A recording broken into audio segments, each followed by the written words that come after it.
Black Coffee, a novel adapted by Charles Osborne from the play by Agatha Christie. Read by John Moffat. Hercule Poirot sat at breakfast in his small but agreeably cosy flat in Whitehall Mansions. He had enjoyed his brioche and his cup of hot chocolate. Unusually, for he was a creature of habit and rarely varied his breakfast routine, he had asked his valet George to make him a second cup of chocolate. While awaiting it, he glanced again at the morning's post which lay on his breakfast table. Meticulously tidy as always, he had placed the discarded envelopes in one neat pile.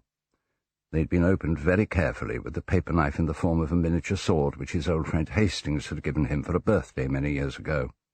A second pile contained those communications he found of no interest, circulars mostly, which in a moment he would ask George to dispose of. The third pile consisted of those letters which would require an answer of some kind, or at least an acknowledgment. These would be dealt with after breakfast, and in any case not before 10 o'clock. Poirot thought it not quite professional to begin a routine working day before 10. When he was on a case, well, of course, that was different. He remembered that once he and Hastings had set out well before dawn in order to— But no, Poirot did not want his thoughts to dwell on the past, the happy past. Their last case, involving an international crime organization known as the Big Four, had been brought to a satisfactory conclusion, and Hastings had returned to the Argentine, his wife, and his ranch. Although his old friend was temporarily back in London on business connected with the ranch, it was highly unlikely that Poirot and he would find themselves working together again to solve a crime. Was that why Hercule Poirot was feeling restless on this fine spring morning in May 1934? Ostensibly retired, he had been lured out of that retirement more than once when an especially interesting problem had been presented to him. He'd enjoyed being on the scent again, with Hastings by his side to act as a kind of sounding board for his ideas and theories. But nothing of professional interest had presented itself to Poirot for several months. Were there no imaginative crimes and criminals any more? Was it all violence and brutality, the kind of sordid murder or robbery which it was beneath his, Poirot's, dignity to investigate? His thoughts were interrupted by the arrival silently at his elbow of George with that second and welcome cup of chocolate.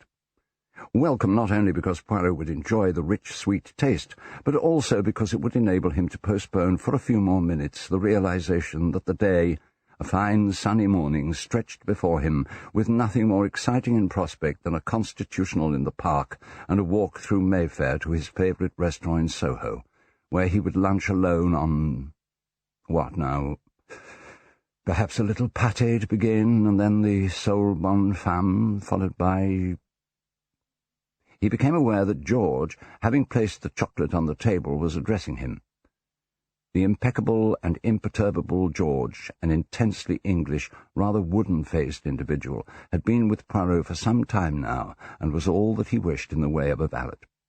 Completely incurious, and extraordinarily reluctant to express a personal opinion on any subject, George was a mine of information about the English aristocracy, and as fanatically neat as the great detective himself. Poirot had more than once said to him, "You press admirably the trousers, George, but the imagination, you possess it not." Imagination, however, Hercule Poirot possessed in abundance. The ability to press a pair of trousers properly was, in his opinion, a rare accomplishment. Yes, he was indeed fortunate in having George to look after him. "And so I took the liberty, sir, of promising that you would return the call this morning," George was saying. "Oh, I do beg your pardon, my dear Charles," replied Poirot. "My attention was wandering. Someone has telephoned, you say?" Yes, sir. It was last night, sir, while you were out at the theatre with Mrs. Oliver. I had retired to bed before you arrived home and thought it unnecessary to leave a message for you at that late hour." "Who was it who called?" "The gentleman said he was Sir Claude Amory, sir. He left his telephone number, which would appear to be somewhere in Surrey. The matter, he said, was a somewhat delicate one, and when you rang you were not to give your name to anyone else, but were to insist on speaking to Sir Claude himself." "Thank you, George." "Leave the telephone number on my desk," said Poirot. "I shall ring Sir Claude after I have perused this morning's Times.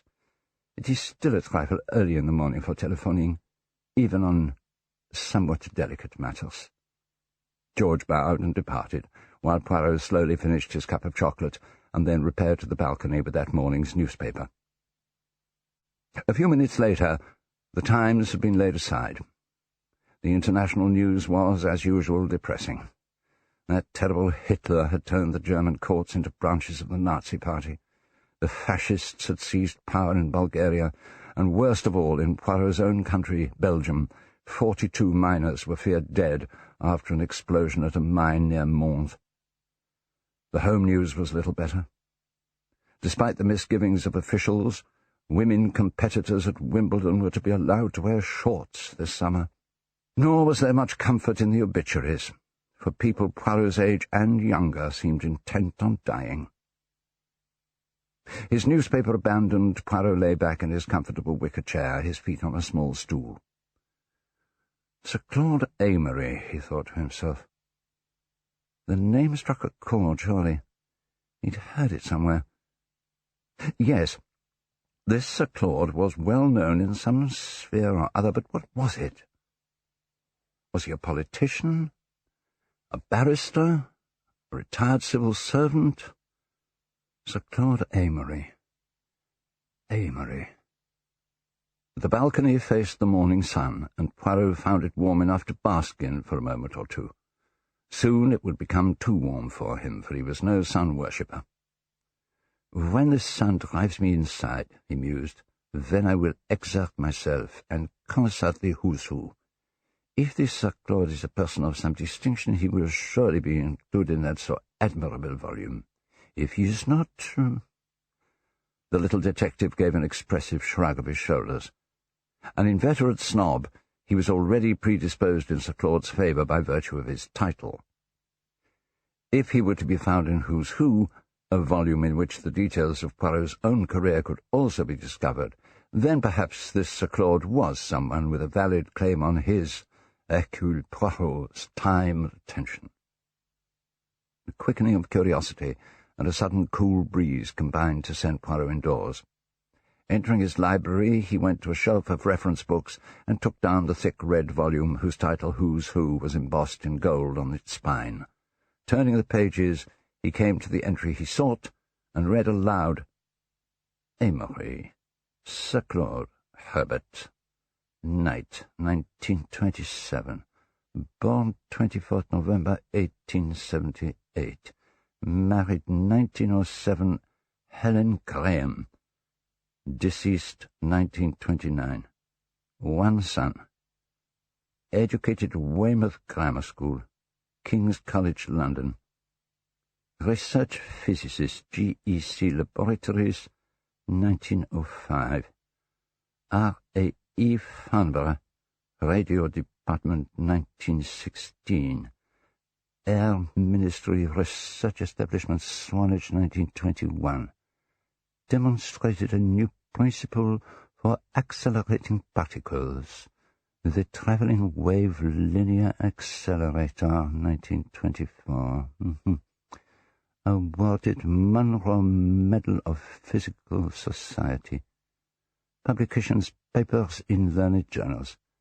Address, Abbotscleeve, near Market Cleeve, Surrey.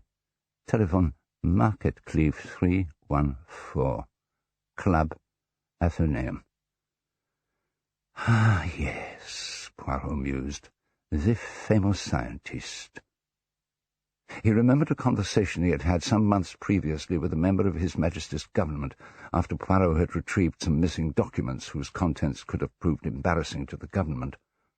They'd talked of security, and the politician had admitted that security measures in general were not sufficiently stringent.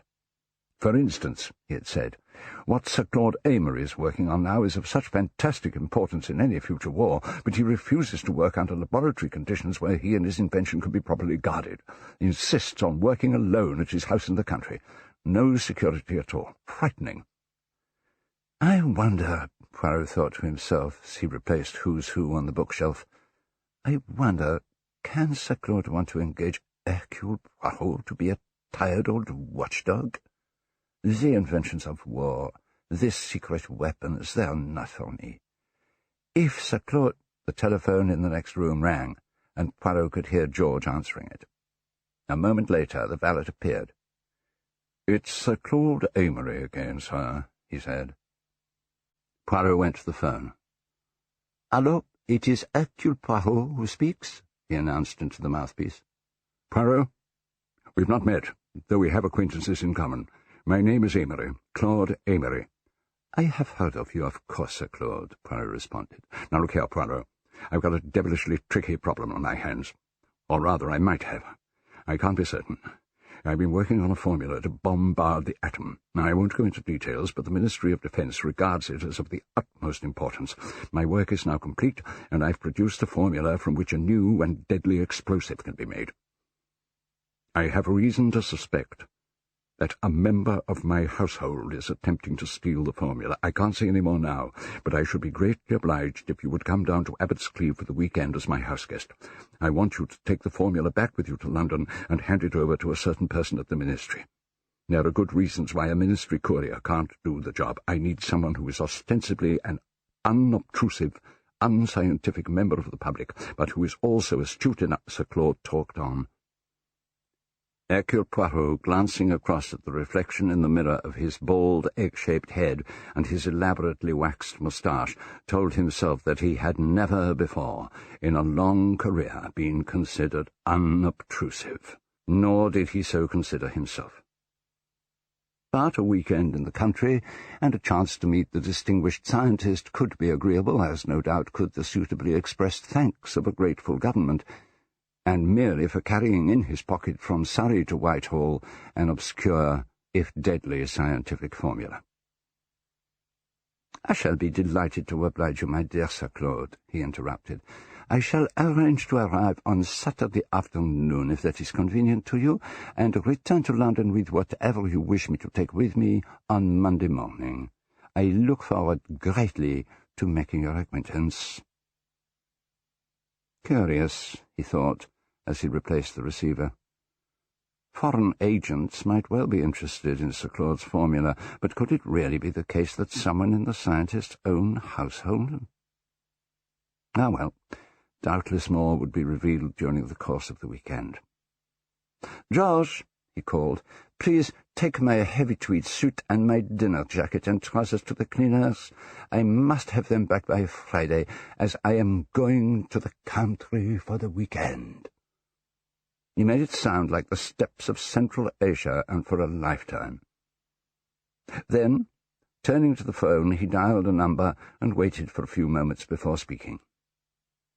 "My dear Hastings," he began, "would you not like to have a few days away from your business concerns in London? Surrey is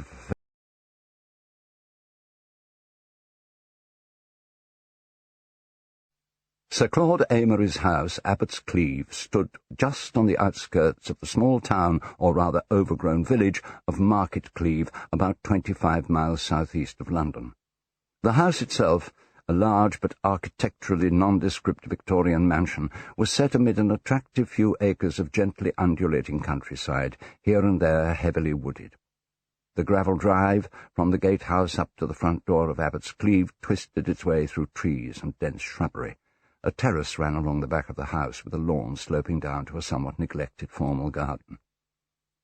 On the Friday evening, 2 days after his telephone conversation with Hercule Poirot, Sir Claude sat in his study, a small but comfortably furnished room on the ground floor of the house on the east side. Outside, the light was beginning to fade. Sir Claude's butler, Treadwell, a tall, lugubrious-looking individual with an impeccably correct manner, had sounded the gong for dinner 2 or 3 minutes earlier, and no doubt the family was now assembling in the dining-room on the other side of the hall.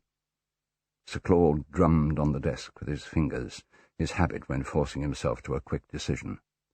A man in his 50s, of medium height and build, with greying hair brushed straight back from a high forehead and eyes of a piercingly cold blue, he now wore an expression in which anxiety was mixed with puzzlement. There was a discreet knock on the study door, and Treadwell appeared in the doorway. "Excuse me, Sir Claude. I wondered if perhaps you had not heard the gong. Yes, Treadwell, that's all right. Would you tell them I shall be in very shortly? Say I'm caught on the phone. In fact, I am about to make a quick phone call. You may as well begin serving. Treadwell withdrew silently, and Sir Claude, taking a deep breath, pulled the telephone towards himself. Extracting a small address book from a drawer of his desk, he consulted it briefly and then picked up the receiver. He listened for a moment and then spoke. This is Market Cleeve 314. I want you to get me a London number. He gave the number, then sat back waiting. The fingers of his right hand began to drum nervously on the desk. Several minutes later, Sir Claude Amory joined the dinner party, taking his place at the head of the table around which the 6 others were already seated. On Sir Claude's right sat his niece, Barbara Amory, with Richard, her cousin, and the only son of Sir Claude next to her. On Richard Amory's right was a house guest, Dr. Carelli, an Italian. Continuing round, at the opposite end of the table to Sir Claude, sat Caroline Amory, his sister. A middle-aged spinster, she had run Sir Claude's house for him ever since his wife died some years earlier. Edward Raynor, Sir Claude's secretary, sat on Miss Amory's right, with Lucia, Richard Amory's wife, between him and the head of the household. Dinner on this occasion was not at all festive. Caroline Amory made several attempts at small talk with Dr. Carelli, who answered her politely enough without offering much in the way of conversation himself. When she turned to address a remark to Edward Raynor, that normally polite and socially suave young man gave a nervous start, mumbled an apology, and looked embarrassed.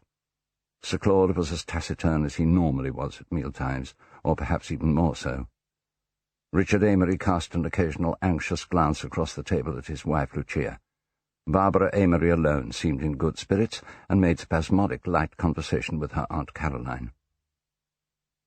It was while Treadwell was serving the dessert course that Sir Claude suddenly addressed the butler, speaking loudly enough for all at the dinner table to hear his words.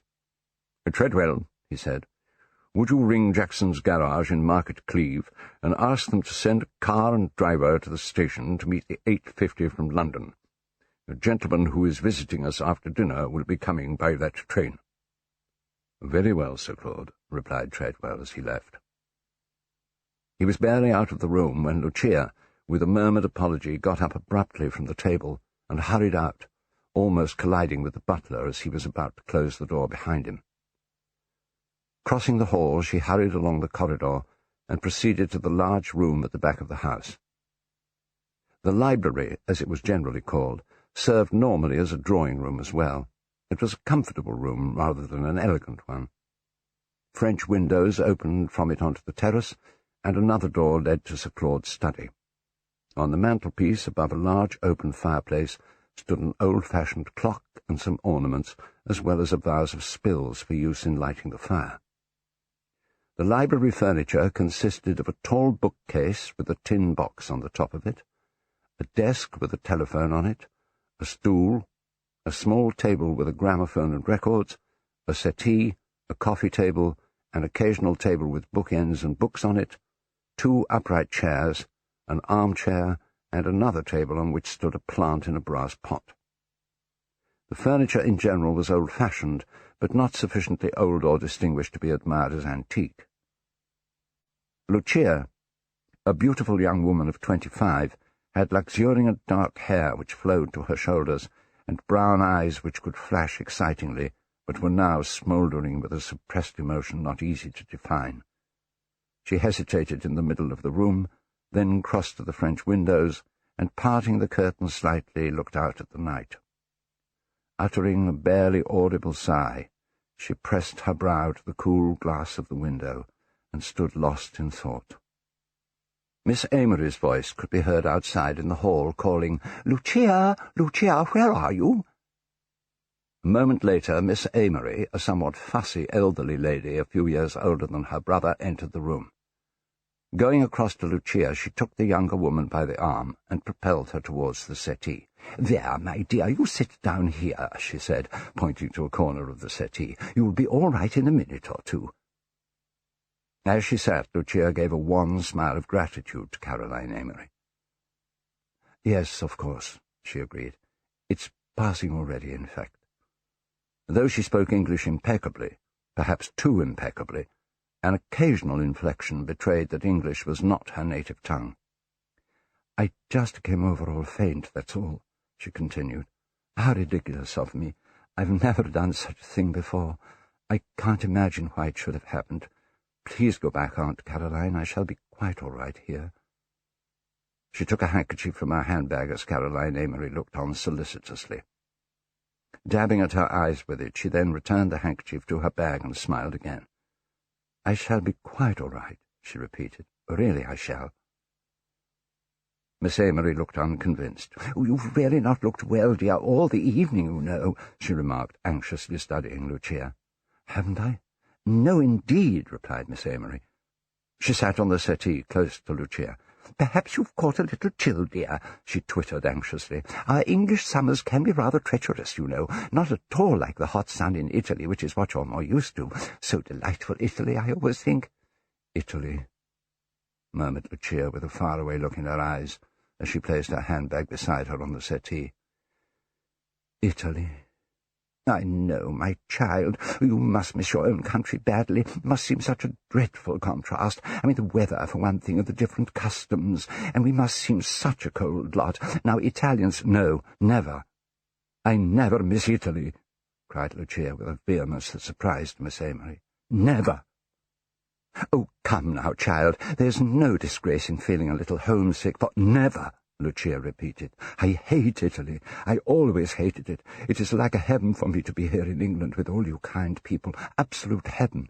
"Oh, it's really very sweet of you to say that, my dear," said Caroline Amory, "though I'm sure you're only being polite. It's true we've all tried to make you feel happy and at home here, but it would be only natural for you to yearn for Italy sometimes, and then not having any mother—" "Oh, please, please," Lucia interrupted her, "do not speak of my mother."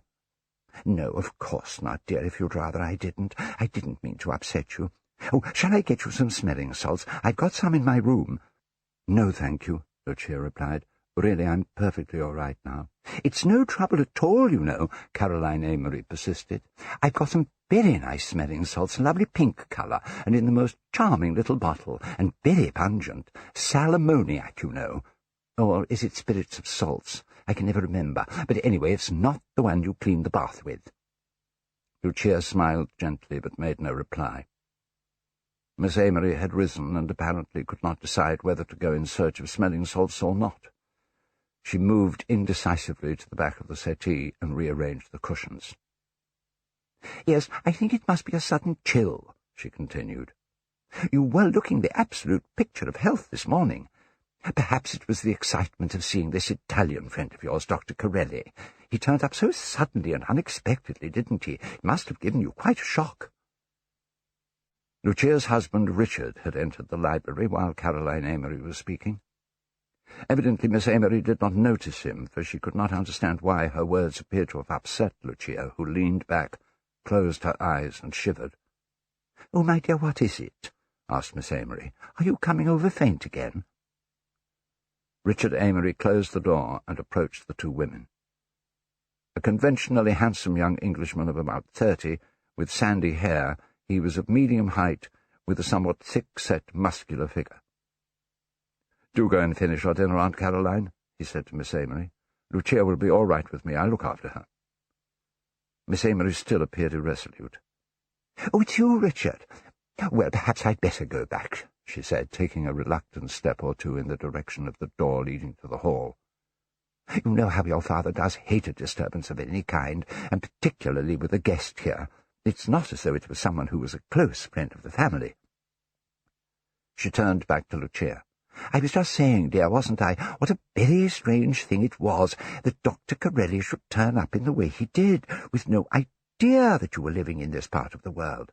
You simply ran into him in the village and invited him here. It must have been a great surprise for you, my dear, mustn't it?" "It was," replied Lucia. "The world really is such a very small place. I've always said so," Miss Amory continued. "Your friend is a very good-looking man, Lucia." "Do you think so?" "Foreign-looking, of course," Miss Amory conceded, "but distinctly handsome. And he speaks English very well. Yes, I suppose he does. Miss Amory seemed disinclined to let the topic go. "Did you really have no idea," she asked, "that he was in this part of the world?" "None whatsoever," replied Lucia emphatically. Richard Amory had been watching his wife intently. Now he spoke again. "What a delightful surprise it must have been for you, Lucia," he said. His wife looked up at him quickly, but made no reply. Miss Amory beamed. "Yes, indeed," she continued. "Did you know him well in Italy, my dear? Was he a great friend of yours? I suppose he must have been." There was a sudden bitterness in Lucia's voice. "He was never a friend," she said.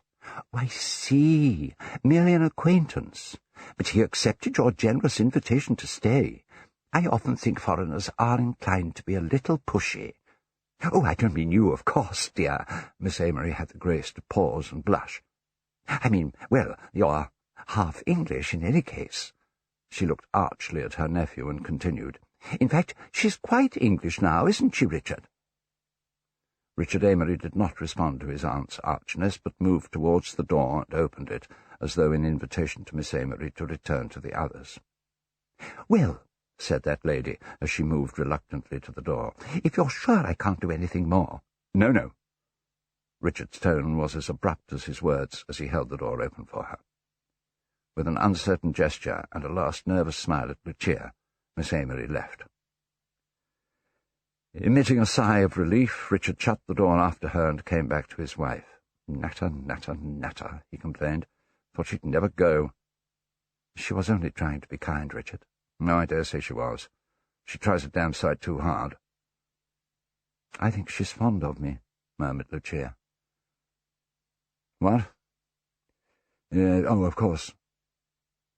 Richard Amory's tone was abstracted. He stood observing his wife closely. For a few moments there was a constrained silence. Then, moving nearer to her, Richard looked down at Lucia. "You're sure there's nothing I can get you?" Lucia looked up at him, forcing a smile. "Nothing, really, thank you, Richard. Do go back to the dining room. I really am perfectly all right now." "No," replied her husband. "I'll stay with you." "But I'd rather be alone." There was a pause. Then Richard spoke again as he moved behind the settee. "Cushions all right? Would you like another one under your head?" "I'm quite comfortable as I am," Lucia protested. "It would be nice to have some air, though. Could you open the window?" Richard moved to the French windows and fumbled with the catch. "Oh, damn!" he exclaimed. "The old boy's locked it with one of those patent catches of his. Can't open it without the key." Lucia shrugged her shoulders. "Oh, well," she murmured, "it really doesn't matter." Richard came back from the French windows and sat in one of the chairs by the table. He leaned forward, resting his elbows on his thighs. "Wonderful fellow, the old man. Always inventing something or other." "Yes," replied Lucia. "He must have made a lot of money out of his inventions." "Pots of it," said Richard gloomily. "But it isn't the money that appeals to him. They're all the same, these scientists. Always on the track of something utterly impracticable that can be of no earthly interest to anyone other than themselves. Bombarding the atom, for heaven's sake." "But all the same, he is a great man, your father." "Oh, I suppose he's one of the leading scientists of the day," said Richard grudgingly. "He can't see any point of view except his own." He spoke with increasing irritation. "He's treated me damned badly." "I know," Lucia agreed. "He keeps you here, chained to this house, almost as though you were a prisoner. Why did he make you give up the army and come to live here?" "I suppose," said Richard, "that he thought I could help him in his work. He ought to have known that I should be of no earthly use to him in that way. Simply haven't got the brains for it." He moved his chair a little closer to Lucia and leaned forward again. "My God, Lucia, it makes me feel pretty desperate sometimes. I mean, there he is, rolling in money, and he spends every penny on those damned experiments of his. I think he'd let me have something of what will be mine some day in any case, and allow me to get free of this place." Lucia sat upright. "Money," she exclaimed bitterly. "Everything comes round to that. Money. And like a fly caught in a spider's web, Richard continued, helpless, absolutely helpless. Lucia looked at him with an imploring eagerness. "Oh, Richard," she exclaimed, "so am I." Her husband looked at her with alarm. He was about to speak when Lucia continued, "So am I, helpless, and I want to get out." She rose suddenly and moved towards him, speaking excitedly. "Richard, for God's sake, before it's too late, take me away." "Away?" Richard's voice was empty and despairing. "Away where?" "Anywhere," replied Lucia with growing excitement. "Anywhere in the world, but away from this house. That's the important thing, away from this house. I am afraid, Richard, I tell you I am afraid. There are shadows." She looked over her shoulder as though she could see them. "Shadows everywhere." Richard remained seated. "How can we go away without money?" he asked. He looked up at Lucia and continued bitterly, "A man's not much good to a woman without money, is he, Lucia? Is he?" She backed away from him. "Why do you say that?" she asked. "What do you mean?" Richard continued to look at her in silence, his face tense yet curiously expressionless.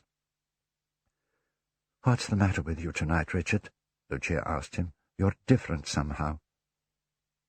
Richard rose from his chair. "Am I?" "Yes." "What is it?" "Well," Richard began and then stopped. "Oh, nothing, it's nothing." He started to turn away from her, but Lucia pulled him back and placed her hands on his shoulders. "Richard, my dear," she began. He took her hands from his shoulders. "Richard," she said again. Putting his hands behind his back, Richard looked down at her. "Do you think I'm a complete fool?" he asked. "Do you think I didn't see this old friend of yours slip a note into your hand tonight?" "Do you mean you thought that—" He interrupted her fiercely. "Why did you come out from dinner? You weren't feeling faint. That was all a pretence. You wanted to be alone to read your precious note. You couldn't wait. You were nearly mad with impatience because you wouldn't get rid of us. First Aunt Caroline, then me." His eyes were cold with hurt and anger as he looked at her. "Richard," said Lucia, "you're mad. Oh, it's absurd. You can't think I care for Corelli, can you? Can you really? Oh, my dear Richard, my dear, it's you. It's nobody but you. You must know that." Richard kept his eyes fixed on her. "What's in that note?" he asked quietly. "Nothing. Nothing at all." "Then show it to me." I can't," said Lucia. "I've destroyed it." A frigid smile appeared and disappeared on Richard's face. "No, you haven't," he said. "Show it to me." Lucia was silent for a moment. She looked at him imploringly. Then, "Richard," she asked, "can't you trust me?" "I could take it from you by force," he muttered through clenched teeth as he advanced a step towards her. "I've half a mind—" Lucia backed away with a faint cry, her eyes still on Richard's face, as though willing him to believe her. Suddenly he turned away. "No," he said, as though to himself. "I suppose there are some things one can't do." He turned back to face his wife. "And by God, I'll have it out with Corelli." Lucia caught his arm with a cry of alarm. "No, Richard, you mustn't, you mustn't. Don't do that, I beg you, don't do that." "You're afraid for your lover, are you?" sneered Richard. "He's not my lover," Lucia retorted fiercely. Richard took her by the shoulders. "Perhaps he isn't yet," he said. "Perhaps he—"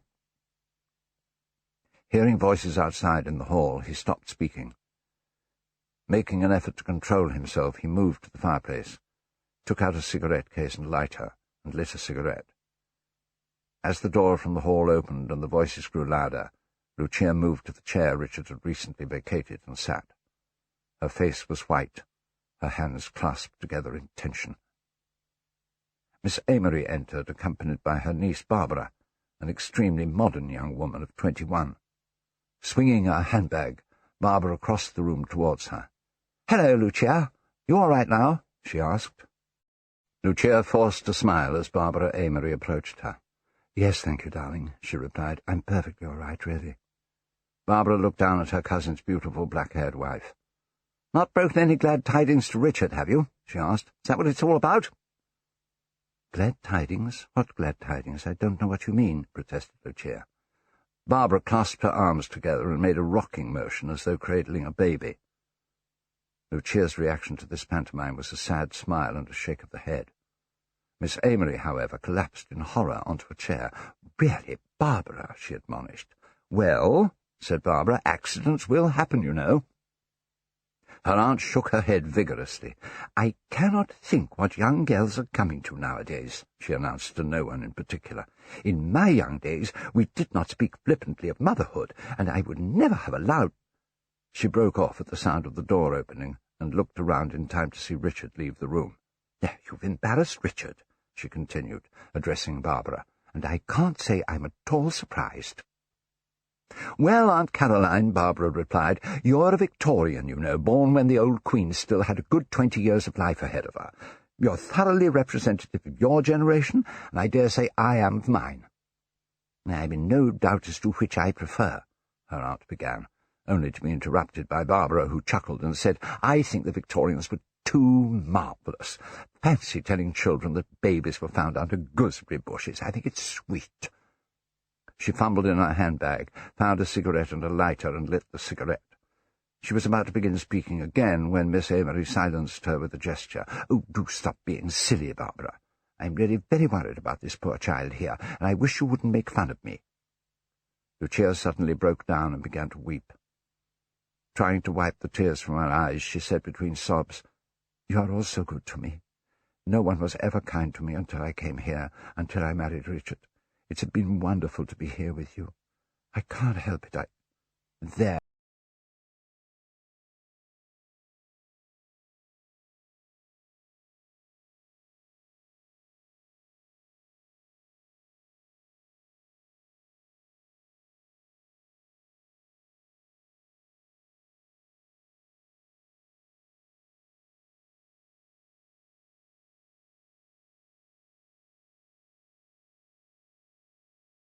She allowed Miss Amory to lead her to the settee and sat at one end while Miss Amory patted cushions around her and then sat next to her. "Of course you're upset, my dear, but you must try to forget about Italy. Although, of course, the dear Italian lakes are quite delightful in the spring, I always think. Very suitable for holidays, but one wouldn't want to live there, naturally. Now, don't cry, my dear." "I think she needs a good stiff drink," suggested Barbara, sitting on the coffee table and peering critically but not unsympathetically into Lucia's face. "This is an awful house, Aunt Caroline. It's years behind the times. You never see the ghost of a cocktail in it. Nothing but sherry or whiskey before dinner and brandy afterwards. Richard can't make a decent Manhattan, and just try asking Edward Rayner for a whiskey sour. Now, what would really pull Lucia around in no time would be a Satan's whisker." Miss Amory turned a shocked countenance upon her niece. "What," she inquired in horrified tones, "might a Satan's whisker be?" "Oh, it's quite simple to make, if you have the ingredients," replied Barbara. "It's merely equal parts of brandy and creme de menthe, but you mustn't forget a shake of red pepper. That's most important. It's absolutely super, and guaranteed to put some pep into you." "Barbara, you know I disapprove of these alcoholic stimulants," Miss Amory exclaimed with a shudder. "My dear father always said—" "I don't know what he said," replied Barbara, "but absolutely everyone in the family knows that dear old great-uncle Algernon had the reputation of being a three-bottle man." At first Miss Amory looked as if she might explode, but then the slight twitch of a smile appeared on her lips, and all she said was, "Gentlemen are different."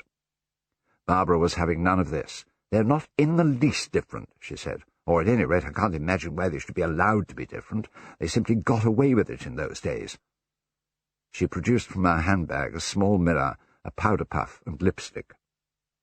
"Well, how do we look?" she asked herself. "Oh, my God!" And she began vigorously to apply lipstick. "Really, Barbara," said her aunt, "I do wish you wouldn't put quite so much of that red stuff on your lips. It's such a very bright colour." "I hope so," replied Barbara, still completing her make-up. "After all, it cost 7 and 6pence. 7 shillings and 6pence. What a disgraceful waste of money just for kiss-proof, Aunt Caroline. I beg your pardon? The lipstick, it's called kiss-proof. Her aunt sniffed disapprovingly.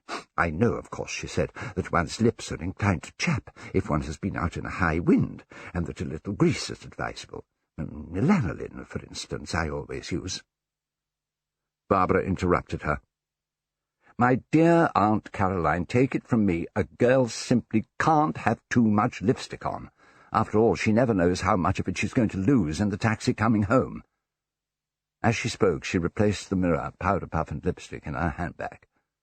Miss Amory looked puzzled. What do you mean, in the taxi coming home? She asked. I don't understand. Barbara rose and, moving behind the settee, leaned over to Lucia. Never mind, Lucia understands, don't you, my love? She asked, giving Lucia's chin a little tickle. Lucia Amory looked around blankly. I'm so sorry, she said to Barbara. I haven't been listening. What did you say? Focusing her attention on Lucia again, Caroline Amory returned to the subject of that young lady's health. You know, my dear, she said, I really am worried about you. She looked from Lucia to Barbara. She ought to have something, Barbara. What have we got now? Sal volatile, of course, that would be the very thing. Unfortunately, that careless Ellen broke my bottle this morning when she was dusting in my room. Pursing her lips, Barbara considered for a moment. I know, she exclaimed, the hospital stores. Hospital stores? What do you mean? What hospital stores? Miss Amory asked. Barbara came and sat in a chair close to her aunt. You remember, she reminded her, all of Edna's things. Miss Amory's face brightened. Ah, yes, of course. Turning to Lucia, she said, I wish you had met Edna, my elder niece, Barbara's sister. She went to India with her husband, it must have been about 3 months before you came here with Richard. Such a capable girl Edna was. Most capable, Barbara confirmed. She's just had twins. As there are no gooseberry bushes in India, I think she must have found them under a double mango tree. Miss Amory allowed herself a smile. Hush, Barbara, she said. Then, turning back to Lucia, she continued, As I was saying, dear, Edna trained as a dispenser during the war. She worked at our hospital here. We turned the town hall into a hospital, you know, during the war, and then, for some years after the war, until she was married, Edna continued to work in the dispensary at the county hospital. She was very knowledgeable about drugs and pills and that sort of thing. I dare say she still is. That knowledge must be invaluable to her in India. But what was I saying? Oh, yes, when she left. Now, what did we do with all those bottles of hers? I remember perfectly well, said Barbara. A lot of old things of Edna's from the dispensary were bundled into a box. They were supposed to be sorted out and sent to hospitals, but everyone forgot, or at least no one did anything about it. They were put away in the attic, and they only came to light again when Edna was packing to go to India. They're up there. She gestured towards the bookcase, and they still haven't been looked through and sorted out. She rose, and taking her chair across to the bookcase, stood on it, and reaching up, lifted the black tin box down from the top. Ignoring Lucia's murmured, "Please don't bother, darling, I really don't need anything," Barbara carried the box over to the table and put it down. "Well," she said, "at least we might as well have a look at the things now that I've got them down." She opened the box. "Oh, dear, it's a motley collection," she said, taking out various bottles as she spoke. "Iodine, Friar's Balsam, something called Tinct Card Co., castor oil," she grimaced. "Ah, now we're coming to the hot stuff," she exclaimed, as she took out of the box some small brown tubes. "Atropine, morphine, strychnine," she read from the labels. "Now be careful, Aunt Caroline. If you arouse my furious temper, I'll poison your coffee with strychnine, and you'll die in the most awful agony." Barbara made a mock-menacing gesture at her aunt, who waved her away with a snort. "Well, there's nothing here we could possibly try out on Lucia as a tonic, that's for certain," she laughed as she began to pack the bottles and piles back into the tin box.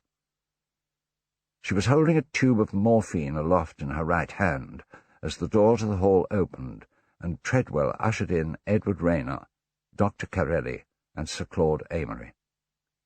Sir Claude's secretary, Edward Rayner, entered first, an unremarkable-looking young man in his late 20s. He moved across to Barbara and stood looking at the box. "Hello, Mr. Rayner. Interested in poisons?" she asked him as she continued to pack up the bottles. Dr. Carelli, too, approached the table. A very dark, swarthy individual of about 40, Carelli wore perfectly fitting evening clothes. His manner was suave, and when he spoke, it was with the slightest Italian accent. "What have we here, my dear Miss Amory?" he queried. Sir Claude paused at the door to speak to Treadwell. "You understand my instructions?" he asked, and was satisfied by the reply. "Perfectly, Sir Claude." Treadwell left the room, and Sir Claude moved across to his guest.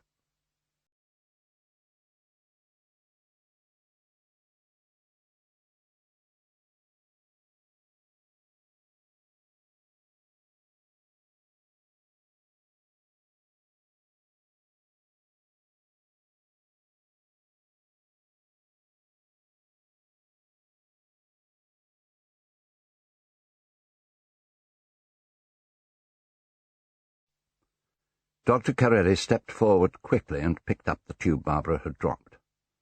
Glancing at it before handing it back to her with a polite bow, he exclaimed, "Hello, what's this? Morphine." He picked up another one from the table. "And strychnine. May I ask, my dear young lady, where you got hold of these lethal little tubes?" He began to examine the contents of the tin box. Barbara looked at the suave Italian with distaste. "The spoils of war," she replied shortly, with a tight little smile. Rising anxiously, Caroline Amory approached Dr. Carelli. "They're not really poison, are they, Doctor? I mean, they couldn't harm anyone, could they?" she asked. "That box has been in the house for years. Surely it's harmless, isn't it?" "I should say," replied Carelli dryly, "that with the little lot you have here, you could kill roughly 12 strong men. I don't know what you regard as harmful." "Oh, good gracious!" Miss Amory gasped with horror as she moved back to her chair and sat heavily. "Here, for instance," continued Carelli, addressing the assembled company.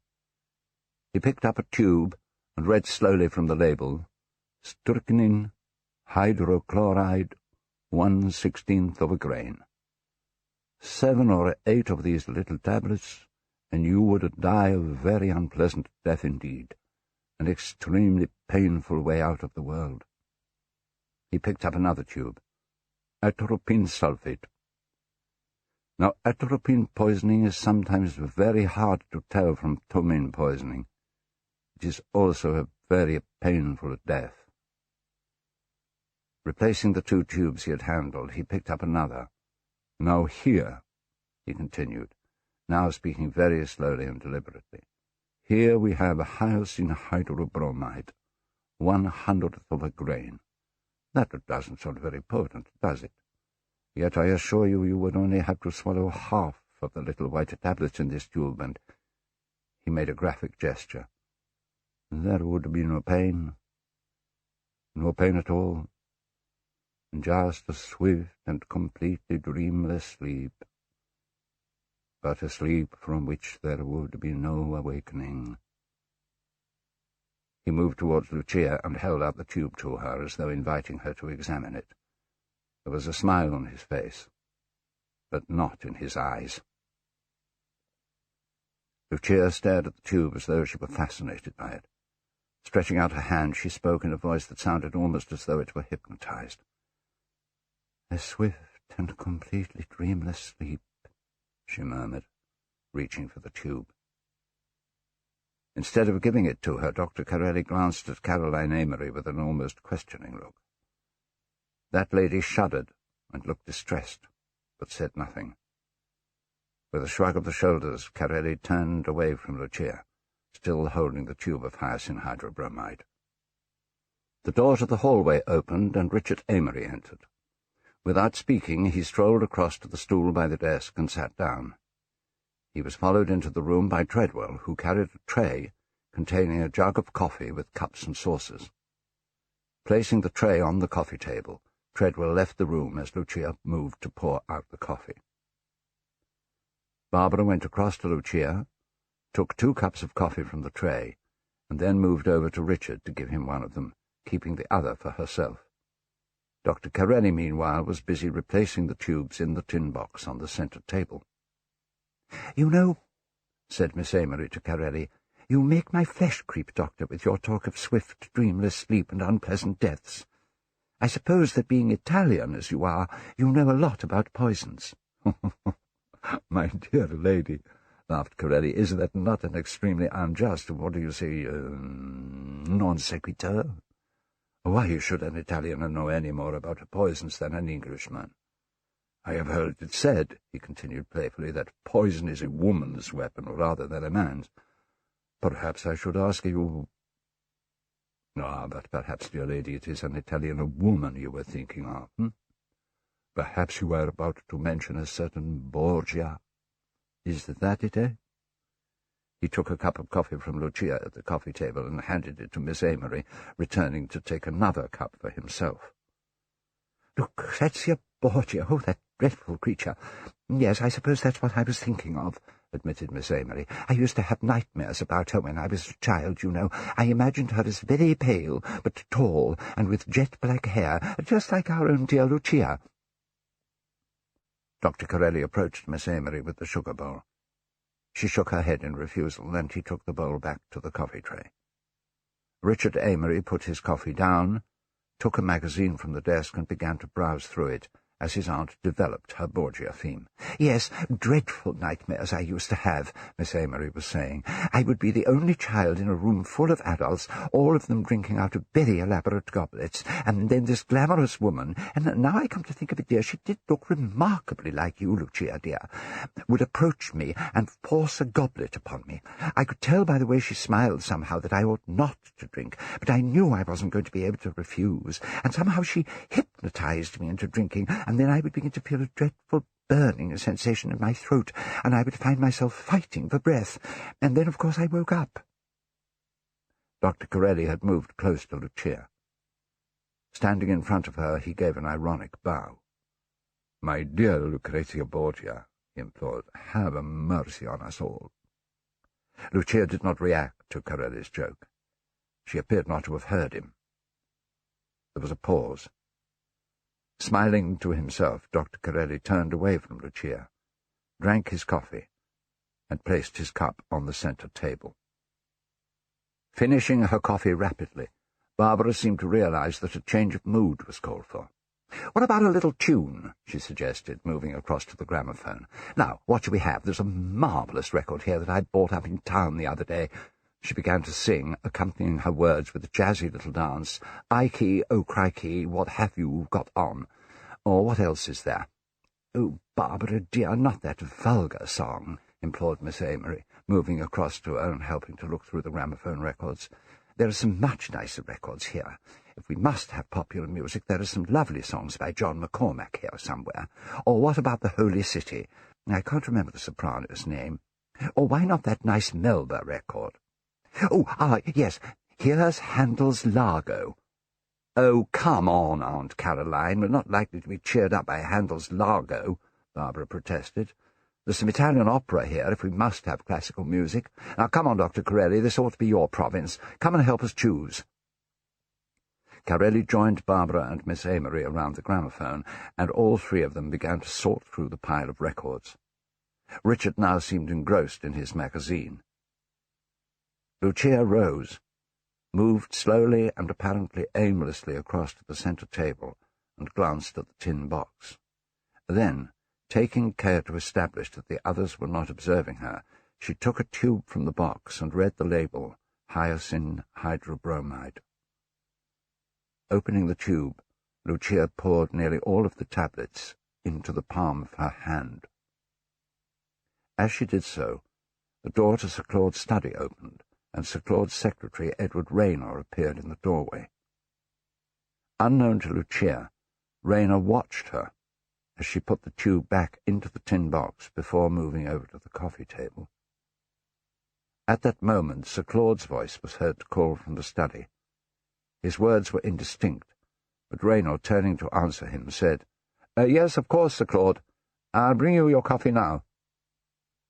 The secretary was about to enter the library when Sir Claude's voice arrested him. "And what about that letter to Marshall's?" "It went off by the afternoon post, Sir Claude," replied the secretary. "But, Raynor, I told you—" "Oh, come back here, man," Sir Claude boomed from his study. "I'm sorry, sir," Raynor was heard to say as he retreated from the doorway to rejoin Sir Claude Amory in his study. Lucia, who had turned to watch the secretary at the sound of his voice, seemed not to realize that he had been observing her movements. Turning, so that her back was to Richard, she dropped the tablet she had been holding into one of the coffee cups on the coffee table and moved to the front of the settee. The gramophone suddenly burst into life with a quick foxtrot. Richard Amory put down the magazine he had been reading, finished his coffee quickly, placed the cup on the centre table, and moved across to his wife. "I'll take you at your word. I've decided. We'll go away together." Lucia looked up at him in surprise. "Richard," she said faintly, "do you really mean it? We can get away from here? But I thought you said, what about... where will the money come from?" "There are always ways of acquiring money," said Richard grimly. There was alarm in Lucia's voice as she asked, "What do you mean?" "I mean," said her husband, "that when a man cares about a woman as much as I care about you, he'll do anything. Anything." "It does not flatter me to hear you say that," Lucia responded. "It only tells me that you still do not trust me, that you think you must buy my love with—" She broke off and looked around as the door to the study opened and Edward Raynor returned. Raynor walked over to the coffee table and picked up a cup of coffee, as Lucia changed her position on the settee, moving down to one end of it. Richard had wandered moodily across to the fireplace and was staring into the unlit fire. Barbara, beginning a tentative foxtrot alone, looked at her cousin Richard as though considering whether to invite him to dance, but apparently put off by his stony countenance, she turned to Raynor. "Care to dance, Mr. Raynor?" she asked. "I'd love to, Miss Amory," the secretary replied. "Just a moment, while I take Sir Claude's coffee." Lucia suddenly rose from the settee. "Mr. Raynor," she said hurriedly, "that isn't Sir Claude's coffee. You've taken the wrong cup." "Have I?" said Raynor. "I'm so sorry." Lucia picked up another cup from the coffee table and held it out to Raynor. They exchanged cups. "That," said Lucia as she handed her cup to Raynor, "is Sir Claude's coffee." She smiled enigmatically to herself, placed the cup Raynor had given her on the coffee table, and returned to the settee.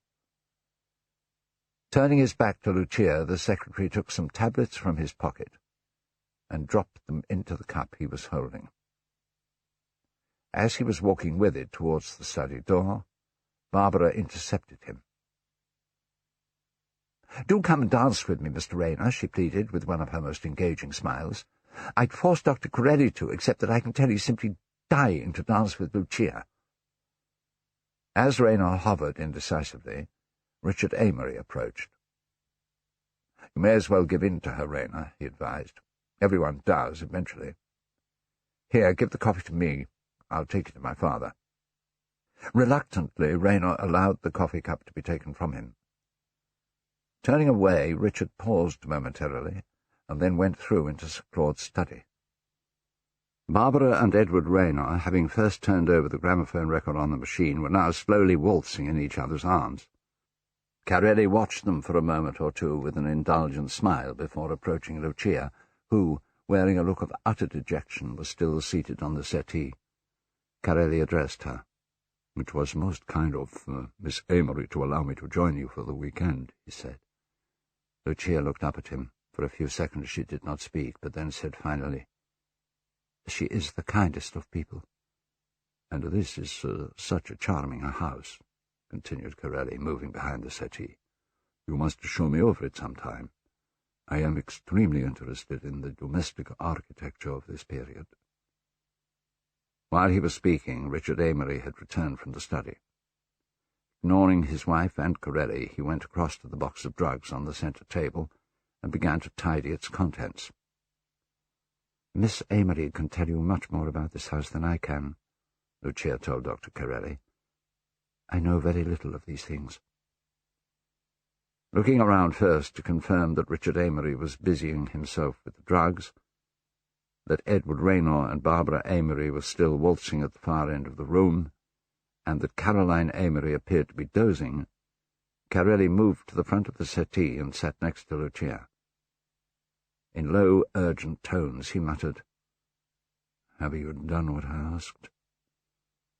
Her voice even lower, almost a whisper, Lucia said desperately, "Have you no pity?" "Have you done what I told you to do?" Corelli asked more insistently. I Lucia began, but then, faltering, rose, turned abruptly, and walked swiftly to the door which led into the hall. Turning the handle, she discovered that the door would not open. "There's something wrong with this door," she exclaimed, turning to face the others. "I can't get it open." "What's that?" called Barbara, still waltzing with Raynor. "I can't get this door open," Lucia repeated. Barbara and Raynor stopped dancing and went across to Lucia at the door. Richard Amory moved to the gramophone to switch it off before joining them. They took it in turns to attempt to get the door open, but without success, observed by Miss Amory, who was awake but still seated, and by Dr. Corelli, who stood by the bookcase. Unnoticed by any of the company, Sir Claude emerged from his study, coffee-cup in hand, and stood for a moment or two observing the group clustered around the door to the hall. "What an extraordinary thing!" Raynor exclaimed, abandoning his attempt to open the door and turning to face the others. "Seems to have got stuck somehow." Sir Claude's voice rang across the room, startling them all. "Oh, no, it's not stuck. It's locked. Locked from the outside." His sister rose and approached Sir Claude. She was about to speak, but he forestalled her. "It was locked by my orders, Caroline," he told her. With all eyes upon him, Sir Claude walked across to the coffee table, took a lump of sugar from the bowl, and dropped it into his cup. "I have something to say to you all," he announced to the assembled company. "Richard, would you be so kind as to ring for Treadwell?" His son looked as though he were about to make some reply. However, after a pause, he went to the fireplace and pressed a bell in the wall nearby. "I suggest that you all sit down," Sir Claude continued, with a gesture towards the chairs. Dr. Corelli, with raised eyebrows, crossed the room to sit on the stool. Edward Raynor and Lucia Amory found chairs for themselves, while Richard Amory chose to stand in front of the fireplace, looking puzzled. Caroline Amory and her niece Barbara occupied the settee. When all were comfortably seated, Sir Claude moved the armchair to a position where he could most easily observe all the others. He sat. The door on the left opened, and Treadwell entered. "You rang, Sir Claude?" "Yes, Treadwell." "Did you call the number I gave you?" "Yes, sir." "Was the answer satisfactory?" "Perfectly satisfactory, sir." "And a car has gone to the station?" "Yes, sir." "The car has been ordered to meet the train." "Very well, Treadwell," said Sir Claude. "You may lock up now." "Yes, sir," replied Treadwell as he withdrew. After the butler had closed the door behind him, the sound of a key turning in the lock could be heard. "Claude," Miss Amory exclaimed, "what on earth does Treadwell think—" "Treadwell is acting on my instructions, Caroline," Sir Claude interrupted sharply. Richard Amory addressed his father. "May we ask the meaning of all this?" he inquired coldly. "I am about to explain," replied Sir Claude. "Please listen to me calmly, all of you. To begin with, as you now realize, those two doors," he gestured towards the two doors on the hall side of the library, "are locked on the outside. From my study next door there is no way out except through this room. The French windows in this room are locked. Swivelling around in his seat to Carelli, he explained, as though in parenthesis, "Locked, in fact, by a patent device of my own, which my family knows of, but which they do not know how to immobilize." Again addressing everyone, Sir Claude continued, "This place is a rat trap." He looked at his watch. "It is now 10 minutes to 9. At a few minutes past 9, the rat-catcher will arrive." "The rat-catcher?" Richard Amory's face was a study in perplexity. "What rat-catcher?" "A detective," explained the famous scientist dryly, as he sipped his coffee. Consternation greeted Sir Claude's announcement. Lucia uttered a low cry, and her husband stared at her intently. Miss Amory gave a shriek. Barbara exclaimed, "Crikey!" and Edward Raynor contributed an ineffectual, "Oh, I say, Sir Claude." Only Dr. Carelli seemed unaffected.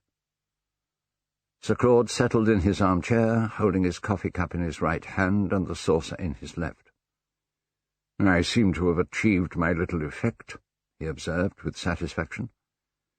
Finishing his coffee, he set the cup and saucer down on the table with a grimace.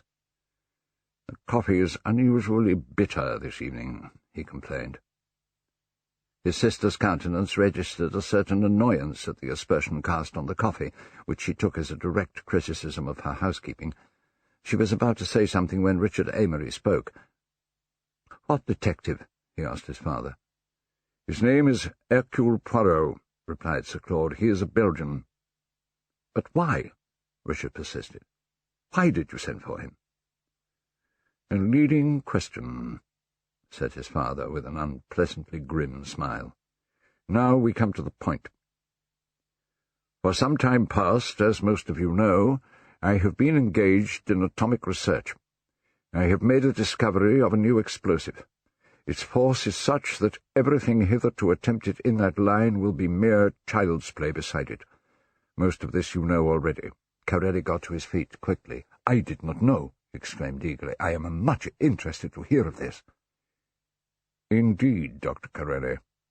Sir Claude invested the conventionally meaningless phrase with a curious significance, and Carelli, in some embarrassment, resumed his seat. "As I was saying," Sir Claude continued, "the force of Amorite, as I call it, is such that where we have hitherto killed by thousands, we can now kill by hundreds of thousands." "How horrible!" exclaimed Lucia with a shudder. "My dear Lucia," her father-in-law smiled thinly at her as he spoke, "the truth is never horrible, only interesting." "But why," asked Richard, "are you telling us all this?" "Because I have had occasion for some time to believe that a member of this household was attempting to steal the Amorite formula. I had asked Monsieur Poirot to join us tomorrow for the weekend, so that he could take the formula back to London with him on Monday and deliver it personally to an official at the Ministry of Defence." "But, Claude, that's absurd. Indeed, it's highly offensive to all of us," Caroline Amory expostulated. "You can't seriously suspect—" "I have not finished, Caroline," her brother interrupted. "And I assure you there is nothing absurd about what I am saying. I repeat, I had invited Hercule Poirot to join us tomorrow, but I have had to change my plans and ask Monsieur Poirot to hurry down here from London this evening. I have taken this step because—" Sir Claude paused.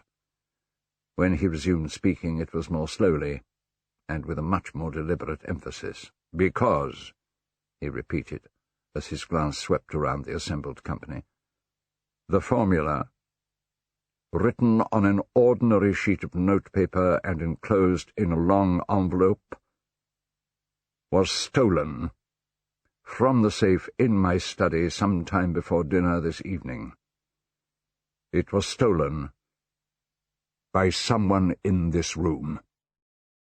A chorus of shocked exclamations greeted the eminent scientist's announcement. Then everyone began to speak at once. "Stolen formula?" Caroline Amory began. "What, from the safe? Impossible!" Edward Raynor exclaimed. The babble of voices did not include that of Dr. Carelli, who remained seated with a thoughtful expression on his face. The others, however, were silenced only when Sir Claude raised his voice and continued. "I am in the habit of being certain of my facts," he assured his hearers. "At 20 minutes past 7 exactly, I placed the formula in the safe. As I left the study, Raynor here entered it." Blushing either from embarrassment or from anger, the secretary began. "Sir Claude, really, I must protest." Sir Claude raised a hand to silence him.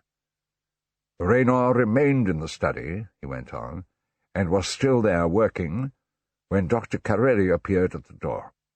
After greeting him, Raynor left Corelli alone in the study while he went to let Lucia know—" "I protest, Corelli began, but again Sir Claude raised his hand for silence and continued his narrative. "Raynor, however," he said, "did not get further than the door of this room, where he met my sister Caroline with Barbara. The three of them remained in this room, and Dr. Corelli joined them. Caroline and Barbara were the only two members of the party who did not enter the study." Barbara glanced at her aunt and then addressed Sir Claude. "I'm afraid your information about our movements isn't quite correct, Uncle Claude," she said. "I can't be excluded from your list of suspects. Do you remember Aunt Caroline? You sent me into the study to look for a knitting needle you said you'd mislaid. You wondered if it might be in there." Ignoring his niece's interruption, the scientist continued. "Richard came down next. He strolled into the study by himself and remained there for some minutes."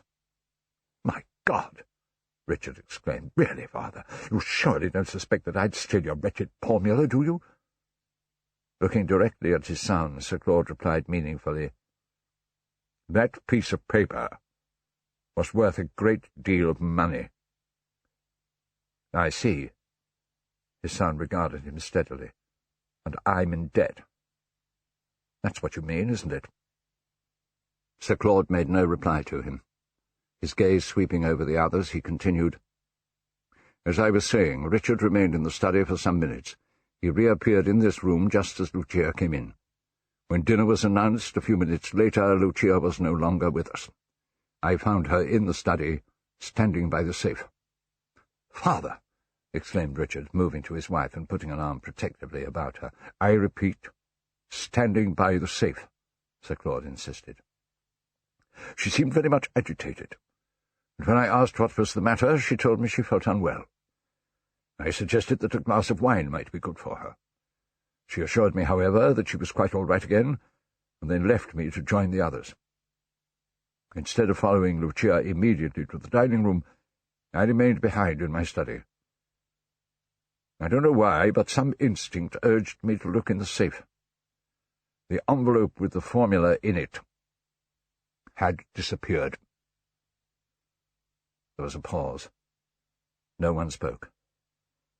The immense seriousness of the situation appeared to be dawning on everyone. Then Richard asked, "How have you assembled this information about our movements, Father?" "By taking thought, of course," Sir Claude replied. "By observation and deduction. By the evidence of my own eyes, and by what I learned from questioning Treadwell."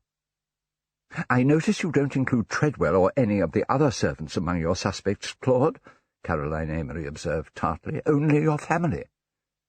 "My family and our guest," her brother corrected her. "That is so, Caroline. I have established to my own satisfaction that neither Treadwell nor any of the domestics were in the study between the time I placed the formula in the safe and the time I opened the safe again to find it missing." He looked at each of them in turn.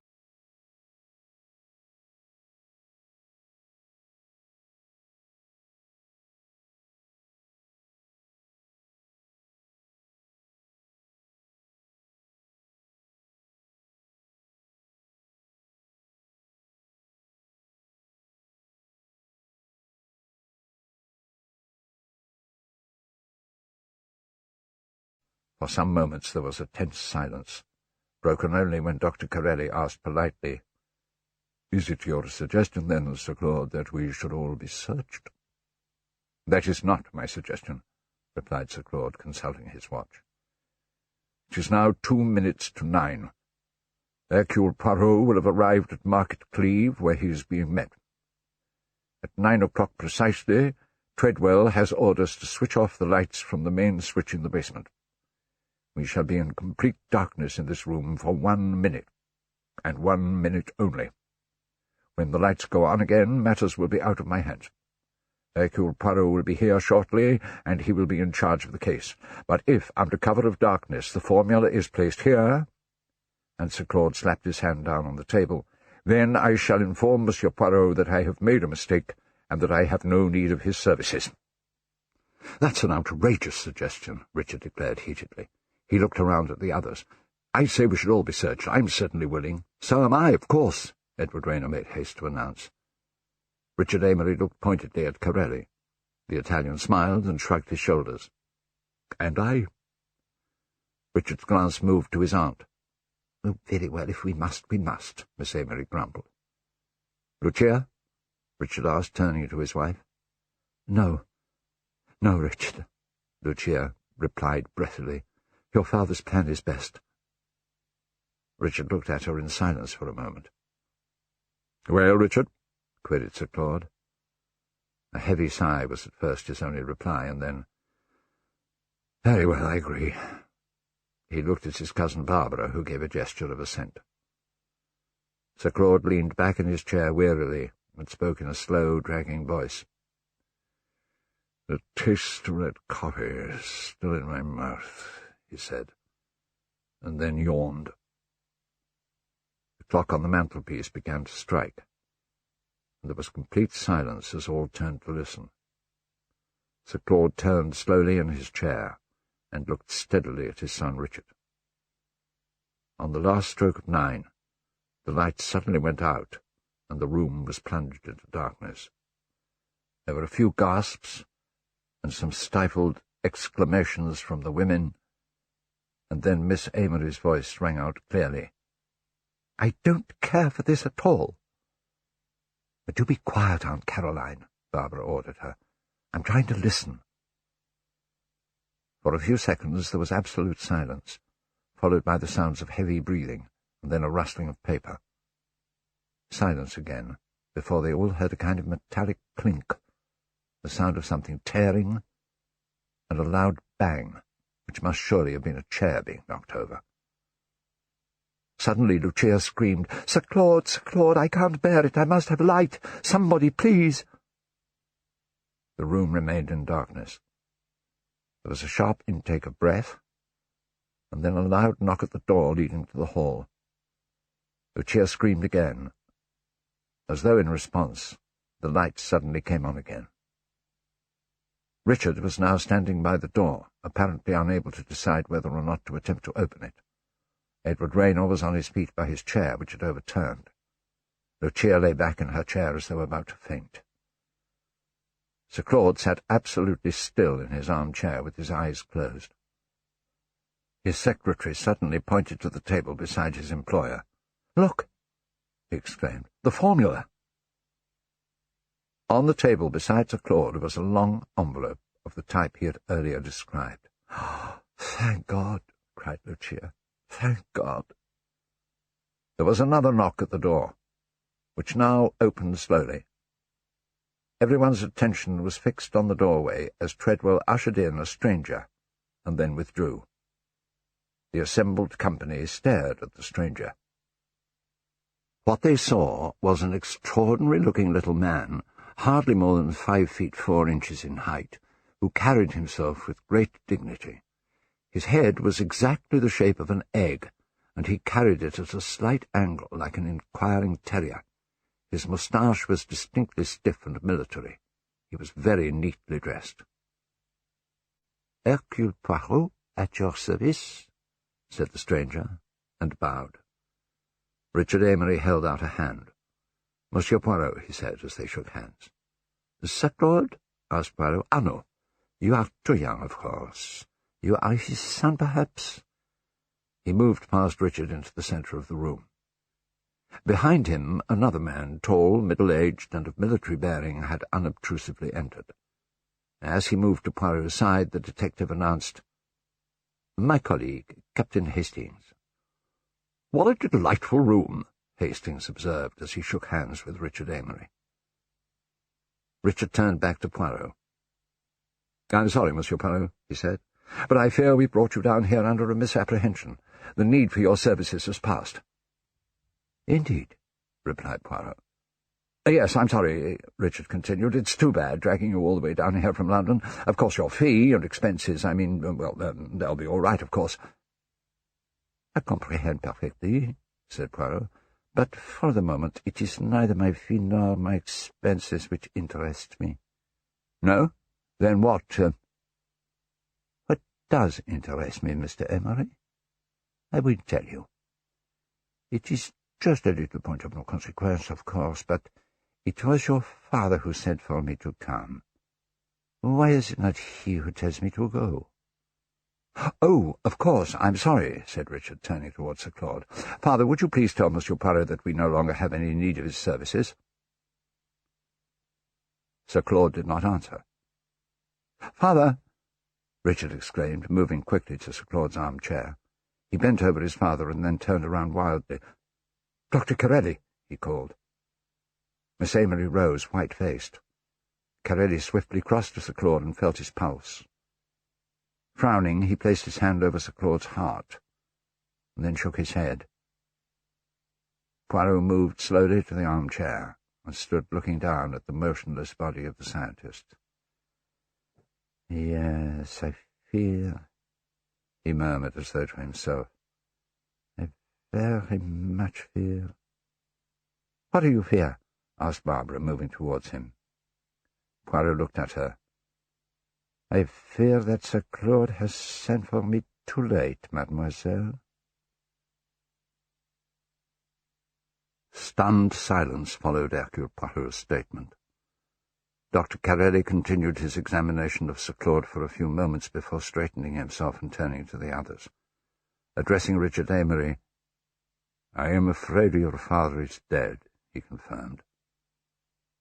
Richard stared at him in disbelief, as though he were unable to take in the Italian doctor's words. Then, "My God, what was it? Heart failure?" he asked. "I suppose so," replied Corelli somewhat doubtfully. Barbara moved to her aunt to comfort her, for Miss Amory seemed about to faint. Edward Raynor joined them, helping to support Miss Amory and whispering to Barbara as he did so, "I suppose that fellow is a real doctor?" "Yes, but only an Italian one," Barbara murmured in reply, as between them they settled Miss Amory into a chair. Overhearing Barbara's remark, Poirot shook his head energetically. Then, stroking his luxuriant moustache with exquisite care, he smiled as he commented softly, "Me, I am a detective, but only a Belgian one. Nevertheless, mademoiselle, we foreigners do arrive at the correct answer occasionally." Barbara had the grace to look at least a trifle embarrassed. She and Raynor remained in conversation for a few moments, but then Lucia approached Poirot, taking his arm and drawing him aside from the others. "Monsieur Poirot," she urged him breathlessly, "you must stay. You must not let them send you away." Poirot regarded her steadily. His face remained quite impassive as he asked her, "Is it that you wish me to stay, madame?" "Yes, yes," replied Lucia, glancing anxiously towards the body of Sir Claude, still seated in its upright position in the armchair. "There's something wrong about all this. My father-in-law's heart was perfectly all right. Perfectly, I tell you. Please, Monsieur Poirot, you must find out what has happened." Dr. Corelli and Richard Amory continued to hover near the body of Sir Claude. Richard, in an agony of indecision, appeared to be almost petrified into immobility. "I would suggest, Mr. Amory," Dr. Corelli urged him, "that you send for your father's own physician. I assume he had one?" Richard roused himself with an effort. "What? Oh, yes," he responded. "Yes, Dr. Graham, young Kenneth Graham. He has a practice in the village. In fact, he's rather keen on my cousin Barbara. I'm sorry, that's irrelevant, isn't it?" Glancing across the room at Barbara, he called to her. What's Kenneth Graham's phone number?" "Market Key 5, Barbara told him. Richard moved to the phone, lifted the receiver, and asked for the number. While he was waiting to be connected, Edward Raynor, recalling his secretarial duties, asked Richard, "Do you think I should order the car for Monsieur Poirot?" Poirot spread out his hands apologetically. He was about to speak when Lucia forestalled him. "Monsieur Poirot is remaining at my request. she announced to the company in general. Still holding the telephone receiver to his ear, Richard turned, startled. "What do you mean?" he asked his wife, tersely. Yes, Richard, he must stay," Lucia insisted. Her voice sounded almost hysterical. Miss Amory looked up in consternation. Barbara and Edward Rayner exchanged worried glances. Dr. Corelli stood looking down thoughtfully at the lifeless body of the great scientist, while Hastings, who had been absent-mindedly examining the books on the library shelves, turned to survey the gathering. Richard was about to respond to Lucia's outburst when his attention was claimed by the telephone he was holding. "Oh, what? Oh, is that Dr. Graham?" he asked. "Kenneth, it's Richard Amory speaking. My father has had a heart attack. Can you come up at once?" "Oh, well, actually, I'm afraid there's nothing to be done." "Yes, he's dead." "No. I'm afraid so. Thank you." Replacing the receiver, he crossed the room to his wife, and in a low, agitated voice muttered, "Lucia, are you mad? What have you done? Don't you realize we must get rid of this detective?" Astonished, Lucia rose from her chair. "What do you mean?" she asked Richard. Their exchange continued quietly but urgently. "Didn't you hear what Father said?" His tone fraught with meaning, he murmured, "The coffee is very bitter." At first Lucia seemed not to understand. "The coffee is very bitter?" she repeated. She looked at Richard uncomprehendingly for a moment, and then suddenly uttered a cry of horror, which she quickly stifled. "You see, do you understand now?" Richard asked. Lowering his voice to a whisper, he added, "He's been poisoned, and obviously by a member of the family. You don't want a ghastly scandal, do you?" "Oh, my God!" murmured Lucia, staring straight in front of her. "Oh, merciful God!" Turning away from her, Richard approached Poirot. "Monsieur Poirot," he began, and then hesitated. "Monsieur?" Poirot queried politely. Summoning up his determination, Richard continued, "Monsieur Poirot, I'm afraid I do not quite understand what it is that my wife has asked you to investigate." Poirot considered for a moment before replying. Then, smiling pleasantly, he answered, "Shall we say the theft of a document? That, mademoiselle tells me," he continued, gesturing towards Barbara, "is what I was called down for." Casting a glance of reproach at Barbara, Richard told Poirot, "The document in question has been returned." "Has it?" asked Poirot, his smile becoming rather enigmatic. The little detective suddenly had the attention of everyone present, as he moved to the table in the centre of the room and looked at the envelope still lying on it, which had been generally forgotten in the excitement and commotion caused by the discovery of Sir Claude's death. "What do you mean?" Richard Amory asked Hercule Poirot. Poirot gave a flamboyant twist to his moustache, and carefully brushed an imaginary speck of dust from his sleeve. Then, "It is just no doubt, a foolish idea of mine," the little detective finally replied. "You see, someone told me the other day a most amusing story. This story of the empty bottle. There was nothing in it." "I'm sorry, I don't understand you," Richard Amory declared. Picking up the envelope from the table, Poirot murmured, "I just wondered." He glanced at Richard, who took the envelope from him and looked inside. "It's empty," Richard exclaimed. Screwing up the envelope, he threw it on the table and looked searchingly at Lucia, who moved away from him. "Then," he continued uncertainly, "I suppose we must be searched. Richard's voice trailed away, and he looked around the room as though seeking guidance. He was met with looks of confusion from Barbara and her aunt, indignation from Edward Rayner, and blandness from Dr. Corelli. Lucia continued to avoid his eye.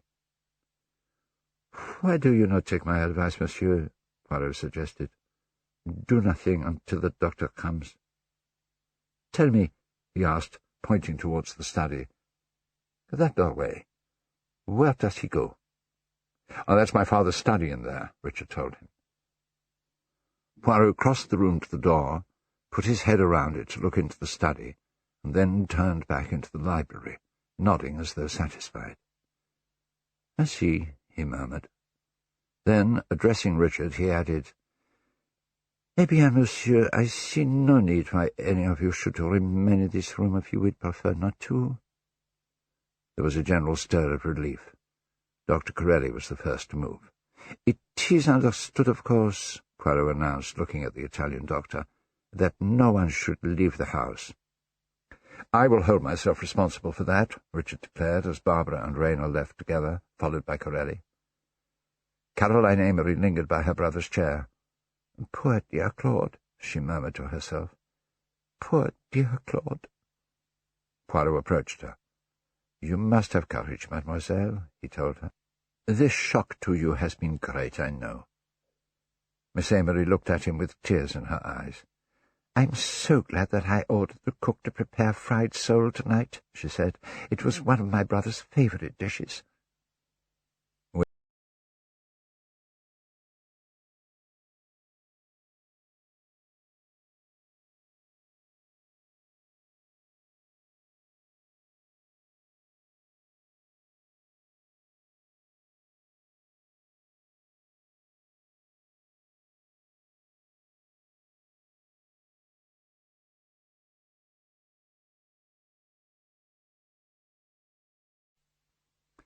As soon as the room was empty, Hastings addressed Poirot eagerly. "Well, what do you think?" he asked.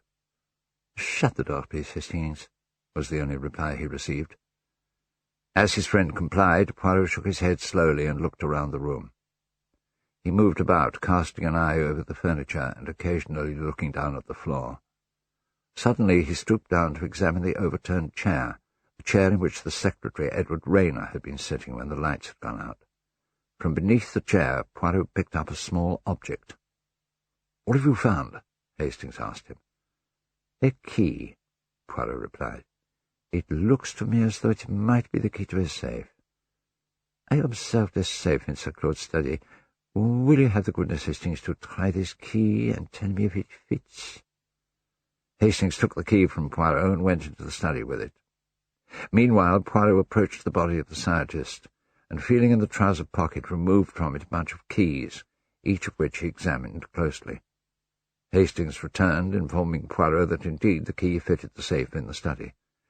"I think I can guess what happened," Hastings continued. "I imagine Sir Claude must have dropped it, and—" He broke off, and Poirot slowly shook his head doubtfully. No, mon ami. Give me the key, please," he requested, frowning to himself as though perplexed. He took the key from Hastings and compared it with one of the keys on the bunch. Then, putting them back in the dead scientist's pocket, he held up the single key. "This," he told Hastings, "is a duplicate. It is indeed clumsily made, but no doubt it served its purpose." In great excitement, Hastings exclaimed, "Then that means—" He was stopped by a warning gesture from Poirot. The sound of a key being turned in the lock of the door which led to the front hall and the staircase to the upper floors of the house was heard. As the two men turned, it opened slowly, and Treadwell, the butler, stood in the doorway. "I beg your pardon, sir," said Treadwell as he came into the room and shut the door behind him. "The master told me to lock this door as well as the other one leading from this room until you arrived. The master—" He stopped on seeing the motionless figure of Sir Claude in the chair. "I am afraid your master is dead," Poirot told him. "May I ask your name?" "Treadwell, sir." The servant moved to the front of the desk, looking at the body of his master. "Oh, dear. Poor Sir Claude," he murmured. Turning to Poirot, he added, "Do please forgive me, sir, but it's such a shock. May I ask what happened? Is it murder?" "Why should you ask that?" said Poirot. Lowering his voice, the butler replied, "There have been strange things happening this evening, sir." "Oh?" exclaimed Poirot, as he exchanged glances with Hastings. Tell me about these strange things." "Well, I hardly know where to begin, sir," Treadwell replied. I think I first felt that something was wrong when the Italian gentleman came to tea." "The Italian gentleman?" "Dr. Corelli, sir." "He came to tea unexpectedly?" asked Poirot. "Yes, sir, and Miss Amory asked him to stay, seeing as how he was a friend of Mrs. Richards, but if you ask me, sir—" He stopped, and Poirot gently prompted him. "Yes?" "I hope you will understand, sir," said Treadwell, "that it is not my custom to gossip about the family, but seeing that the master is dead—" He paused again, and Poirot murmured sympathetically, Yes, I understand. I am sure you are very attached to your master." Treadwell nodded, and Poirot continued, "Sir Claude sent for me in order to tell me something. You must tell me all you can." "Well, then," Treadwell responded, "in my opinion, sir, Mrs. Richard Amory did not want the Italian gentleman asked to dinner. I observed her face when Miss Amory gave the invitation." "What is your own impression of Dr. Corelli?" asked Poirot. "Dr. Corelli, sir," replied the butler rather haughtily, "is not one of us."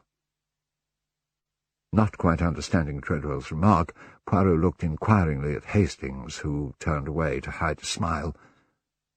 Throwing his colleague a glance of mild reproof, Poirot turned again to Treadwell. The butler's countenance remained perfectly serious. "Did you feel," Poirot queried, "that there was something odd about Dr. Corelli's coming to the house in the way that he did?" "Precisely, sir. It wasn't natural, somehow. And it was after he arrived that the trouble began, with the master telling me earlier this evening to send for you, and giving orders about the doors being locked. Mrs. Richard, too, hasn't been herself all the evening. She had to leave the dinner table. Mr. Richard, he was very upset about it." "Ah," said Poirot, "she had to leave the table. Did she come into this room?" "Yes, sir," Treadwell replied. Poirot looked around the room. His eye alighted on the handbag which Lucia had left on the table. "One of the ladies has left her bag, I see," he observed as he picked it up. Moving closer to him to look at the handbag, Treadwell told Poirot, "That is Mrs. Richards, sir." "Yes," Hastings confirmed. "I noticed her laying it down there just before she left the room." "Just before she left the room, eh?" said Poirot. "How curious." He put the bag down on the settee, frowned perplexedly, and stood apparently lost in thought. "About locking the doors, sir," Treadwell continued after a brief pause, "the master told me—" Suddenly starting out of his reverie, Poirot interrupted the butler. Yes, I must hear all about that. Now, let us go through here," he suggested, indicating the door to the front of the house. Treadwell went to the door, followed by Poirot. Hastings, however, declared rather importantly, "I think I'll stay here." Poirot turned and regarded Hastings quizzically. No, please come with us," he requested his colleague. "But don't you think it better—" Hastings began, when Poirot interrupted him, now speaking solemnly and meaningfully. "I need your cooperation, my friend," he said. "Oh, well, of course, in that case—" The three men left the room together, closing the door behind them. No more than a few seconds later, the door leading to the hallway was opened cautiously, and Lucia entered surreptitiously. After a hurried glance around the room, as though to assure herself that there was no one there, she approached the round table in the centre of the room and picked up Sir Claude's coffee-cup. A shrewd, hard look came into her eyes, which belied their customary innocent appearance, and she suddenly looked a good deal older. Lucia was still standing with the cup in her hand, as though undecided what to do, when the other door leading to the front of the house opened, and Poirot entered the library alone. "Permit me, madame," said Poirot, causing Lucia to start violently. He moved across to her and took the cup from her hand with the air of one indulging in a gesture of simple politeness. I came back for my bag," Lucia gasped. "Ah, yes," said Poirot. "Now let me see, where did I observe a lady's handbag? Ah, yes, Over here." He went to the settee, picked up the bag, and handed it to Lucia. "Thank you so much," she said, glancing around distractedly as she spoke. "Not at all, madame." After a brief, nervous smile at Poirot, Lucia quickly left the room. When she had gone, Poirot stood quite still for a moment or two, and then picked up the coffee cup. After smelling it cautiously, he took from his pocket a test tube, poured some of the dregs from Sir Claude's cup into it, and sealed the tube. Replacing it in his pocket, he then proceeded to look around the room, counting the cups aloud. 1, 2, 3, 4, 5, 6. Yes, 6 coffee cups. A perplexed frown was beginning to gather between Poirot's brows, when suddenly his eyes shone with that green light that always betokened inward excitement. Moving swiftly to the door through which he had recently entered, he opened it and slammed it noisily shut again, and then darted to the French windows, concealing himself behind the curtains. After a few moments, the other door, the one to the hallway, opened, and Lucia entered again, this time even more cautiously than before, appearing to be very much on her guard. Looking about her in an attempt to keep both doors in her sight, she snatched up the coffee cup from which Sir Claude had drunk and surveyed the entire room. Her eye alighted on the small table near the door to the hall, on which there stood a large bowl containing a house-plant. Moving to the table, Lucia thrust the coffee cup upside down into the bowl. Then, still watching the door, she took one of the other coffee cups and placed it near Sir Claude's body. She then moved quickly to the door, but as she reached it the door opened, and her husband Richard entered with a very tall, sandy-haired man in his early 30s, whose countenance, though amiable, had an air of authority about it. The newcomer was carrying a Gladstone bag. "Lucia!" Richard exclaimed, startled. "What are you doing here?" I came to get my handbag," Lucia explained. "Hello, Dr. Graham. Excuse me, please," she added, hurrying past them. As Richard watched her go, Poirot emerged from behind the curtains, approaching the two men as though he had just entered the room by the other door. "Ah, here is Monsieur Poirot. Let me introduce you. Poirot, this is Dr. Graham, Kenneth Graham." Poirot and the doctor bowed to each other, and Dr. Graham went immediately to the body of the dead scientist to examine it, watched by Richard. Hercule Poirot, to whom they paid no further attention, moved about the room, counting the coffee cups again with a smile. 1, 2, 3, 4, 5, he murmured. 5 indeed. A light of pure enjoyment lit up Poirot's face, and he smiled in his most inscrutable fashion. Taking the test tube out of his pocket, he looked at it, and slowly shook his head. Meanwhile, Dr. Graham had concluded a cursory examination of Sir Claude Amory's body. "I'm afraid," he said to Richard, "that I shan't be able to sign a death certificate. Sir Claude was in a perfectly healthy condition. It seems extremely unlikely to me that he could have suffered a sudden heart attack. I fear we shall have to find out what he had eaten or drunk in his last hours." "Good heavens, man, is that really necessary?" asked Richard, with a note of alarm in his voice. "He hadn't eaten or drunk anything that the rest of us didn't. It's absurd to suggest—" "I'm not suggesting anything," Dr. Graham interrupted, speaking firmly and with authority. "I'm telling you that there will have to be an inquest by law, that the coroner will certainly want to know the cause of death. At present I simply do not know what caused Sir Claude's death. I'll have his body removed, and I'll arrange for an autopsy to be done first thing tomorrow morning as a matter of urgency. I should be able to get back to you later tomorrow with some hard facts." He left the room swiftly, followed by a still expostulating Richard. Poirot looked after them, and then assumed a puzzled expression as he turned to look again at the body of the man who had called him away from London with such urgency in his voice. "What was it you wanted to tell me, my friend? I wonder. What did you fear? Was it simply the theft of your formula, or did you fear for your life as well? You relied on Hercule Poirot for help. You called for help too late. But I shall try to discover the truth." Shaking his head thoughtfully, Poirot was about to leave the room when Treadwell entered. "I've shown the other gentleman to his room, sir," he told Poirot. "May I take you to yours, which is the adjoining one at the top of the stairs? I've also taken the liberty of providing a little cold supper for you both after your journey. On the way upstairs I'll show you where the dining-room is." Poirot inclined his head in polite acceptance. "Thank you very much, Treadwell."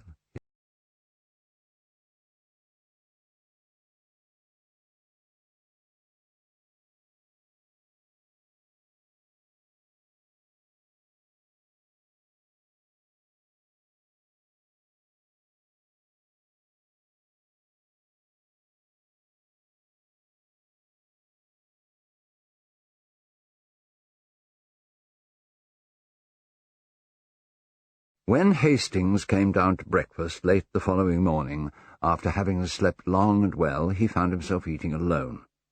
From Treadwell he learned that Edward Raynor had breakfasted much earlier and had gone back to his room to put some of Sir Claude's papers in order, that Mr. and Mrs. Amory had had breakfast in their suite of rooms and had not yet appeared, and that Barbara Amory had taken a cup of coffee out into the garden where she was presumably still sunning herself.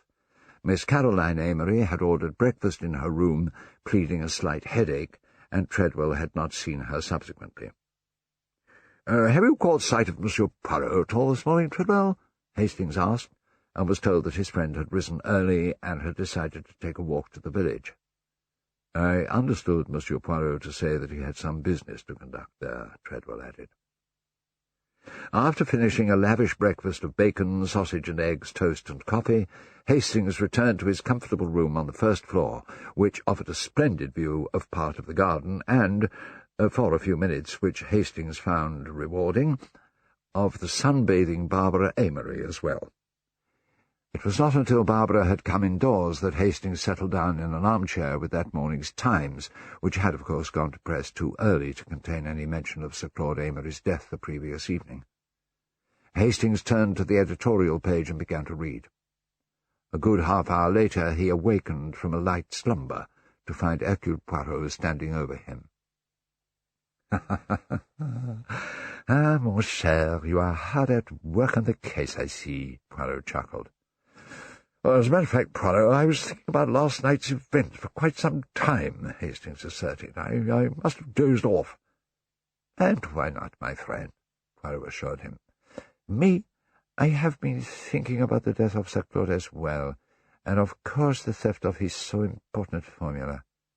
I have, in fact, already taken some action, and I am expecting at any minute a telephone message to tell me if a certain suspicion of mine is correct or not."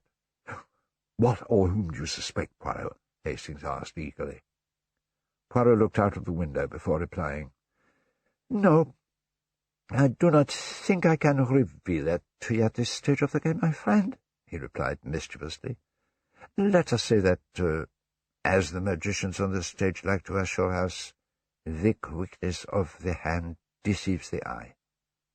"Really, Poirot," Hastings exclaimed, "you can be extremely irritating at times. I do think you ought to at least let me know whom you suspect of having stolen the formula. After all, I might be able to help you by—" Poirot stopped his colleague with an airy gesture of his hand. The little detective was now wearing his most innocent expression and gazing out of the window meditatively into the far distance. "You are puzzled, Hastings?" he asked. "You are wondering to yourself why I do not launch myself in pursuit of a suspect?" "Well, something of the kind," Hastings admitted. "It is no doubt what you would do if you were in my place," observed Poirot complacently. "I understand that. But I am not of those who enjoy rushing about seeking a needle in a haystack, as you English say. For the moment I am content to wait. As to why I wait, eh bien, to the intelligence of Hercule Poirot, things are sometimes perfectly clear, which are not at all clear to those who are not so greatly gifted." "Good Lord, Poirot!" Hastings exclaimed. "Do you know, I'd give a considerable sum of money to see you make a thorough ass of yourself, just for once. You're so confoundedly conceited." "Do not enrage yourself, my dear Hastings," Poirot replied soothingly. "In verity, I observe that there are times when you seem almost to detest me. Alas, I suffer the penalties of greatness." The little man puffed out his chest and sighed so comically that Hastings was forced to laugh.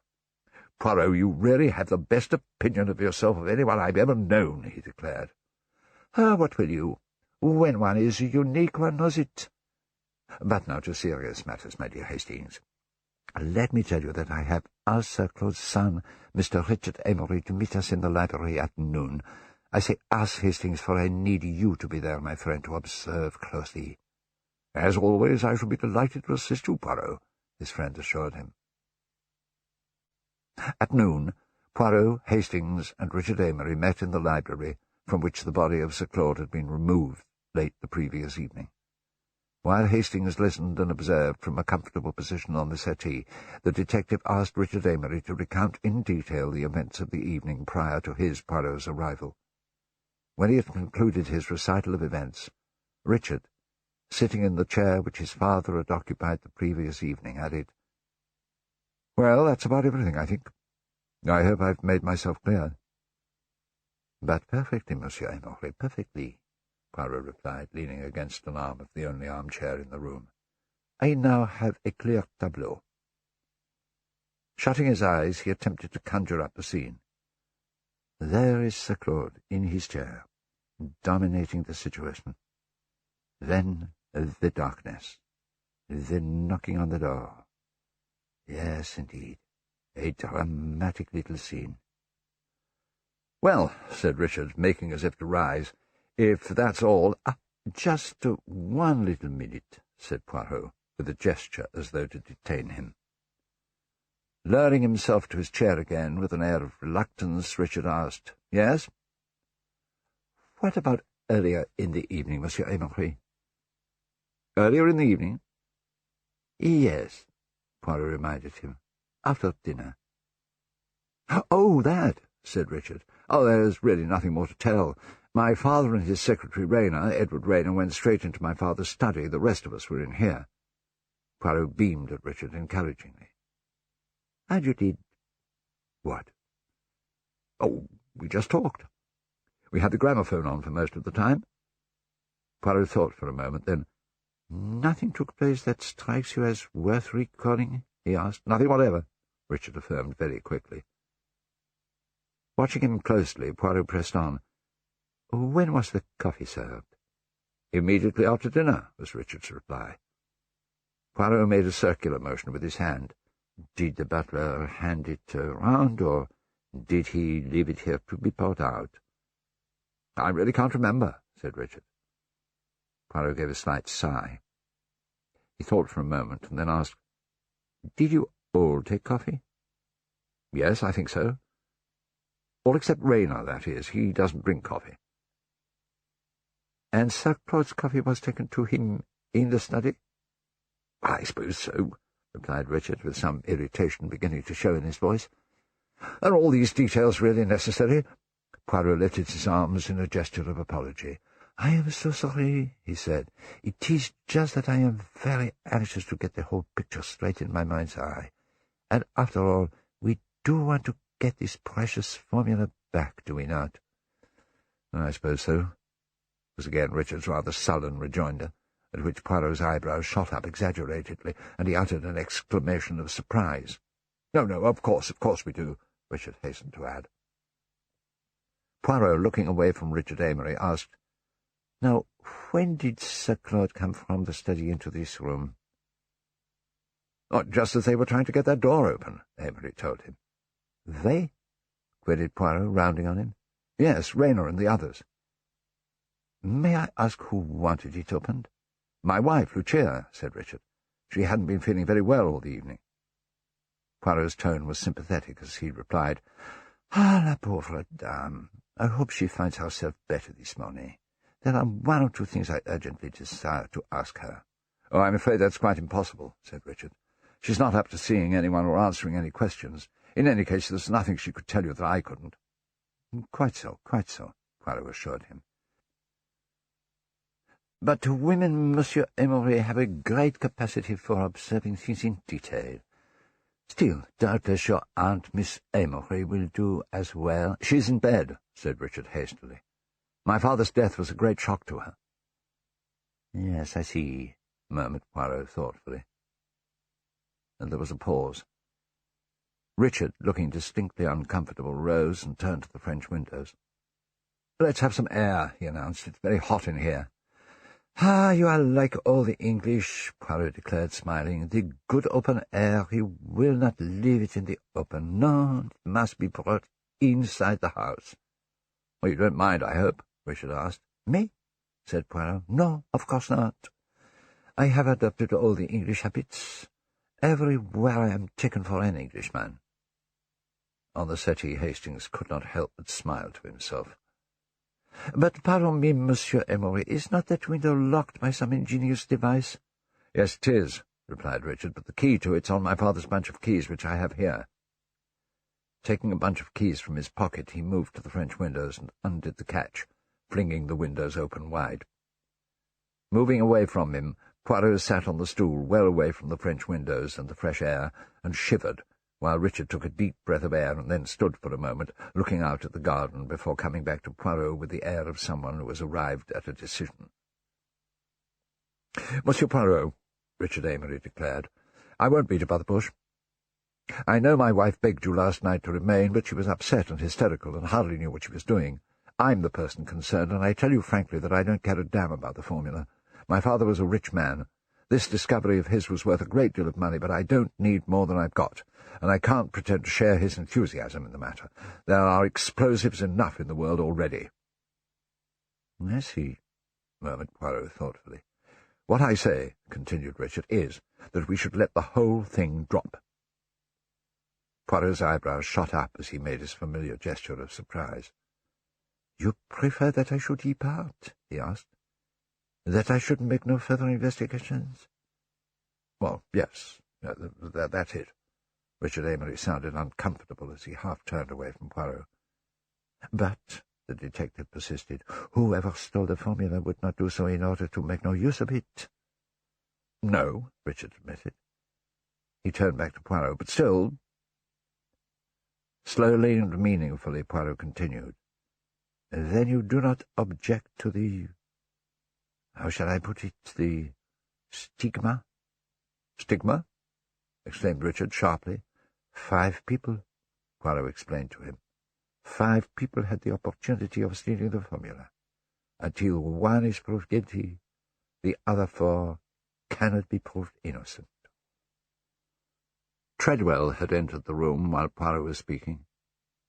As Richard began to stammer irresolutely, the butler interrupted him. "I beg your pardon, sir," he said to his employer, "but Dr. Graham is here and would like to see you." Clearly glad of the opportunity to escape further questioning from Poirot, Richard replied, "Well, I'll come at once," moving to the door as he spoke. Turning to Poirot, he asked formally, "Would you excuse me, please?"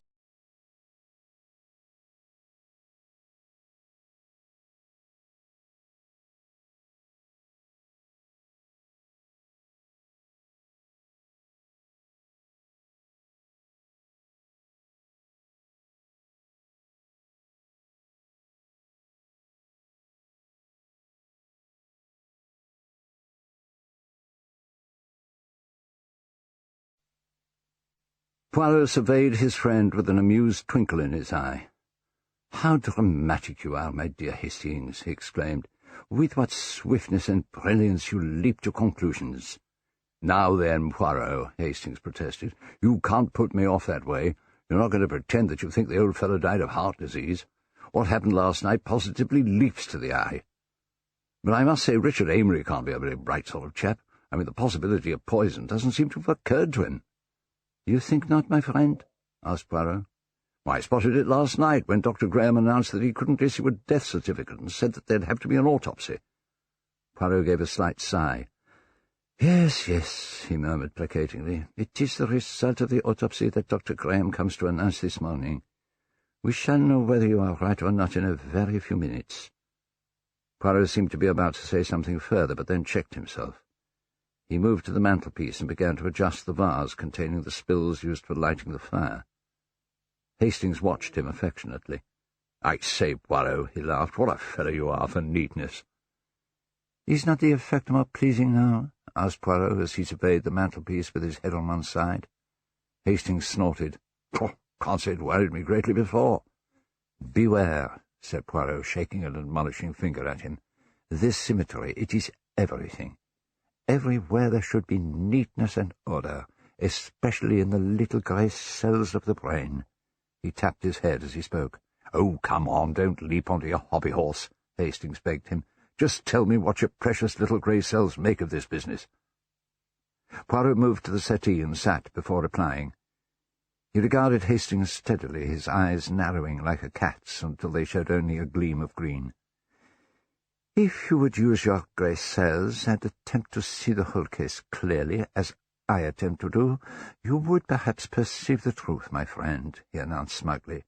"However," he continued in a tone which suggested that he considered he was behaving with great magnanimity, "before Dr. Graham arrives, let us first hear the ideas of my friend Hastings." "Well," Hastings began eagerly, "the key being found under the secretary's chair is suspicious." "You think so, do you, Hastings?" "Of course," his friend replied. "Highly suspicious. But on the whole I plump for the Italian." "Ah," Poirot murmured, "the mysterious Dr. Corelli." "Mysterious, exactly," Hastings continued. "That's precisely the right word for him. What's he doing down here in the country? Well, I'll tell you. He was after Sir Claude Amory's formula. He's almost certainly the emissary of a foreign government. You know the kind of thing I mean." "I do indeed, Hastings," Poirot responded with a smile. "After all, I do occasionally go to the cinema, you know." "And if it turns out that Sir Claude was indeed poisoned," Hastings was now well into his stride, "it makes Dr. Corelli more than ever the prime suspect. Remember the Borgias? Poison is a very Italian sort of crime. But what I'm afraid of is that Corelli will get away with the formula in his possession."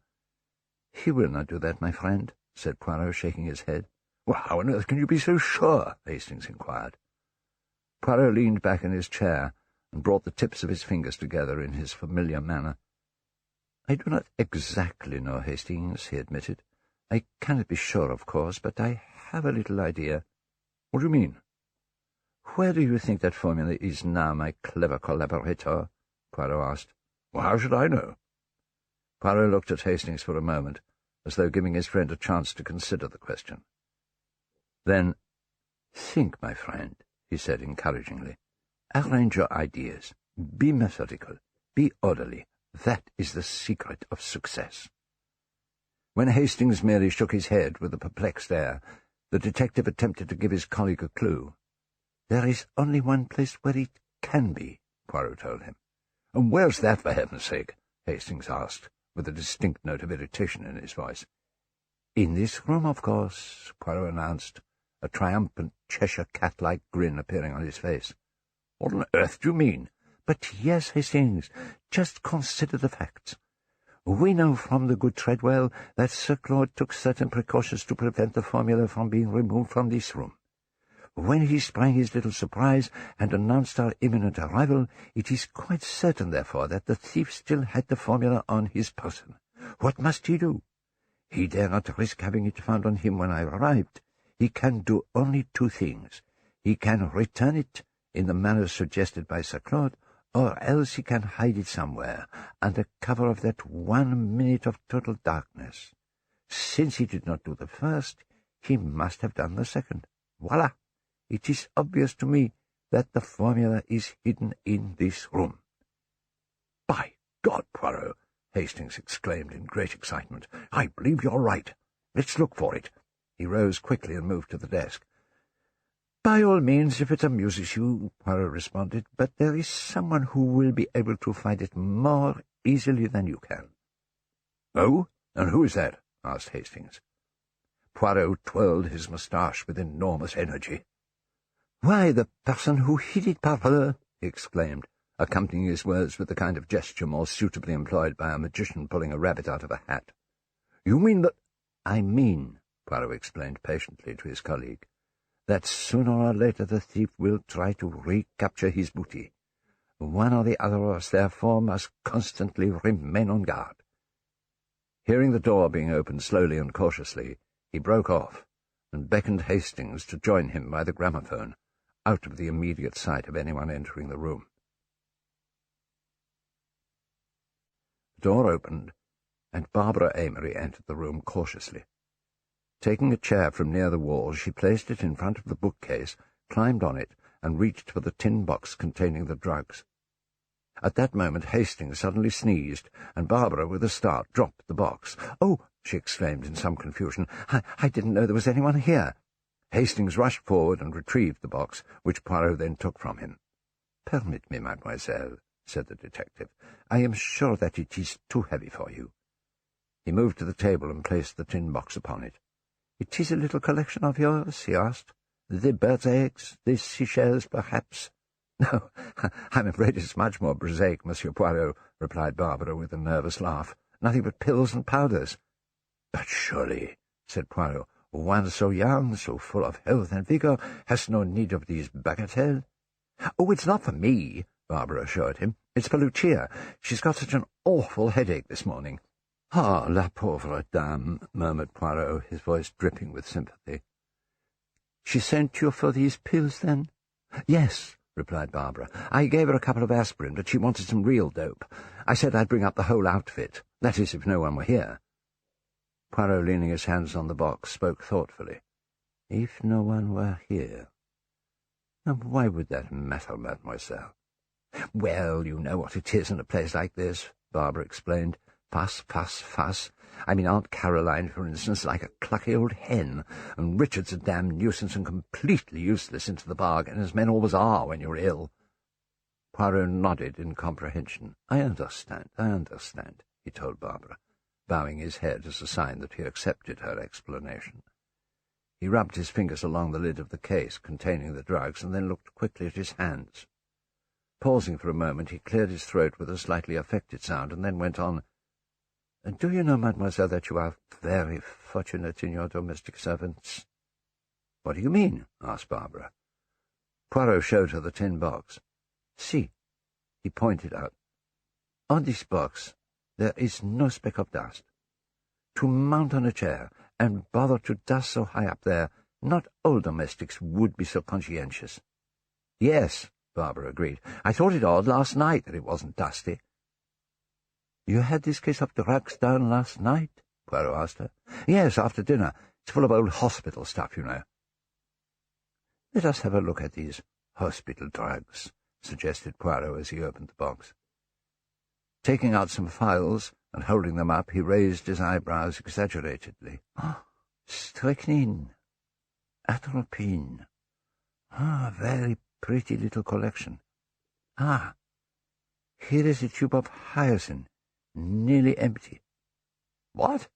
exclaimed Barbara. "Why, they were all full last night, I'm sure they were. Voila."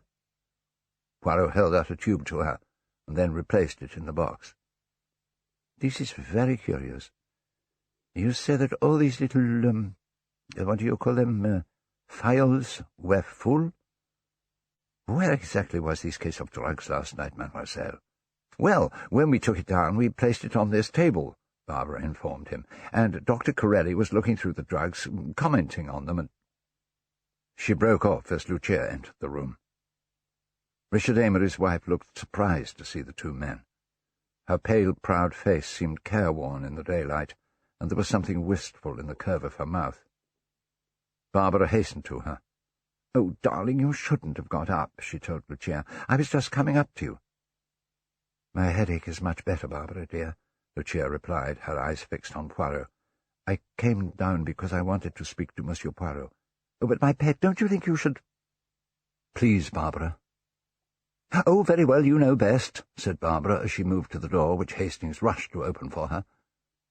When she'd gone, Lucia moved to a chair and sat down. "Monsieur Poirot," she began. "I am at your service, madame," Poirot responded politely.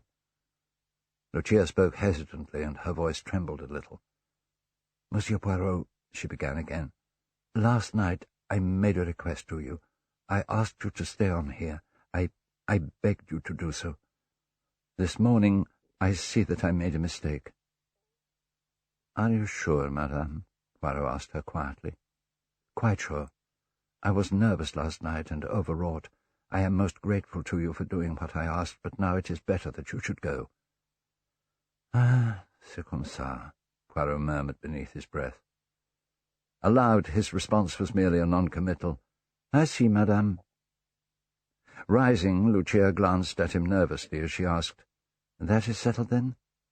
"Not quite, madame," replied Poirot, taking a step towards her. "If you remember, you expressed the doubt that your father-in-law had died in natural death."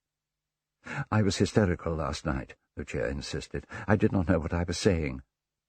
"Then you are now convinced," Poirot persisted, "that his death was after all natural?" "Absolutely," Lucia declared. Poirot's eyebrows rose a trifle. He looked at her in silence. "Why do you look at me like that?" Lucia asked with alarm in her voice. "Because, madame, it is sometimes difficult to set a dog on the scent. But once he has found it, nothing on earth will make him leave it, not if he is a good dog. And I, madame, I, Hercule Poirot, am a very good dog." In great agitation, Lucia declared, "Oh, but you really must go. I beg you, I implore you. You don't know what harm you may do by remaining." "Harm?" asked Poirot. "To you, madame?" "To all of us, Monsieur Poirot. I can't explain further, but I beg you to accept my word that it is so. From the first moment I saw you, I trusted you. Please." She broke off as the door opened, and Richard, looking shocked, entered with Dr. Graham. "Lucia," her husband exclaimed as he caught sight of her. "Richard, what is it?" asked Lucia anxiously as she rushed to his side. "What has happened? Something new has happened. I can see it in your face. What is it?"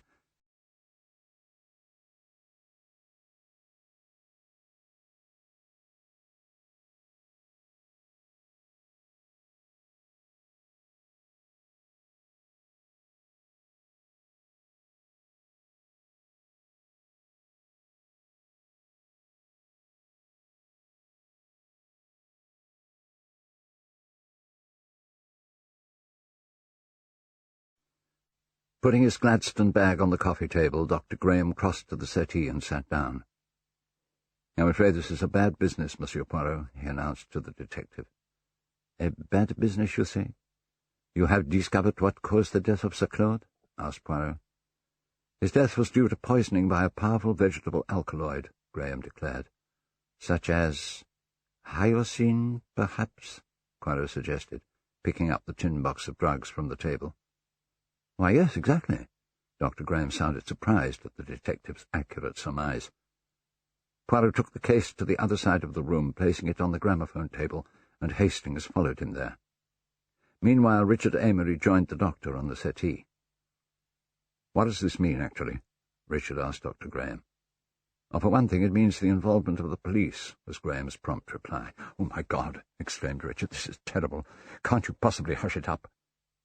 Dr. Graham looked at Richard Amory steadily before he spoke slowly and deliberately.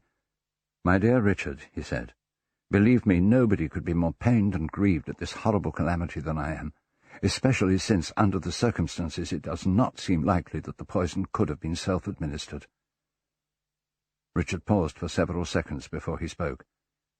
"Are you saying it was murder?" he asked in an unsteady voice. Dr. Graham did not speak, but nodded solemnly. "Murder!" exclaimed Richard. "What on earth are we going to do?" Adopting a brisker, more businesslike manner, Graham explained the procedure to be followed. "I have notified the coroner. The inquest will be held tomorrow at the King's Arms." "And you mean the police will have to be involved? There's no way out of it?" "There is not." "Surely you must realize that, Richard," said Dr. Graham. Richard's tone was frantic as he began to explain. "But why didn't you warn me? Now, come on, Richard, take a hold of yourself. I'm sure you understand that I have only taken such steps as I thought absolutely necessary," Graham interrupted him. "After all, no time should be lost in matters of this kind." "My God!" exclaimed Richard. Dr. Graham addressed Amory in a kindlier tone. "Richard, I know, I do understand. This has been a terrible shock to you, but there are things I must ask you about. Do you feel equal to answering a few questions?" Richard made a visible effort to pull himself together. "What do you want to know?" he asked. "First of all," said Graham, "what food and drink did your father have at dinner last night?" "Oh, let's see, we all had the same. Soup, fried sole, cutlets, and we finished off with a fruit salad." "Now, what about drink?" continued Dr. Graham. Richard considered for a moment before replying. "My father and my aunt drank Burgundy, and so did Rayner, I think. I stuck with whisky and soda, and Dr. Corelli drank white wine throughout the meal." "Ah, yes, the mysterious Dr. Corelli," Graham murmured. "You'll excuse me, Richard, but how much precisely do you know about this man?"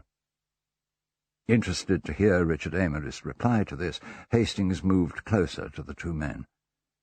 In answer to Dr. Graham, Richard declared, "I know nothing about him. I've never met him or even heard of him until yesterday." "But he is a friend of your wife?" asked the doctor. "Well, apparently he is." "Does she know him intimately?" "Oh, no, he's a mere acquaintance, I gather." Graham made a little clicking sound with his tongue and shook his head. "You've not allowed him to leave the house, I hope?" he asked. No, Richard assured him. "I pointed out to him last night that until this matter was cleared up, the business of the formula being stolen, it would be best for him to remain here at the house. In fact, I sent down to the inn where he had a room and had his things brought up here." "Didn't he make any protest at all?" Graham asked in some surprise. "Oh, no, in fact, he agreed quite eagerly." Was Graham's only response to this. Then, looking about him, he asked, "Well, now, what about this room?" Poirot approached the two men. "The doors were locked last night by Treadwell the butler," he assured Dr. Graham, "and the keys were given to me. Everything is exactly as it was, except that we have moved the chairs, as you see." Dr. Graham looked at the coffee cup on the table. Pointing to it, he asked, "Is that the cup?" He went across to the table, picked up the cup, and sniffed at it.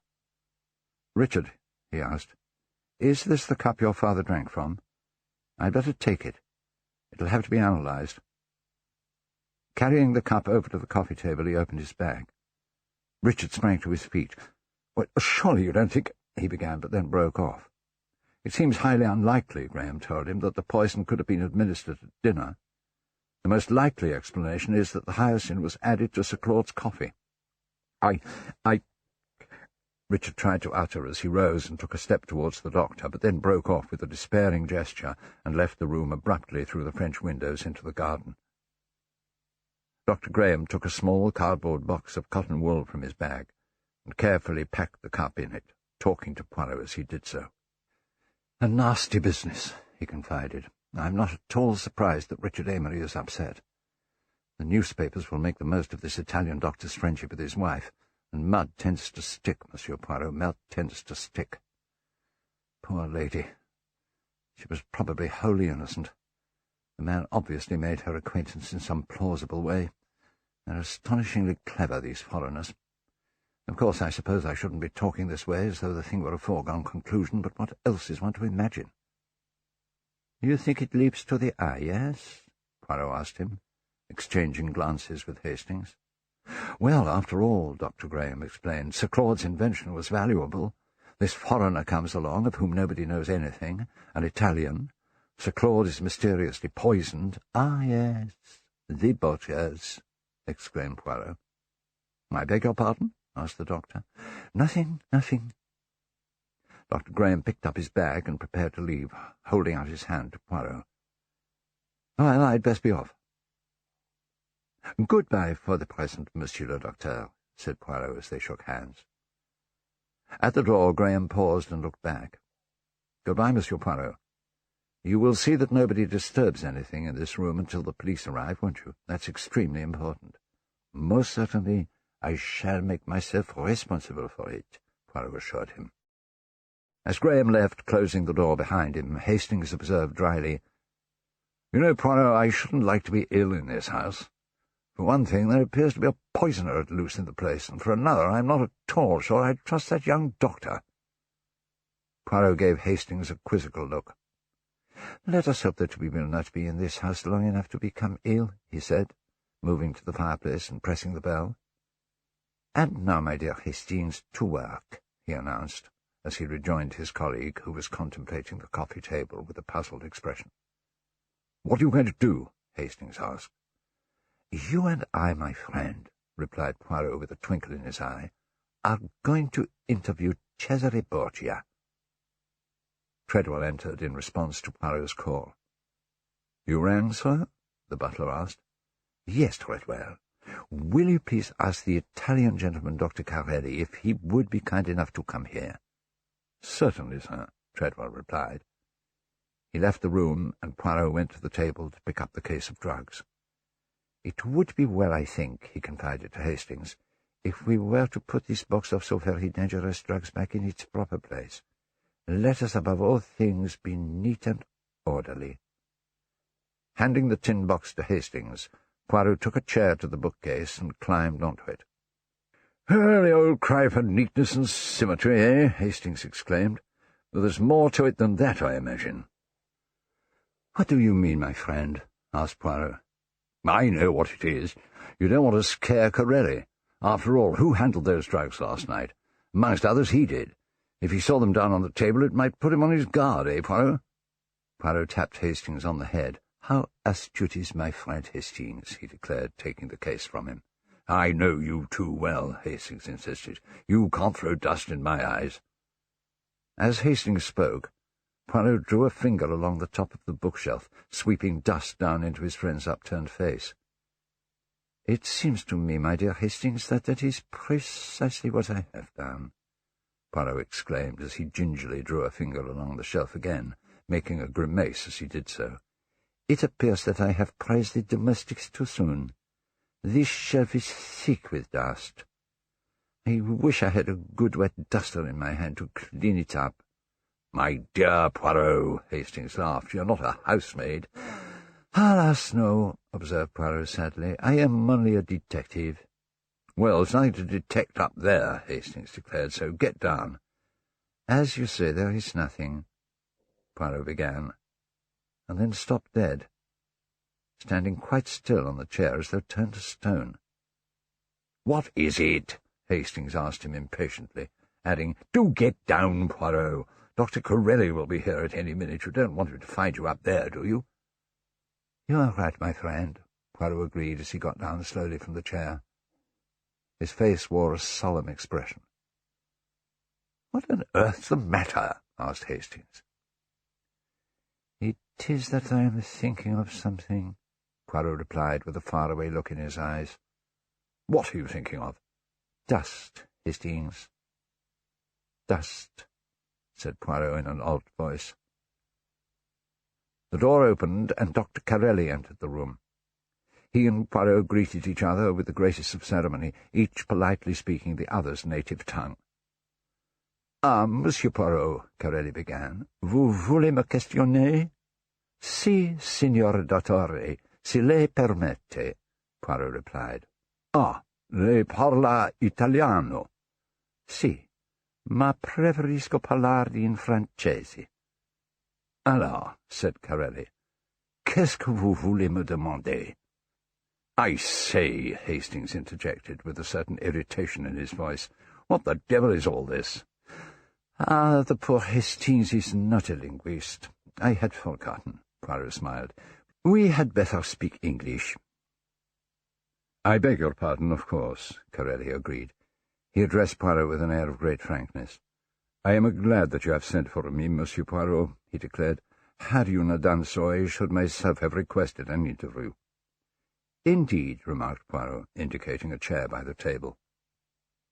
Carelli sat, while Poirot seated himself in the armchair, and Hastings made himself comfortable on the settee. "Yes," the Italian doctor continued. "As it happens, I have business in London of an urgent nature." "Pray continue," Poirot encouraged him. "Yes. Of course, I quite appreciated the position last night.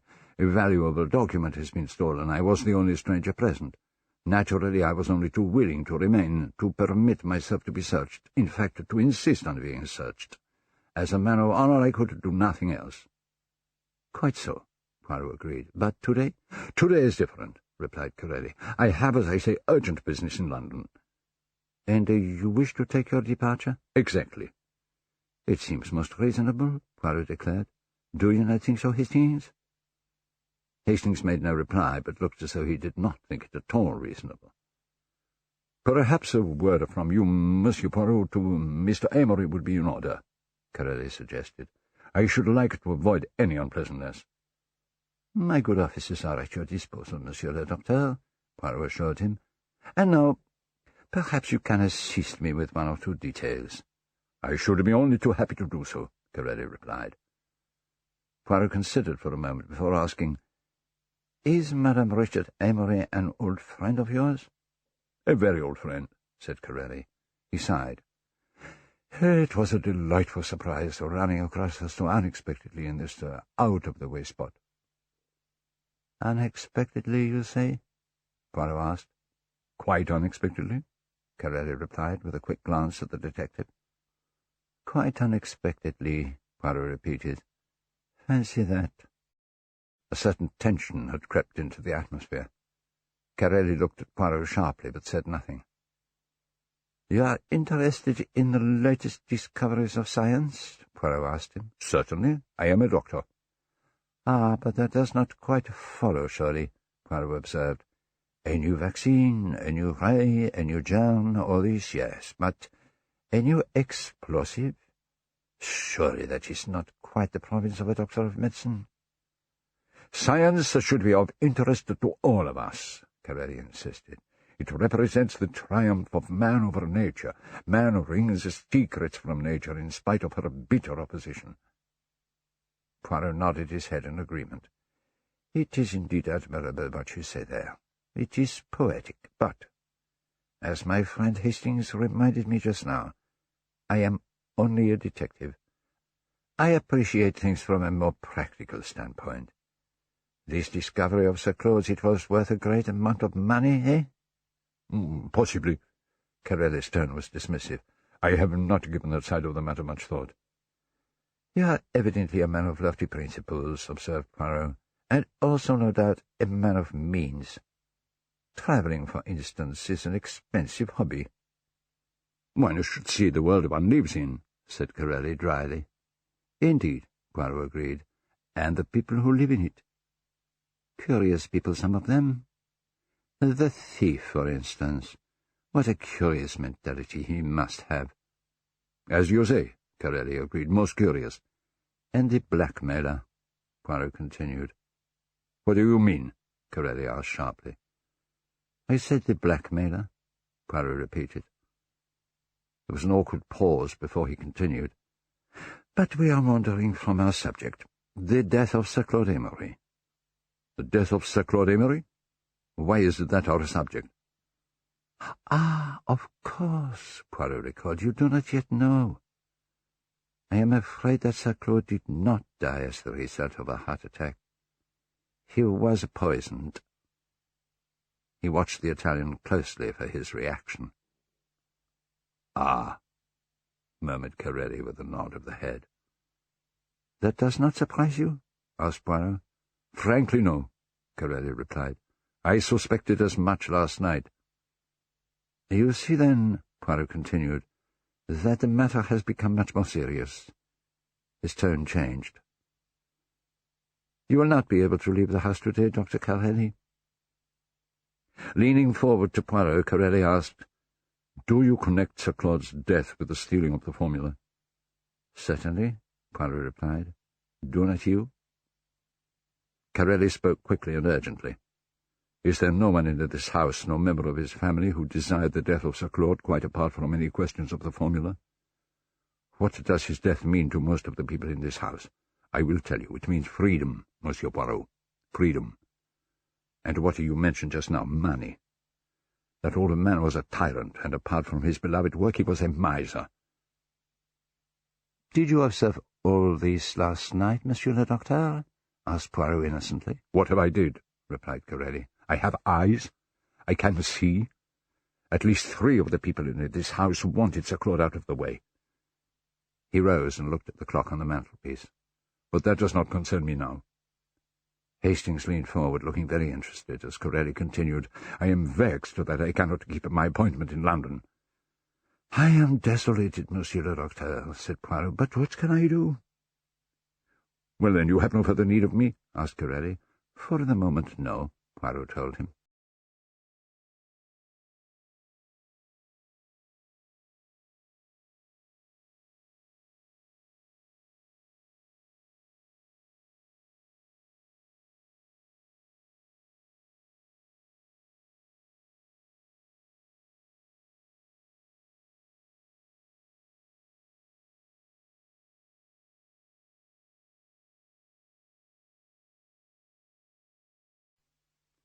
When Corelli had left the room, Hastings stared after him for a few moments.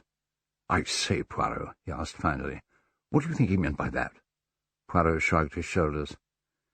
"It was a remark of no consequence," he declared. "But, Poirot," Hastings persisted, "I'm sure Corelli was trying to tell you something."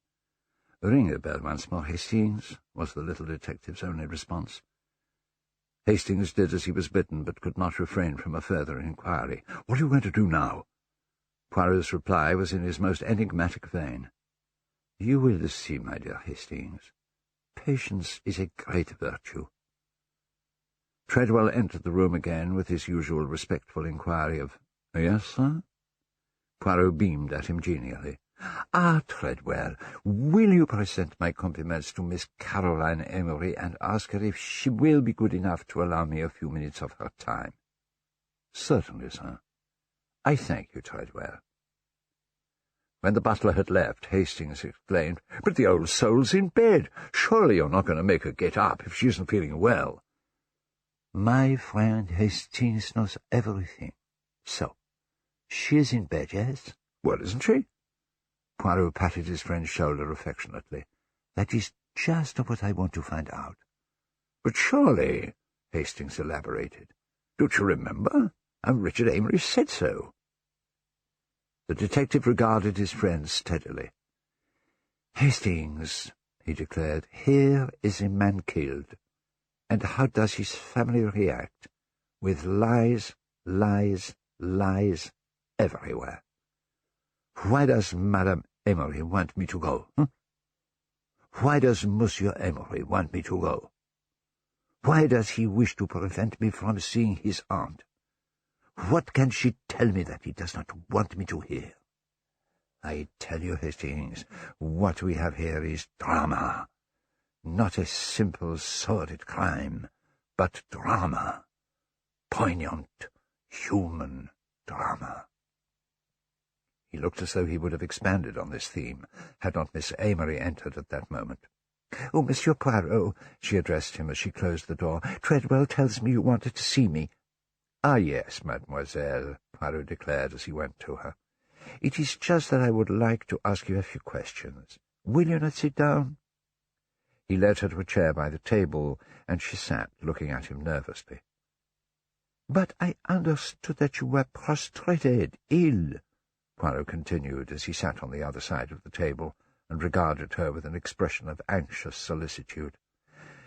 "Oh, it's all been a terrible shock, of course," Caroline Amory sighed. "Really terrible. But what I always say is, somebody must keep their head. The servants, you know, are in a turmoil.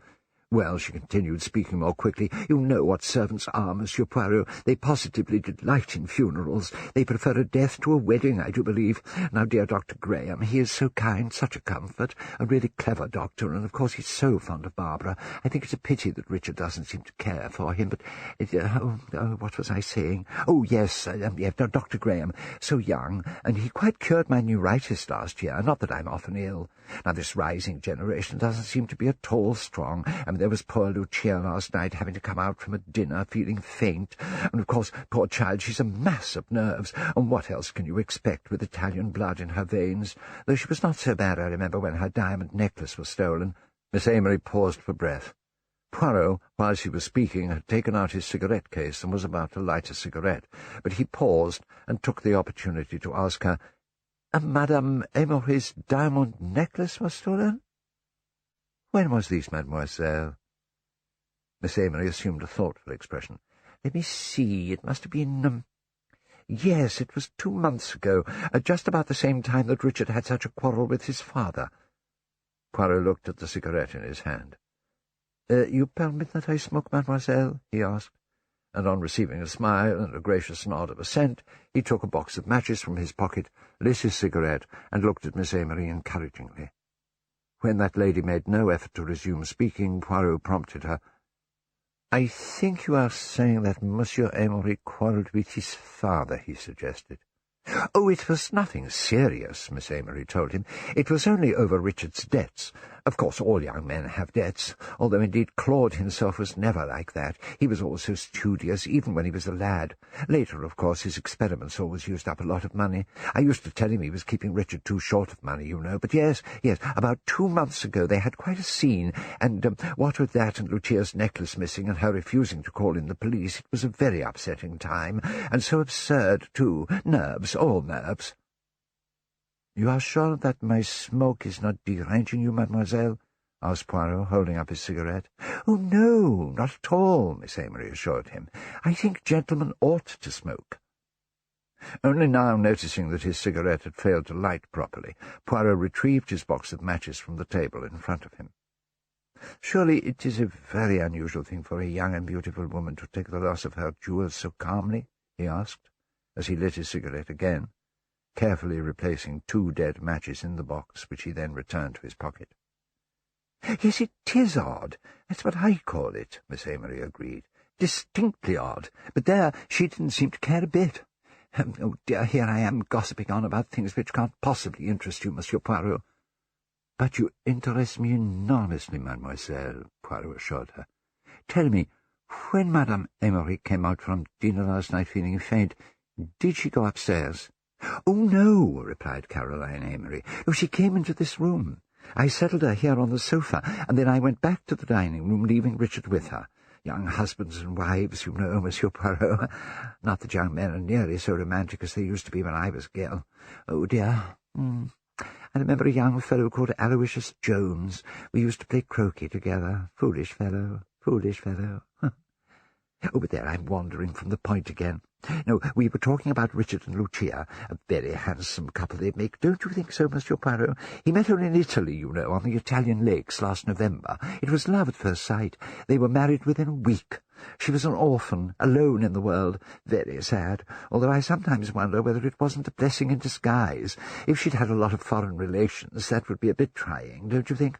After all, you know what foreigners are. Oh! She suddenly broke off, turning in her chair to look at Poirot in embarrassed dismay. "Oh, I do beg your pardon." Not at all, murmured Poirot, with an amused glance at Hastings. "So stupid of me," Miss Amory apologized, highly flustered. "I didn't mean... of course, it's so different in your case. Les braves Belges, as we used to say during the war." "Please do not concern yourself," Poirot assured her. After a pause, he continued, as though her mention of the war had reminded him. "I believe, that is, I understand that the box of drugs above the bookcase is a relic of the war. You were all examining it last night, were you not?" "Yes, that's right, so we were." "Now, how did that come about?" inquired Poirot. Miss Amory considered for a moment before replying. "Now, how did it happen?" "Ah, yes, I remember. I said I wished I had some sal volatile, and Barbara got the box down to look through it, and then the gentleman came in, and Dr. Corelli frightened me to death with the things he said." Hastings began to show great interest in the turn being taken by the discussion, and Poirot prompted Miss Amory to continue. "You mean the things Dr. Corelli said about the drugs? He looked through them and examined them thoroughly, I suppose?" "Yes," Miss Amory confirmed, "and he held one glass tube up, something with the most innocent name, bromide, I think, which I've often taken for seasickness, and he said it would kill 12 strong men." "Hyoscine hydrobromide?" asked Poirot. "I beg your pardon? Was it hyoscine hydrobromide that Dr. Corelli was referring to?"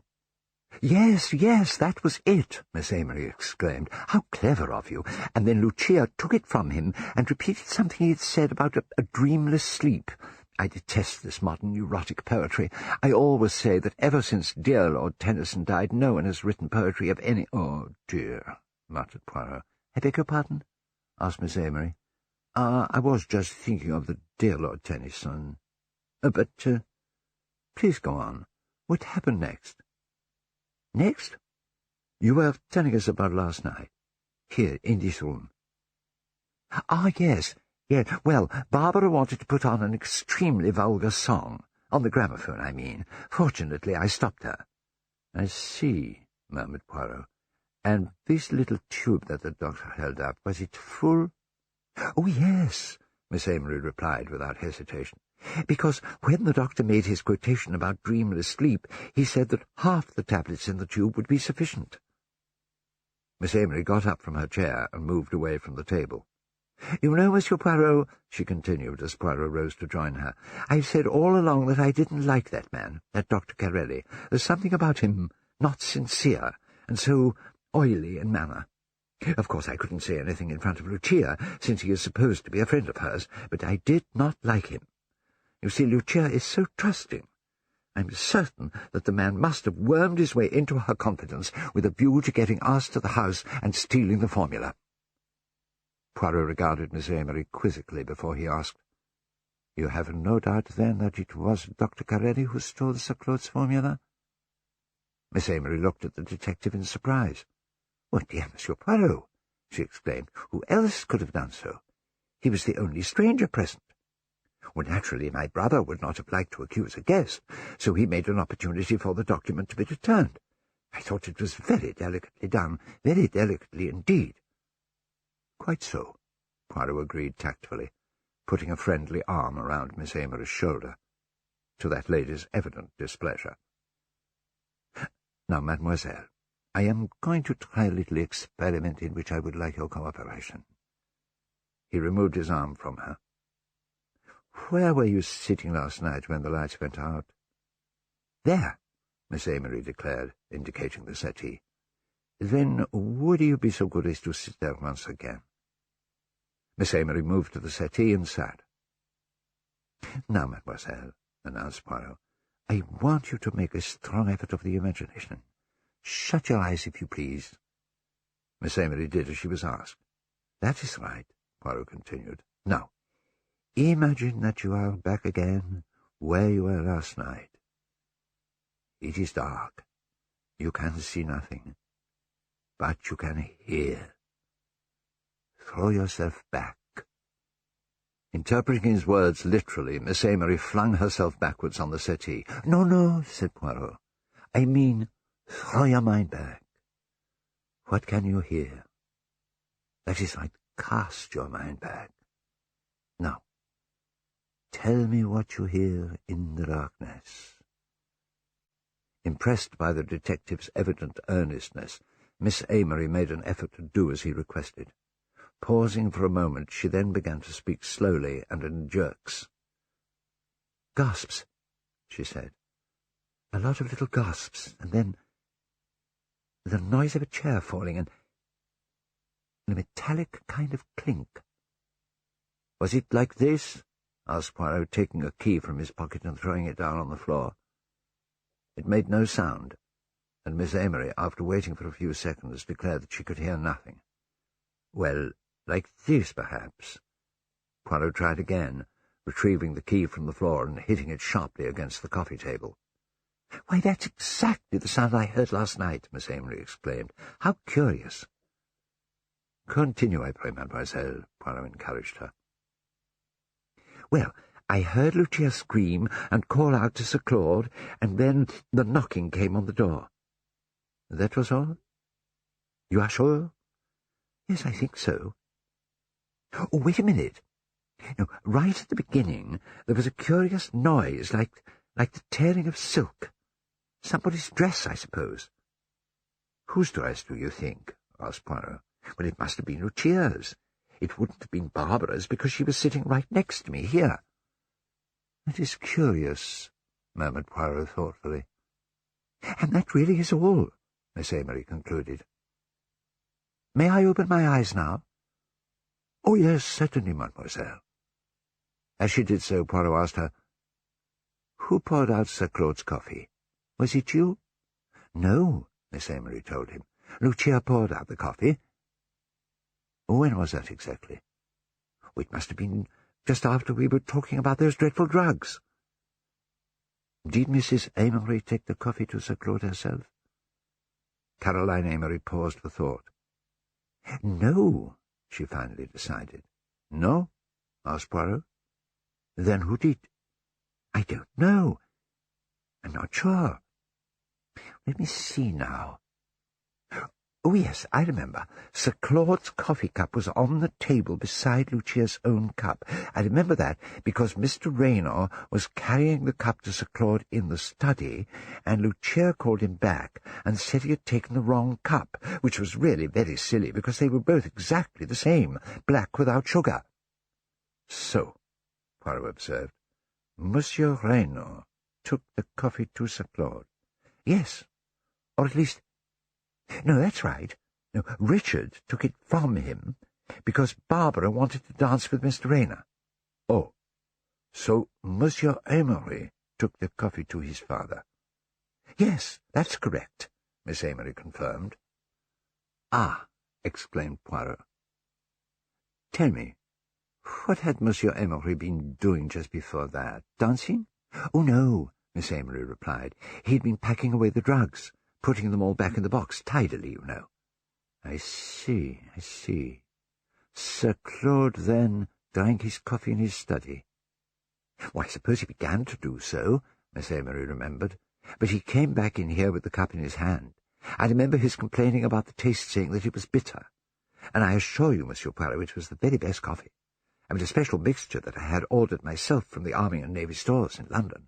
You know, that wonderful department store in Victoria Street. It's so convenient, not far from the railway station, and She broke off as the door opened, and Edward Raynor entered. "Am I interrupting?" the secretary asked. "I'm so sorry. I wanted to speak to Monsieur Poirot, but I can come back later." No, declared Poirot.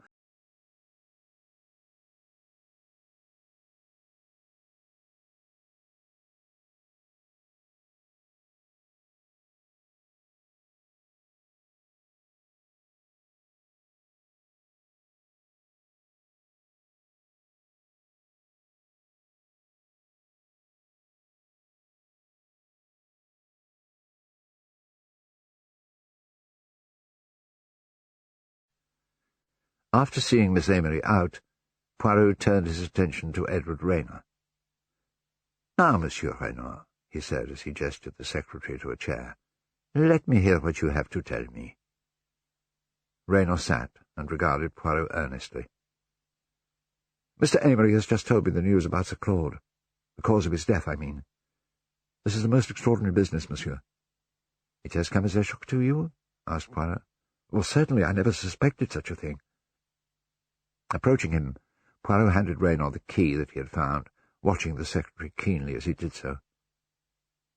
"Have you ever seen this key before, Monsieur Raynor?" he asked. Raynor took the key and turned it about in his hands with a puzzled air.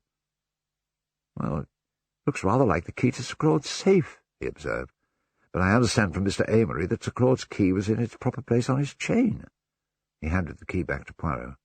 "Yes, this is a key to the safe in Sir Claude's study, but it is a duplicate key," Poirot told him, adding slowly and with emphasis, "a duplicate which was lying on the floor beside the chair you occupied last night." Raynor looked at the detective unflinchingly. "If you think it was I who dropped it, you are mistaken," he declared. Poirot regarded him searchingly for a moment, and then nodded his head as if satisfied. "I believe you," he said. Moving briskly to the settee, he sat down and rubbed his hands together. "Now, let us get to work, Monsieur Raynor. You were Sir Claude's confidential secretary, were you not?" "That is correct." "Then you know a lot about his work." "Yes, I have a certain amount of scientific training, and I occasionally helped him with his experiments." "Do you know anything," asked Poirot, "that can throw light upon this unfortunate affair?" Raynor took a letter from his pocket. "Only this," he replied, as he rose, moved across to Poirot and handed him the letter. "One of my tasks was to open and sort out all of Sir Claude's correspondence. This came 2 days ago." Poirot took the letter and read it aloud. You are nourishing a viper in your bosom. Bosom? He queried, turning to Hastings before continuing. Beware of Selma Goetz and her brood. Your secret is known. Be on your guard. It is signed Watcher. Very picturesque and dramatic. Hastings, you will enjoy this, Poirot remarked, passing the letter to his friend. What I would like to know, declared Edward Rayner, is this. Who is Selma Goetz? Leaning back and putting his fingertips together, Poirot announced, I think I can satisfy your curiosity, monsieur. Selma Goetz was the most successful international spy ever known. She was also a very beautiful woman. She worked for Italy, for France, for Germany, and eventually, I believe, for Russia. Yes, she was an extraordinary woman, Selma Goetz. Rayner stepped back a pace and spoke sharply. Was? She is dead, Poirot declared. She died in Genoa last November. He retrieved the letter from Hastings, who had been shaking his head over it with a perplexed expression. Then this letter must be a hoax, Rayner exclaimed. I wonder, Poirot murmured. Selma Goetz and her brood, it says. Selma Goetz left a daughter, Monsieur Rayner, a very beautiful girl. Since her mother's death she has disappeared completely. He put the letter in his pocket. Could it be possible that— Rayner began, then paused. Yes? You were going to say something, monsieur? Poirot prompted him.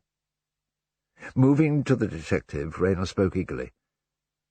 Mrs. Amory's Italian maid. She brought her from Italy with her, a very pretty girl. Vittoria Muzio, her name is. Could she possibly be this daughter of Selma Goetz? Ah, it is an idea, that. Poirot sounded impressed. Well, let me send her to you, Rayner suggested, turning to go. Poirot rose. No, a little minute. Above all, we must not alarm her. Let me speak to Madame Amory first. She will be able to tell me something about this girl. Perhaps you're right, Rayner agreed. I'll tell Mrs. Amory at once. The secretary left the room with the air of a determined man, and Hastings approached Poirot in great excitement. That's it, Poirot. Corelli and the Italian maid in collusion, working for a foreign government. Don't you agree? Deep in thought, Poirot paid his colleague no heed. Poirot, don't you think so? I said it must be Corelli and the maid working together. Ah, yes, that is exactly what you would say, my friend. Hastings looked affronted. Well, what's your idea? He asked Poirot in an injured tone. There are several questions to be answered, my dear Hastings.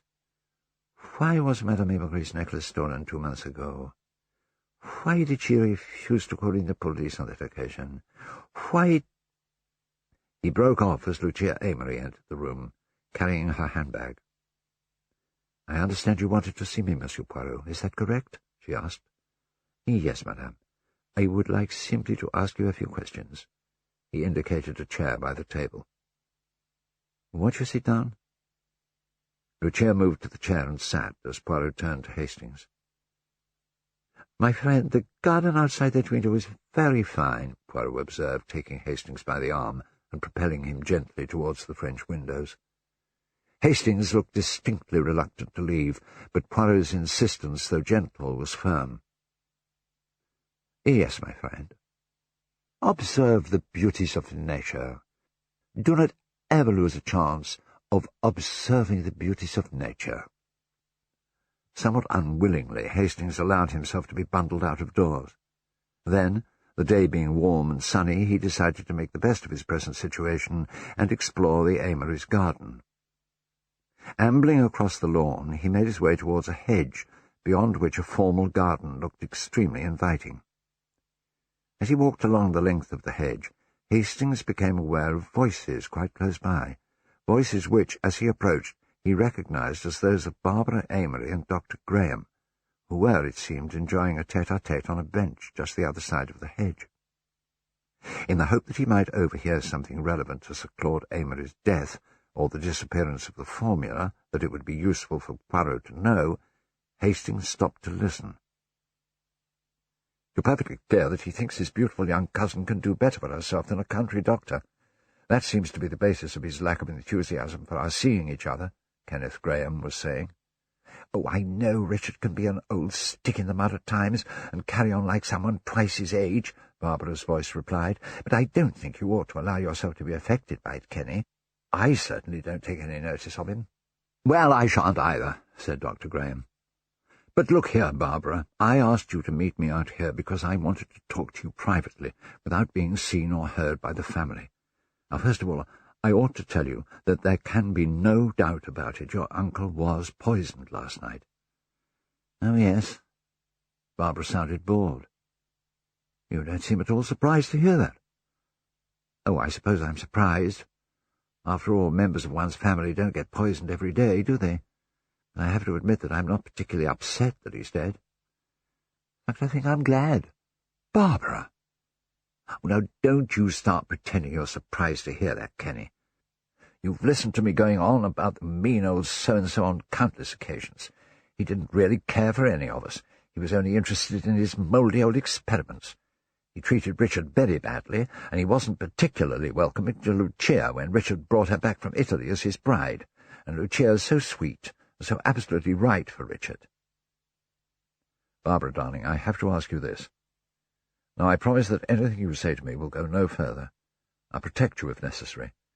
But tell me, do you know something, anything at all, about your uncle's death? Have you any reason to suspect that Richard, for example, might have felt so desperate about his financial situation that he would think of killing his father in order to get his hands now on what would eventually be his inheritance?" "I don't want to continue this conversation, Kenny. I thought you asked me out here to whisper sweet nothings to me, not to accuse my cousin of murder. Now, darling, I'm not accusing Richard of anything, but you must admit there's something wrong here.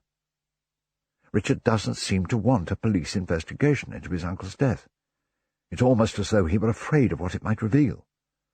There's no way he can stop the police from taking over, of course, but he's made it perfectly clear that he's furious with me for having instigated an official investigation. I was only doing my duty as a doctor, after all. How could I possibly have signed a death certificate stating that Sir Claude had died of a heart attack? But for heaven's sake, there was absolutely nothing wrong with his heart when I last gave him a regular check-up only a few weeks ago. Kenny, I don't want to hear any more. I'm going indoors. You'll make your own way out through the garden, won't you? I'll see you another time. Oh, Barbara, I only want—" But she had already gone. Dr. Graham emitted a deep sigh that was almost a groan. At that moment Hastings thought it expedient to retrace his steps quickly back to the house, without being seen by either of them. Back in the library, it was only after Hastings, propelled by Hercule Poirot, had made his unwilling exit into the garden, that the little detective turned his attention again to Lucia Amory, first taking care to close the French windows. Lucia looked at Poirot anxiously. "You want to ask me about my maid, I understand, Monsieur Poirot. That is what Mr. Raynaud told me. But she is a very good girl. I'm sure there is nothing wrong with her." "Madame," Poirot replied, "it is not about your maid that I wish to speak to you." Lucia sounded startled as she began. "But Mr. Raynaud said—" Poirot interrupted her. "I am afraid I allowed Mr. Raynaud to think so for reasons of my own." "Well, what is it, then?" Lucia's voice was guarded now. "Madame," Poirot observed, "you paid me a very pretty compliment yesterday. You said, when you first saw me, you said that you trusted me." "Well? Well, madame, I ask you to trust me now." "What do you mean?" Poirot observed her solemnly. "You have youth, beauty, admiration, love, all the things a woman wants and craves. But there is one thing, madame, that you lack, a father confessor. Let Papa Poirot offer himself for the post." Lucia was about to speak when Poirot interrupted her. "Now, think well before you refuse, madame. It was at your request that I remained here. I stayed to serve you. I still wish to serve you." With a sudden flash of temperament, Lucia replied, "You can serve me best now by going, monsieur." "Madame," Poirot continued imperturbably, "do you know that the police have been called in?" "The police?" "Yes. But by whom? And why?" "Dr. Graham and the other doctors, his colleagues," Poirot told her, "have discovered that Sir Claude Amory was poisoned." "Oh, no. No. Oh, not that." Lucia sounded more horrified than surprised. "Yes. So you see, madame, there is very little time for you to decide on the most prudent course of action. At present I serve you. Later I may have to serve justice." Lucia's eyes searched Poirot's face as though trying to decide whether to confide in him. At last, "What do you want me to do?" she asked falteringly. Poirot sat and faced her. "What will you?" he murmured to himself, and then, addressing Lucia, he suggested gently, "Why not simply tell me the truth, madame?" Lucia paused. Stretching out her hand towards him, she began, I... She paused again irresolutely, and then her expression hardened. "Really, Monsieur Poirot, I am at a loss to understand you." Poirot eyed her keenly. "Ah, it is to be like that, is it? I am very sorry." Her composure somewhat regained, Lucia spoke coldly. "If you will tell me what you want with me, I will answer any questions you wish to ask." "So," the little detective exclaimed, "you pit your wits against Hercule Poirot, do you? Very well, then. Be assured, however, madame, that we shall get at the truth just the same." He tapped the table. "But by a less pleasant process." "I have nothing to conceal," Lucia told him defiantly. Taking from his pocket the letter Edward Raynor had given him, Poirot handed it to Lucia. "A few days ago Sir Claude received this anonymous letter," he revealed. Lucia glanced through the letter, apparently unmoved. "Well, what of it?" she commented as she handed it back to Poirot. "Have you heard the name Selma Goetz before?" "Never." "Who is she?" asked Lucia. "She died in Genoa last November," Poirot informed her. "Indeed?" "Perhaps you met her there," Poirot remarked, replacing the letter in his pocket. "In fact, I think you did." "I was never in Genoa in my life," Lucia insisted sharply. "Then if anyone were to say that they had seen you there, they would be mistaken." Poirot persisted. "But I understand, madame, that you first met your husband in Genoa." "Did Richard say that? How stupid of him.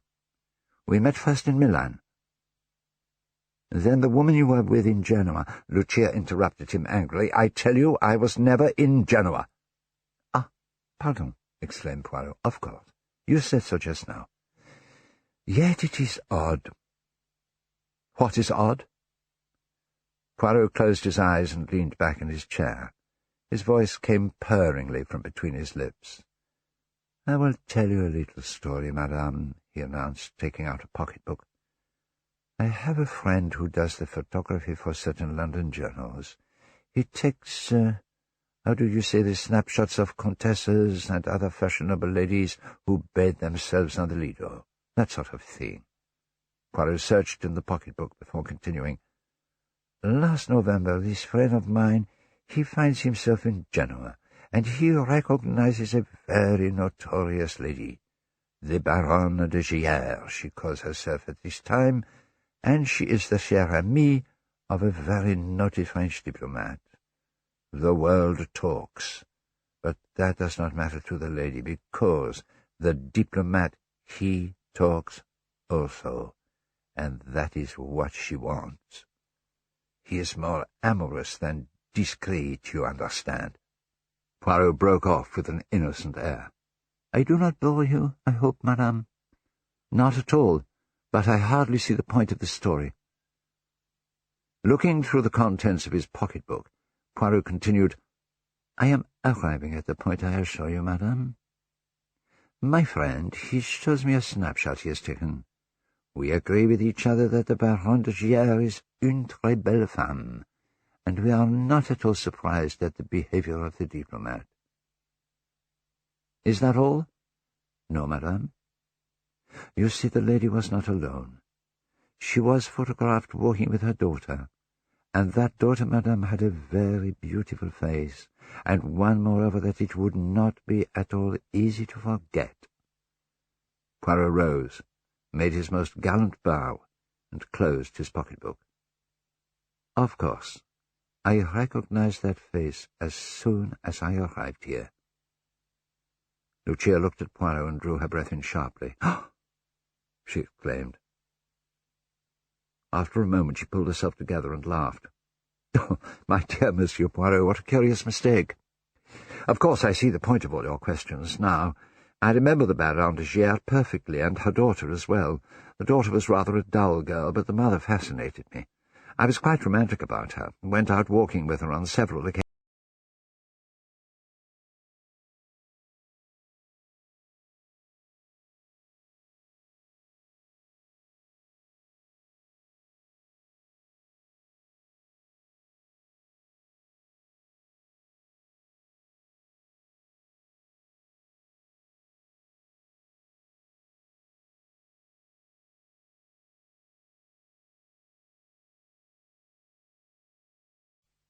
Taken unawares, Lucia gasped. She stared at Poirot as he put his pocket-book back in an inner pocket of his jacket. "You have no photograph," she said. It was half question, half statement. "No," Poirot confessed. "I have no photograph, madame. I knew the name that Selma Goetz passed under in Genoa. The rest, my friend and his photography. All of that was a harmless little invention of mine." Lucia leapt to her feet, her eyes blazing with anger. "You set a trap for me," she exclaimed furiously.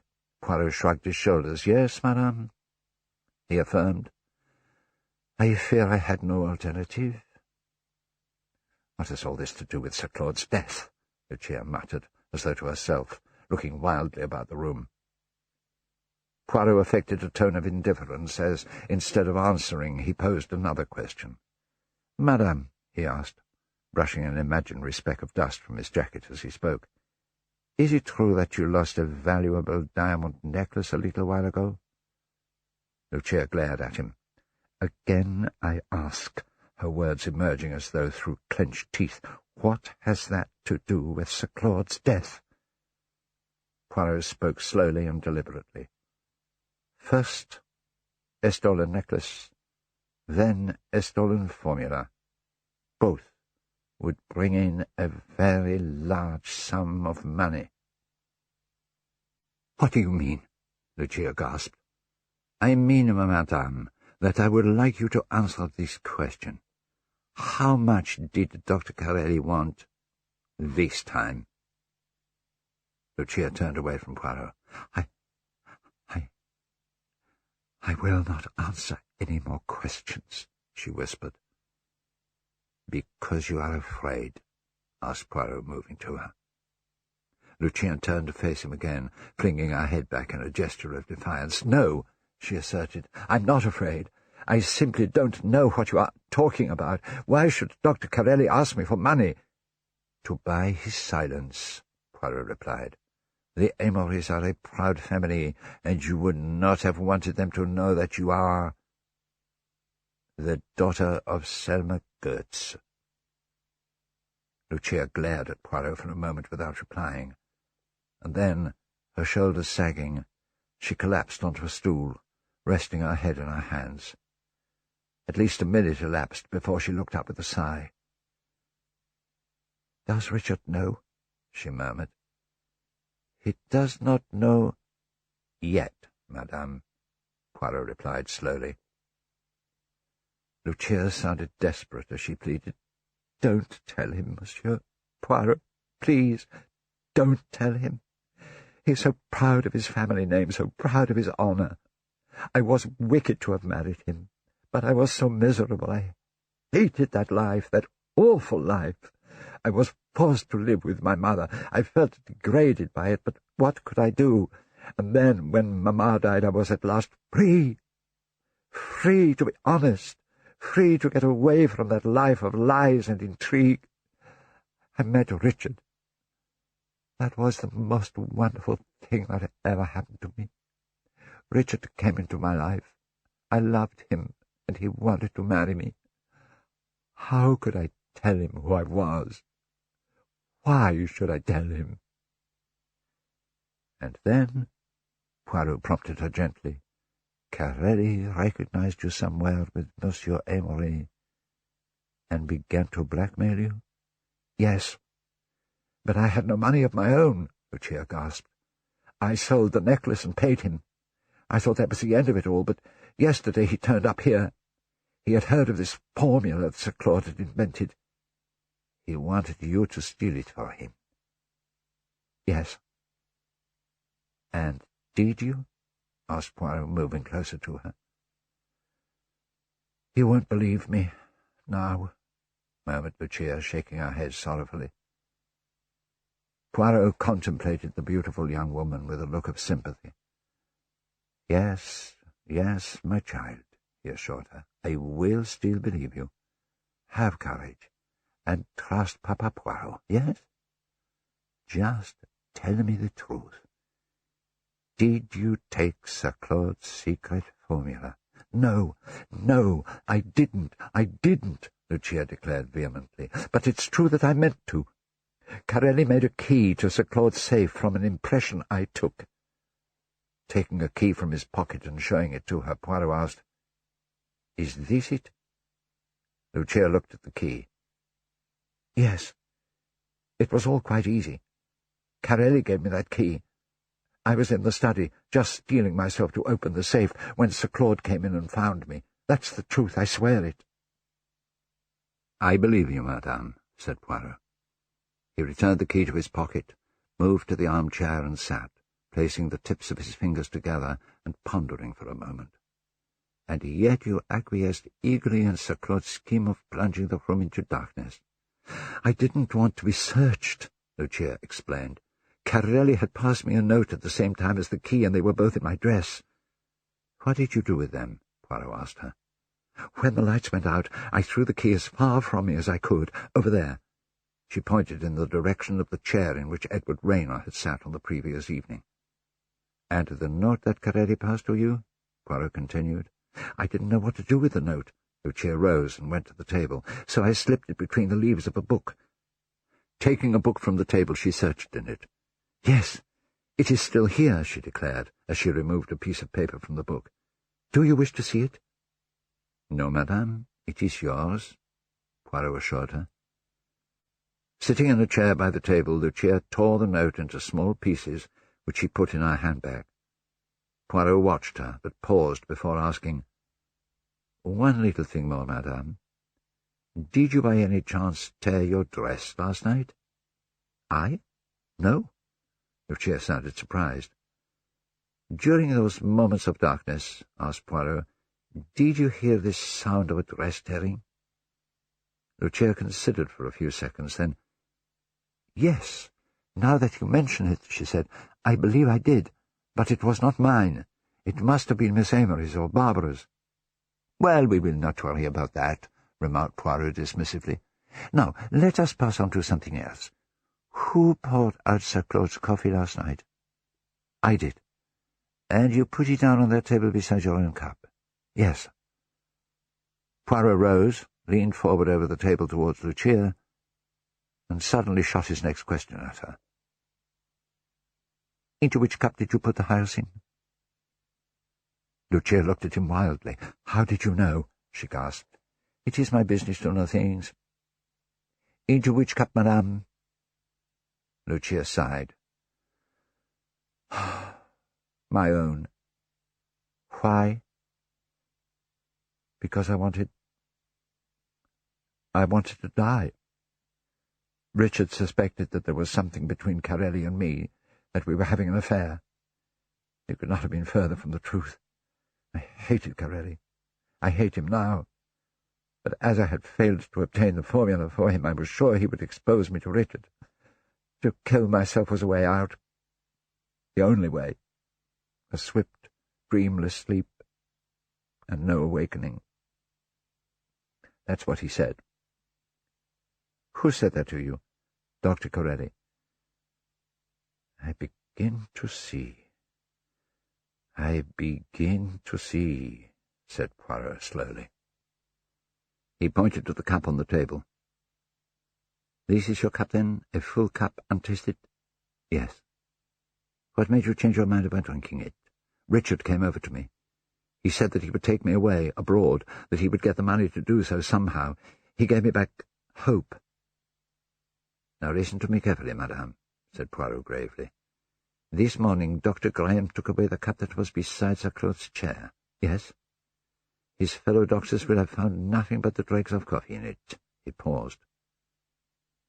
Without looking at him, Lucia answered,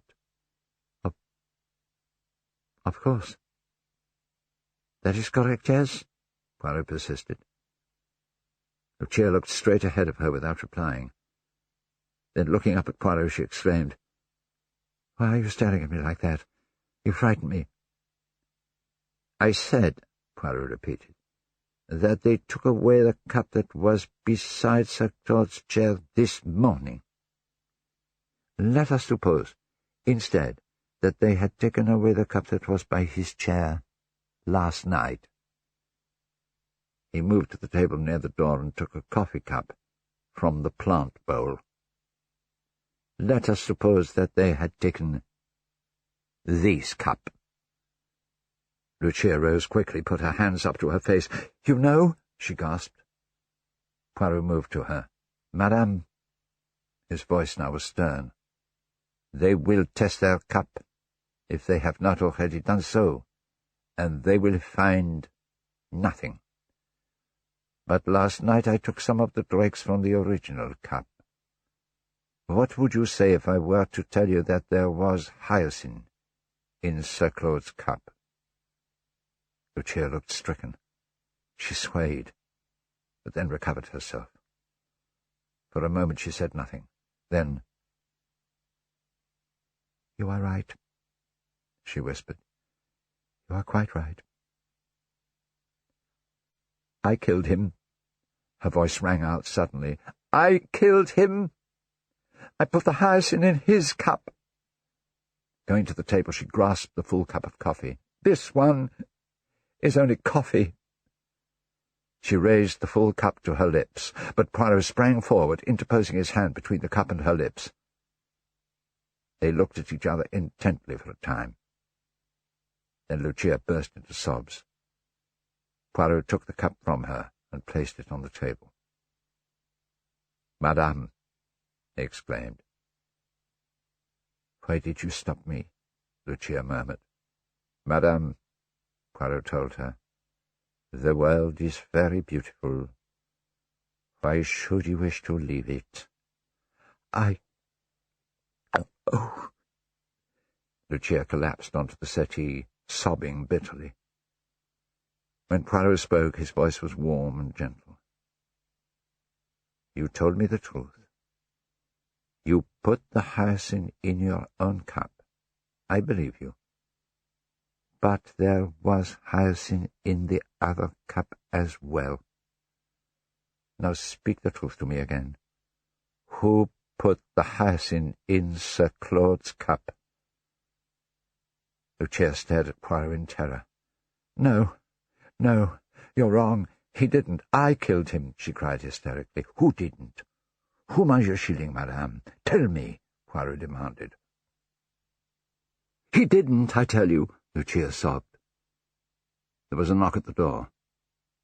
That will be the police, declared Poirot. We have very little time. I will make you 2 promises, madame.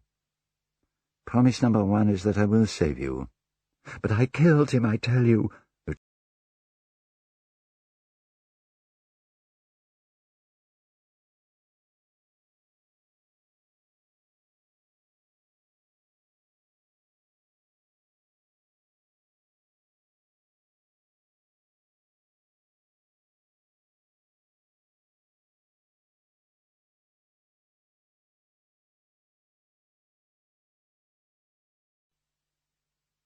15 minutes later, Inspector Japp, accompanied by Johnson, a young constable, had finished his initial inspection of the library. Japp, a bluff, hearty, middle-aged man with a thick-set figure and a ruddy complexion, was reminiscing with Poirot and Hastings, who had returned from his exile in the garden. "Yes," Japp told his constable, "Mr. Poirot and I go back a long way. You've heard me speak often of him. He was still a member of the Belgian police force when we first worked together. It was the Abercrombie forgery case, wasn't it, Poirot? Yes, we ran him down in Brussels. Oh, those were great days. And do you remember Baron Altara? Oh, that was a pretty rogue for you. He eluded the clutches of half the police in Europe, but we nailed him in Antwerp, thanks to Mr. Poirot here." Japp turned from Johnson to Poirot. "And then we met again in this country, didn't we, Poirot?" he exclaimed. "You'd retired by then, of course. You solved that mysterious affair at Styles, remember? Last time we collaborated on a case was about 2 years ago, wasn't it? That affair of the Italian nobleman in London. Well, it's really good to see you again, Poirot. You could have knocked me down with a feather when I came in a few minutes ago and saw your funny old mug." "My mug?" asked Poirot, looking puzzled. English slang never failed to mystify him. "Your face, I mean, old chap," Japp explained with a grin. "Well, shall we work together on this?" Poirot smiled. "My good chap, you know my little weaknesses." "Secretive old beggar, aren't you?" remarked Japp, smacking Poirot on the shoulder. "I say, that Mrs. Amory you were talking to when I came in, she's a good looker. Richard Amory's wife, I suppose. I'll bet you were enjoying yourself, you old dog." The inspector gave a rather coarse laugh and seated himself on a chair by the table. "Anyway," he continued, "this is just the sort of case that suits you down to the ground. It pleases your tortuous mind. Now, I loathe a poisoning case. Nothing to go on. Have to find out what they ate and drank and who handled it and who so much as breathed on it. No, I admit Dr. Graham seems pretty clear on the case. He says the dope must have been in the coffee. According to him, such a large dose would have had an almost instantaneous effect. Of course, we shall know for certain when we get the analyst's report, but we've got enough to go on." Japp rose to his feet. "Well, I've finished with this room," he declared. "I'd better have a few words with Mr. Richard Amory, I suppose. And then I'll see this Dr. Corelli. Looks as though he's our man. But keep an open mind, that's what I always say, keep an open mind." He moved to the door. "Come in, Poirot." "But certainly I will accompany you," said Poirot, joining him. "Captain Hastings, too, I've no doubt," Japp laughed. "Sticks as close to you as your shadow, doesn't he, Poirot?" Poirot threw a meaningful glance at his friend. "Perhaps Hastings would prefer to remain here," he remarked. Taking his cue in a somewhat obvious manner, Hastings replied, Yes, I think I'll stay here." "Well, as you please." Japp sounded surprised. He and Poirot left, followed by the young constable, and a moment later Barbara Amory entered from the garden through the French windows, wearing a pink blouse and light-coloured slacks. "Ah, there you are, my pet. I say, what's this that's just blown in upon us?" she asked Hastings as she moved across to the settee and sat down. "Is it the police?" "Yes," Hastings told her. He joined her on the settee. "It's Inspector Japp of Scotland Yard. He's got to see your cousin now to ask him a few questions." "Will you want to ask me questions, do you think?" "Why, I don't imagine so. But even if he does," Hastings assured her, "there's nothing to be alarmed about." "Oh, I'm not alarmed," Barbara declared. "In fact, I think it would be absolutely wizard. But it would be so tempting to embroider a bit, just to make a sensation. I adore sensation, don't you?" Hastings looked puzzled. I really don't know. No, I don't think I adore sensation." Barbara Amory regarded him quizzically. "You know, you intrigue me," she declared. "Where have you been all your life?" "Well, I've spent several years in South America." "I knew it," Barbara exclaimed.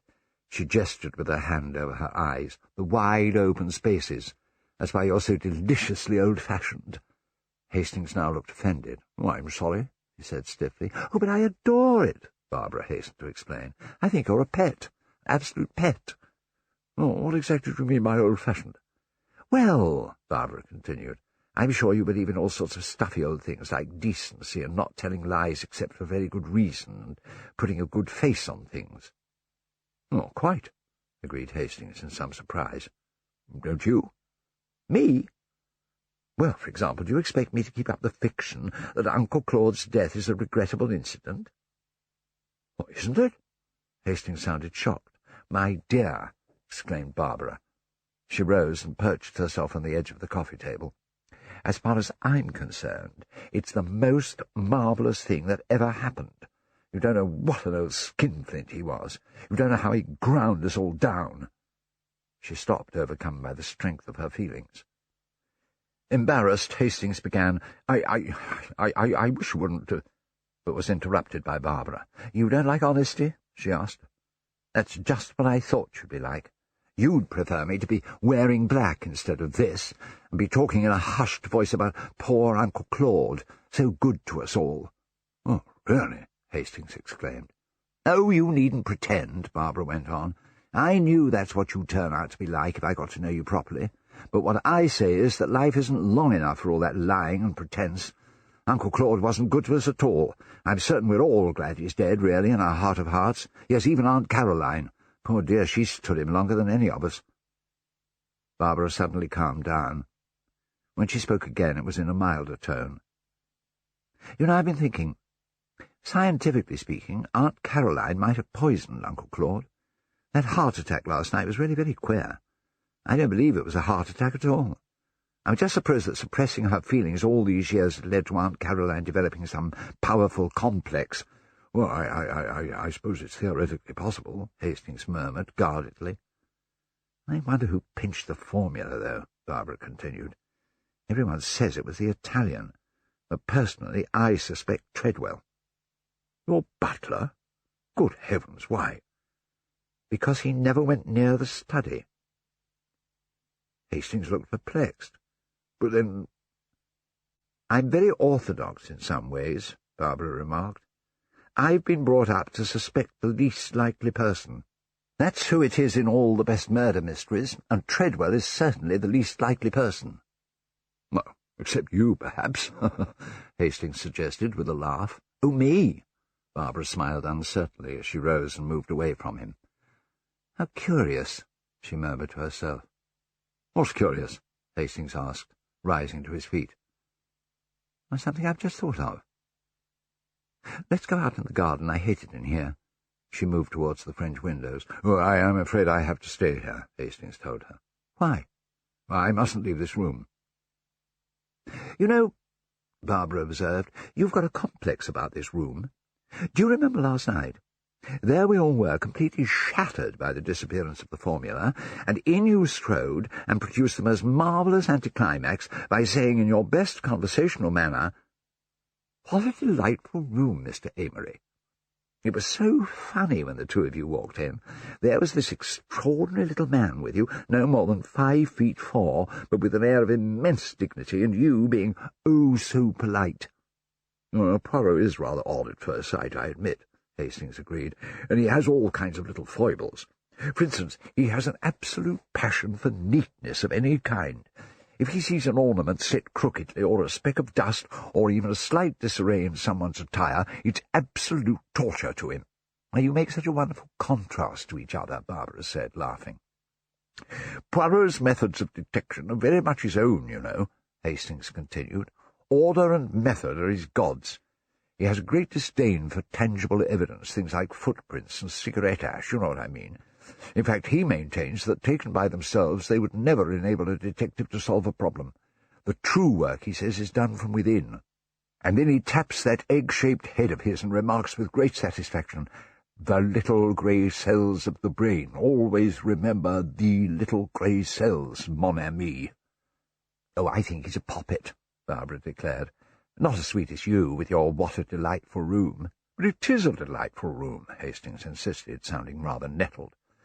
Well, personally, I don't agree with you, said Barbara. She took his hand and tried to pull him towards the open French windows. Anyway, you've had quite enough of it for now. Come along. No, you don't understand, Hastings declared, taking his hand away from her. I promised Poirot. Barbara spoke slowly. You promised Monsieur Poirot that you would not leave this room? But why? I can't tell you that. Oh. Barbara was silent for a moment or two. Then her manner changed. She moved behind Hastings and began to recite in an exaggerated dramatic voice, "The boy stood on the burning deck, I beg your pardon, whence all but he had fled." "Well, my pet?" "I simply cannot understand you," Hastings declared in exasperation. "Oh, why should you understand me?" "Oh, you really are a delight," declared Barbara, slipping her arm through his. "Come and be vamped." "Oh, really, you know, I think you're adorable." "You're pulling my leg." "Not at all," Barbara insisted. "I'm crazy about you. You're positively pre-war." She pulled him to the French windows, and this time Hastings allowed himself to yield to the pressure of her arm. "You really are an extraordinary person," he told her. "You're quite different from any girl I've ever met." "I'm delighted to hear it. That's a very good sign," said Barbara, as they now stood face to face, framed in the open windows. "A good sign?" "Yes. Makes a girl feel hopeful." Hastings blushed, and Barbara laughed light-heartedly as she dragged him out into the garden. After Barbara's exit with Hastings into the garden, the library remained unoccupied for no longer than a moment or two. Then the door to the hall opened, and Miss Amory entered, carrying a small work-bag. She went over to the settee, put the bag down, knelt, and began to feel at the back of the seat. As she did so, Dr. Corelli entered by the other door, carrying a hat and a small suitcase. Seeing Miss Amory, Corelli stopped and murmured a word of apology at having intruded upon her. Miss Amory rose from the settee, looking a trifle flustered. I was searching for a knitting needle," she explained unnecessarily, brandishing her discovery as she spoke. "It had slipped down behind the seat." Then, taking in the significance of his suitcase, she asked, "Are you leaving us, Dr. Corelli?" Corelli put his hat and suitcase on a chair. "I feel I can no longer trespass on your hospitality," he announced. Obviously delighted, Miss Amory was polite enough to murmur, "Oh, well, of course, if you feel like that."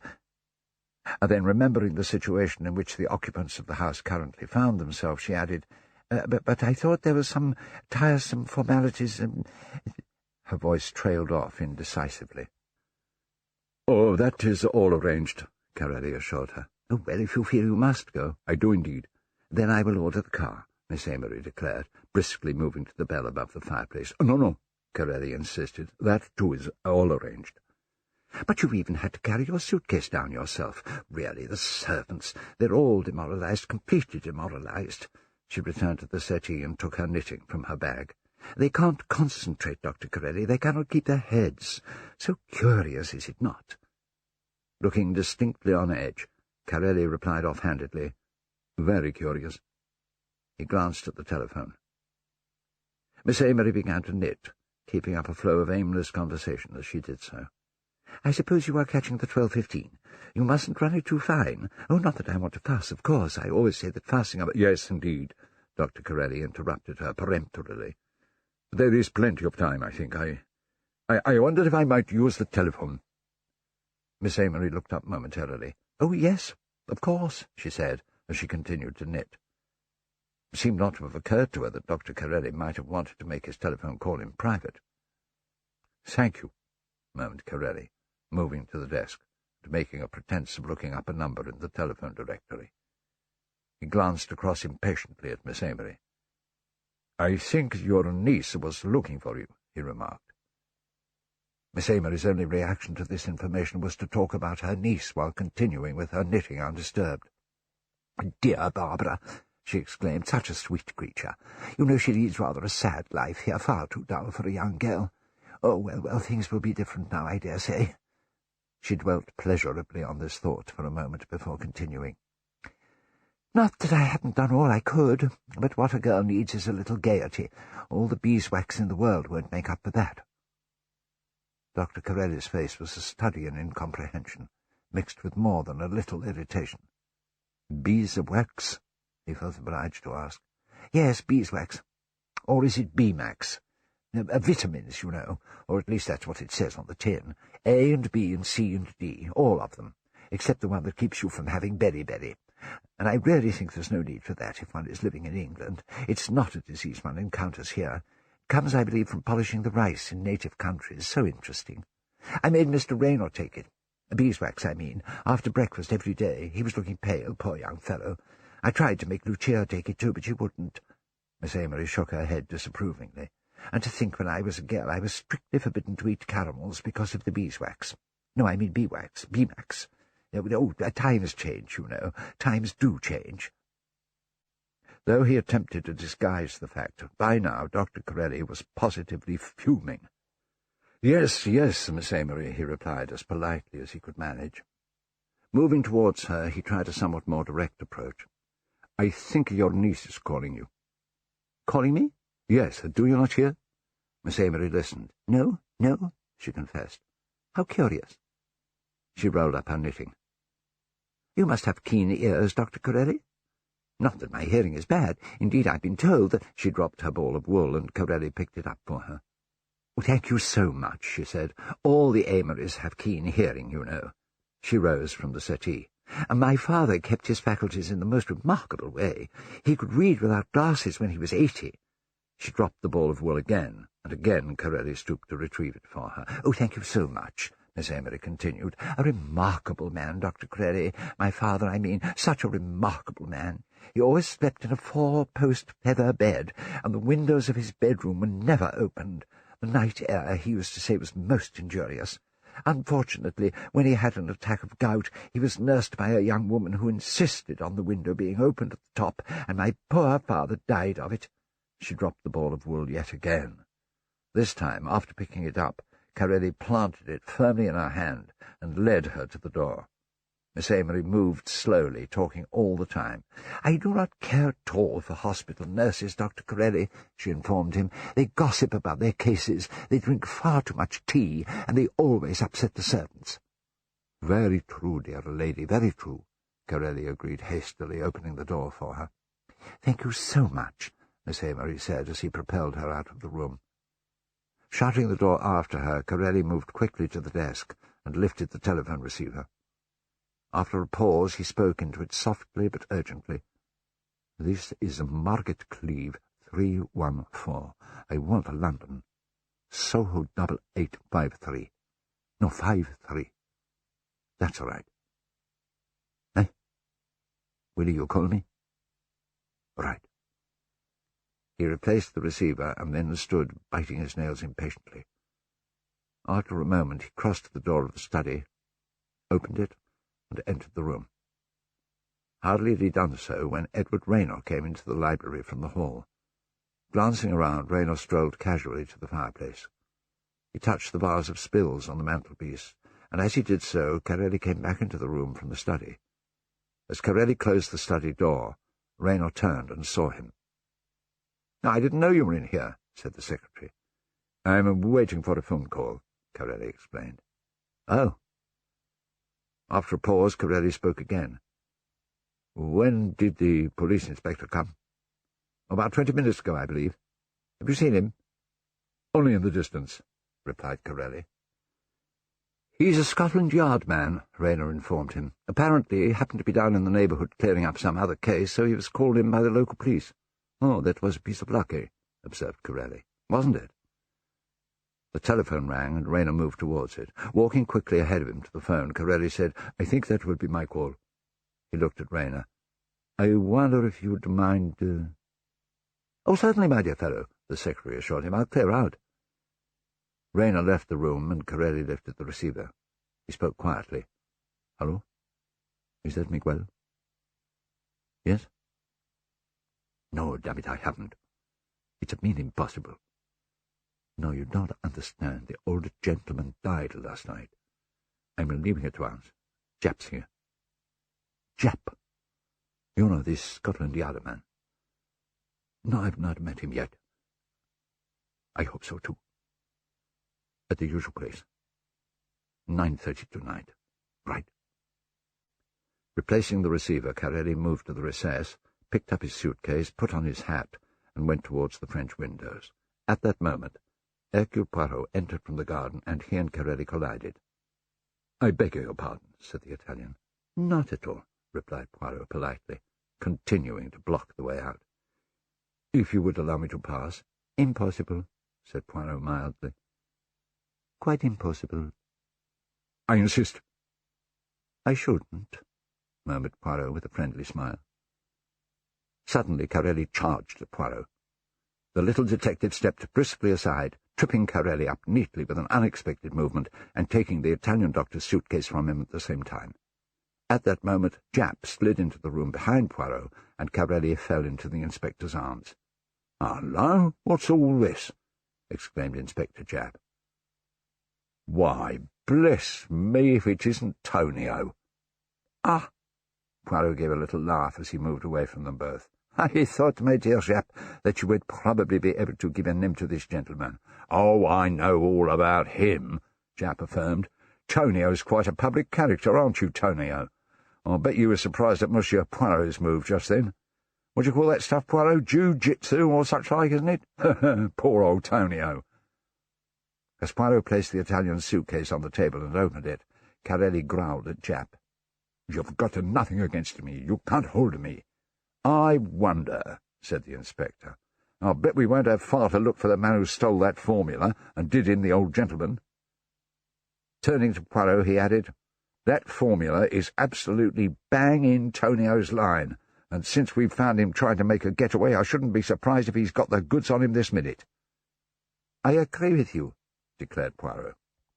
Japp ran his hands over Corelli while Poirot went through the suitcase. "Well?" Japp asked Poirot. "Nothing," the detective replied, closing the suitcase. "Nothing. I am disappointed." "You think yourselves very clever, do you not?" snarled Corelli. "But I could tell you—" Poirot interrupted him, speaking quietly and significantly. "You could, perhaps, but it would be very unwise." Startled, Corelli exclaimed, "What do you mean?" "Monsieur Poirot's quite right," Japp declared. "You'd better keep your mouth shut." Moving to the hall door, he opened it and called, "Johnson!" The young constable put his head around the door. "Get the whole family together for me, will you?" Japp asked him. "I want them all here." "Yes, sir," said Johnson as he left the room. "I protest, I—" Corelli gasped. Suddenly he grabbed his suitcase and made a dash towards the French windows. Japp rushed after him, grabbed him, and threw him onto the settee, taking the suitcase from him as he did so.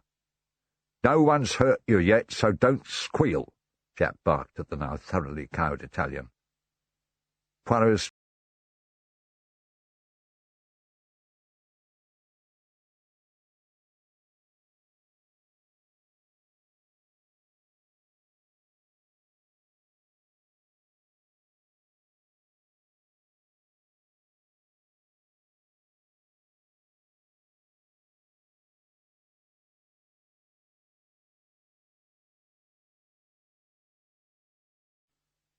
A few minutes later, when the Amory family began to assemble in the library, Corelli was still seated on the settee, looking rather sullen, while Poirot continued to hover by the French windows.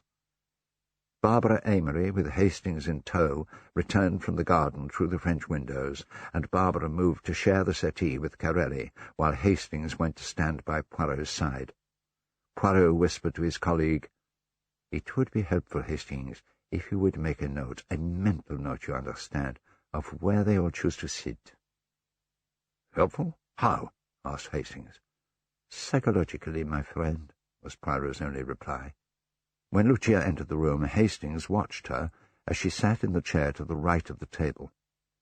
Richard arrived with his aunt, Miss Amory, who sat on the stool as Richard moved behind the table to keep a protective eye on his wife. Edward Raynor was the last to arrive, taking up a position behind the armchair. He was followed into the room by the constable Johnson, who shut the door and stood close to it. Richard Amory introduced Inspector Japp to those two members of the family whom Japp had not already met.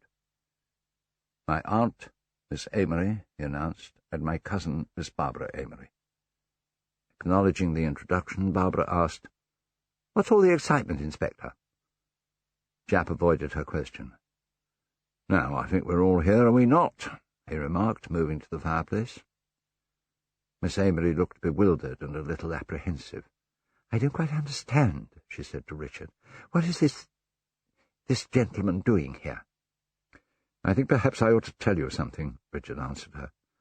"You see, Aunt Caroline and all of you," he added, glancing around the room. Dr. Graham has discovered that my father was poisoned." "What?" exclaimed Rayner sharply. Miss Amory gave a cry of horror. "He was poisoned with hyoscine," Richard continued. Rayner gave a start. "With hyoscine?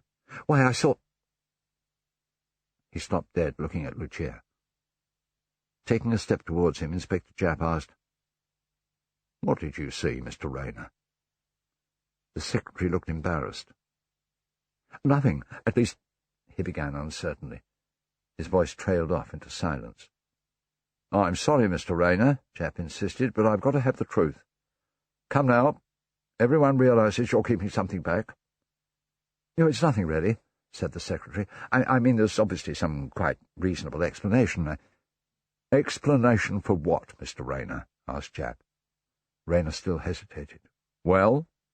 Japp prompted him. "Well, it was only that—" Rayner paused again, and then made up his mind to continue. It was only that I saw Mrs. Amory emptying out some of those little tablets into her hand." "When was this?" Japp asked him. "Oh, last night. I was coming out of Sir Claude's study, and the others were busy with the gramophone. They were all clustered around it.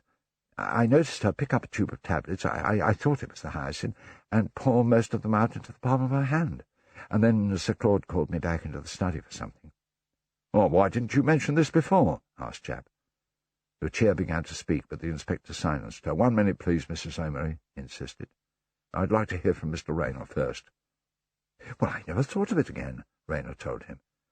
"It was only when Mr. Amory said just now that Sir Claude had been poisoned with the hyoscine that it came back to me. Of course, I realize it's perfectly all right. It was just the coincidence that startled me. The tablets might not have been hyoscine at all. It could have been one of the other tubes that she was handling." Japp now turned to Lucia. "Well, ma'am," he asked, "what have you got to say about it?" Lucia seemed quite composed as she answered, "I wanted something to make me sleep." Addressing Rayner again, Japp asked, "You say she pretty well emptied the tube?" "It seemed so to me," said Rayner. Japp turned again to Lucia. "Well, you wouldn't have needed so many tablets to make you sleep. 1 or 2 would have been sufficient. What did you do with the rest?" Lucia thought for a moment before replying. "I can't remember."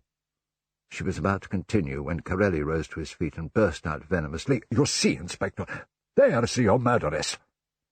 Barbara rose quickly from the settee and moved away from Corelli, while Hastings hurried to her side.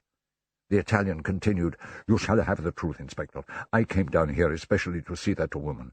She had sent for me. She said she would get Sir Claude's formula, and she offered to sell it to me. I'll admit that I've dealt with such things in the past." "That's not much of an admission," Japp advised him, moving between Corelli and Lucia. "We know as much already." He turned to Lucia. "What have you to say to all this, madam?" Lucia rose, her face drained of colour, and Richard went to her. "I'm not going to allow," he began, when Japp stopped him. "If you please, sir." Corelli spoke again. "Just look at that woman. None of you know who she is, but I do. She's the daughter of Selma Goetz, the daughter of one of the most infamous women the world has ever known." "It's not true, Richard," Lucia cried. "It's not true. Don't listen to him." "I'll break every bone in your body," Richard Amory growled at Corelli. Japp took a pace towards Richard. "Keep calm, sir. Do keep calm, please," he admonished. "We've got to get to the bottom of this." Japp turned to Lucia. "Now then, Mrs. Amory." There was a pause. Then Lucia tried to speak. I, she began. She looked at her husband and then at Poirot, holding out her hand helplessly to the detective. "Have courage, madame," Poirot advised her. "Trust in me. Tell them the truth. We have come to the point where lies will serve no longer. The truth will have to come out." Lucia looked pleadingly at Poirot, but he merely repeated, "Have courage, madame. Si. Be brave and speak." He returned to his position by the French windows. After a long pause, Lucia began to speak, her voice low and stifled. It is true that I am Selma Gertz's daughter. It is not true that I asked that man to come here, or that I offered to sell him Sir Claude's formula. He came here to blackmail me." "Blackmail?" gasped Richard, moving to her. Lucia turned to Richard. There was an urgency in her tone as she spoke. "He threatened to tell you about my mother unless I got the formula for him. But I didn't do it. I think he must have stolen it. He had the chance.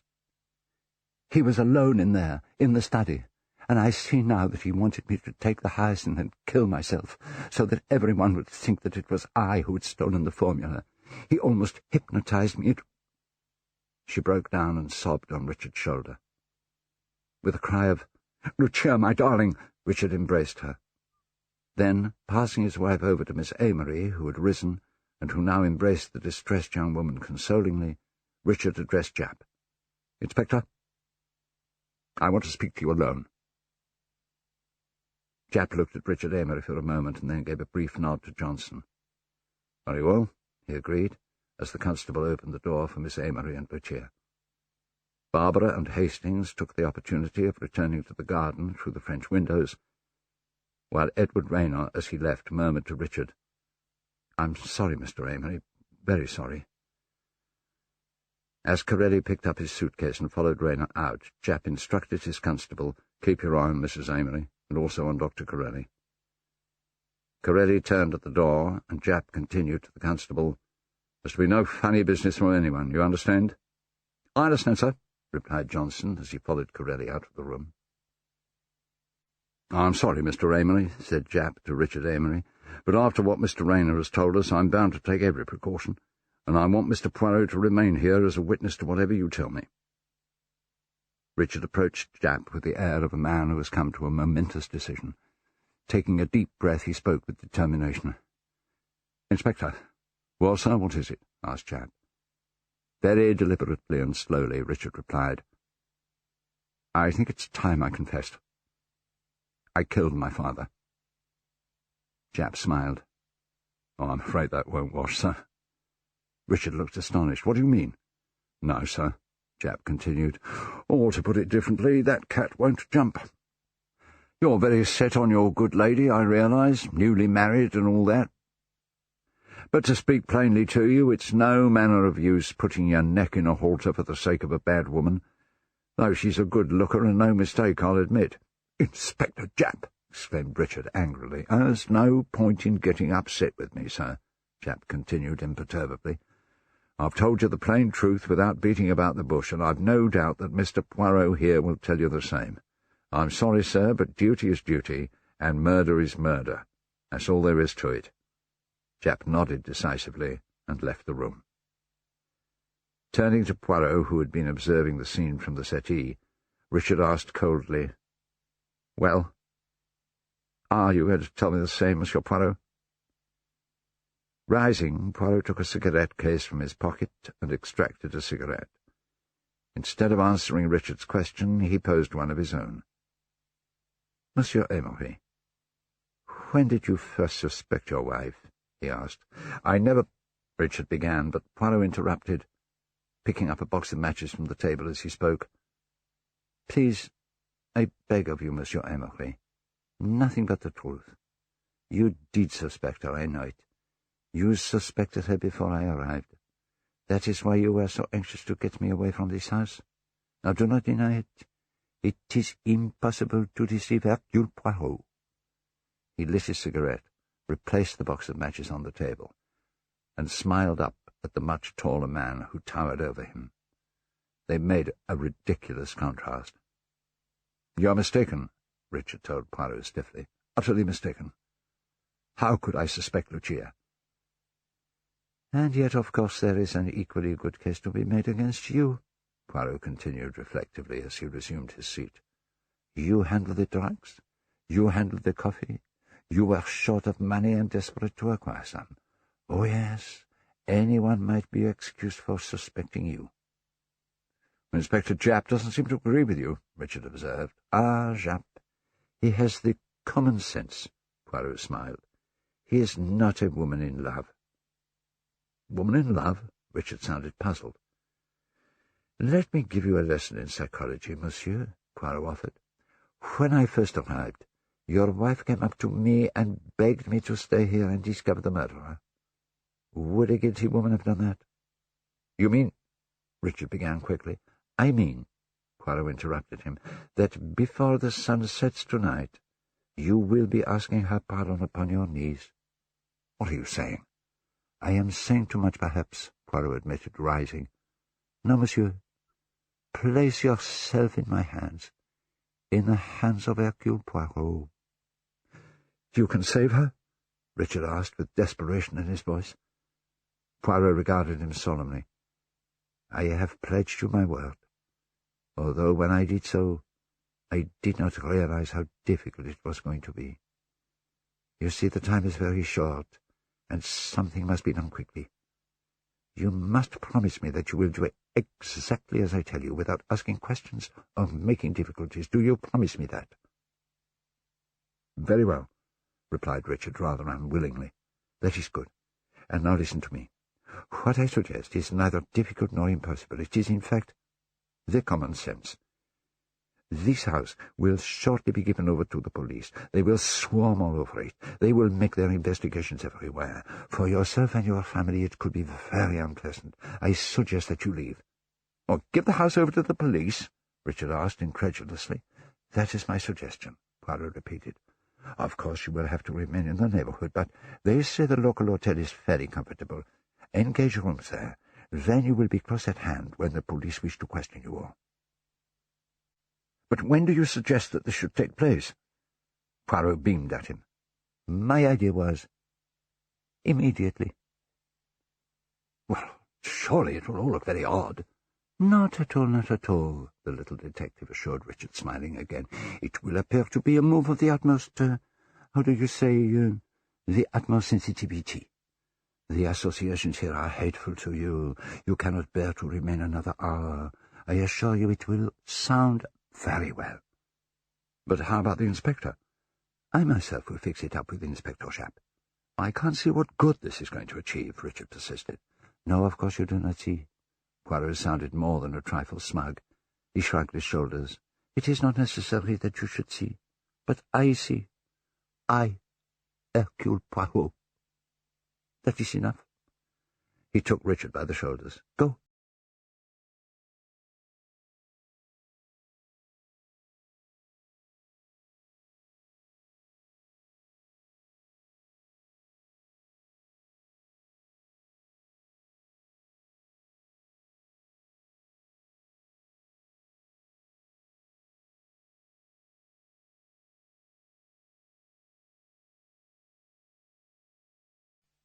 In answer to Poirot's call, Barbara Amory appeared outside the French windows. "What is it? Has something else happened?" she asked. Poirot gave her his most winning smile. "Ah, mademoiselle," he said, "I wonder if you might be able to spare my colleague Hastings for just a little minute or two, perhaps." Barbara's reply was accompanied by a skittish glance. "So, you want to take my little pet away from me, do you?" "Just for a very short time, mademoiselle, I promise you." "Then you shall, Monsieur Poirot." Turning back into the garden, Barbara called, "My pet, you're wanted." "I thank you." Poirot smiled again with a polite bow. Barbara returned to the garden, and a few moments later Hastings entered the library through the French windows, looking somewhat ashamed. "And what have you to say for yourself?" Poirot asked in a tone of mock annoyance. Hastings attempted an apologetic smile. "It is all very well to put on the grin of the sheep," Poirot admonished him. "I leave you here, on guard, and the next thing I know you are promenading yourself with that very charming young lady in the garden. You are generally the most reliable of men, mon cher, but as soon as a pretty young woman appears upon the scene, your judgment flies out of the window. Zut alors!" Hastings' sheepish grin faded, to be replaced by a blush of embarrassment.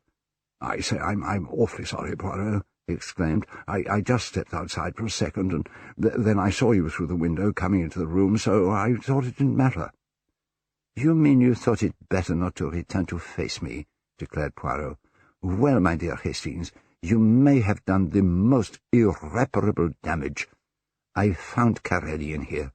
The good Lord alone knows what he was doing, or what evidence he was tampering with. Oh, I say, Poirot, I really am sorry.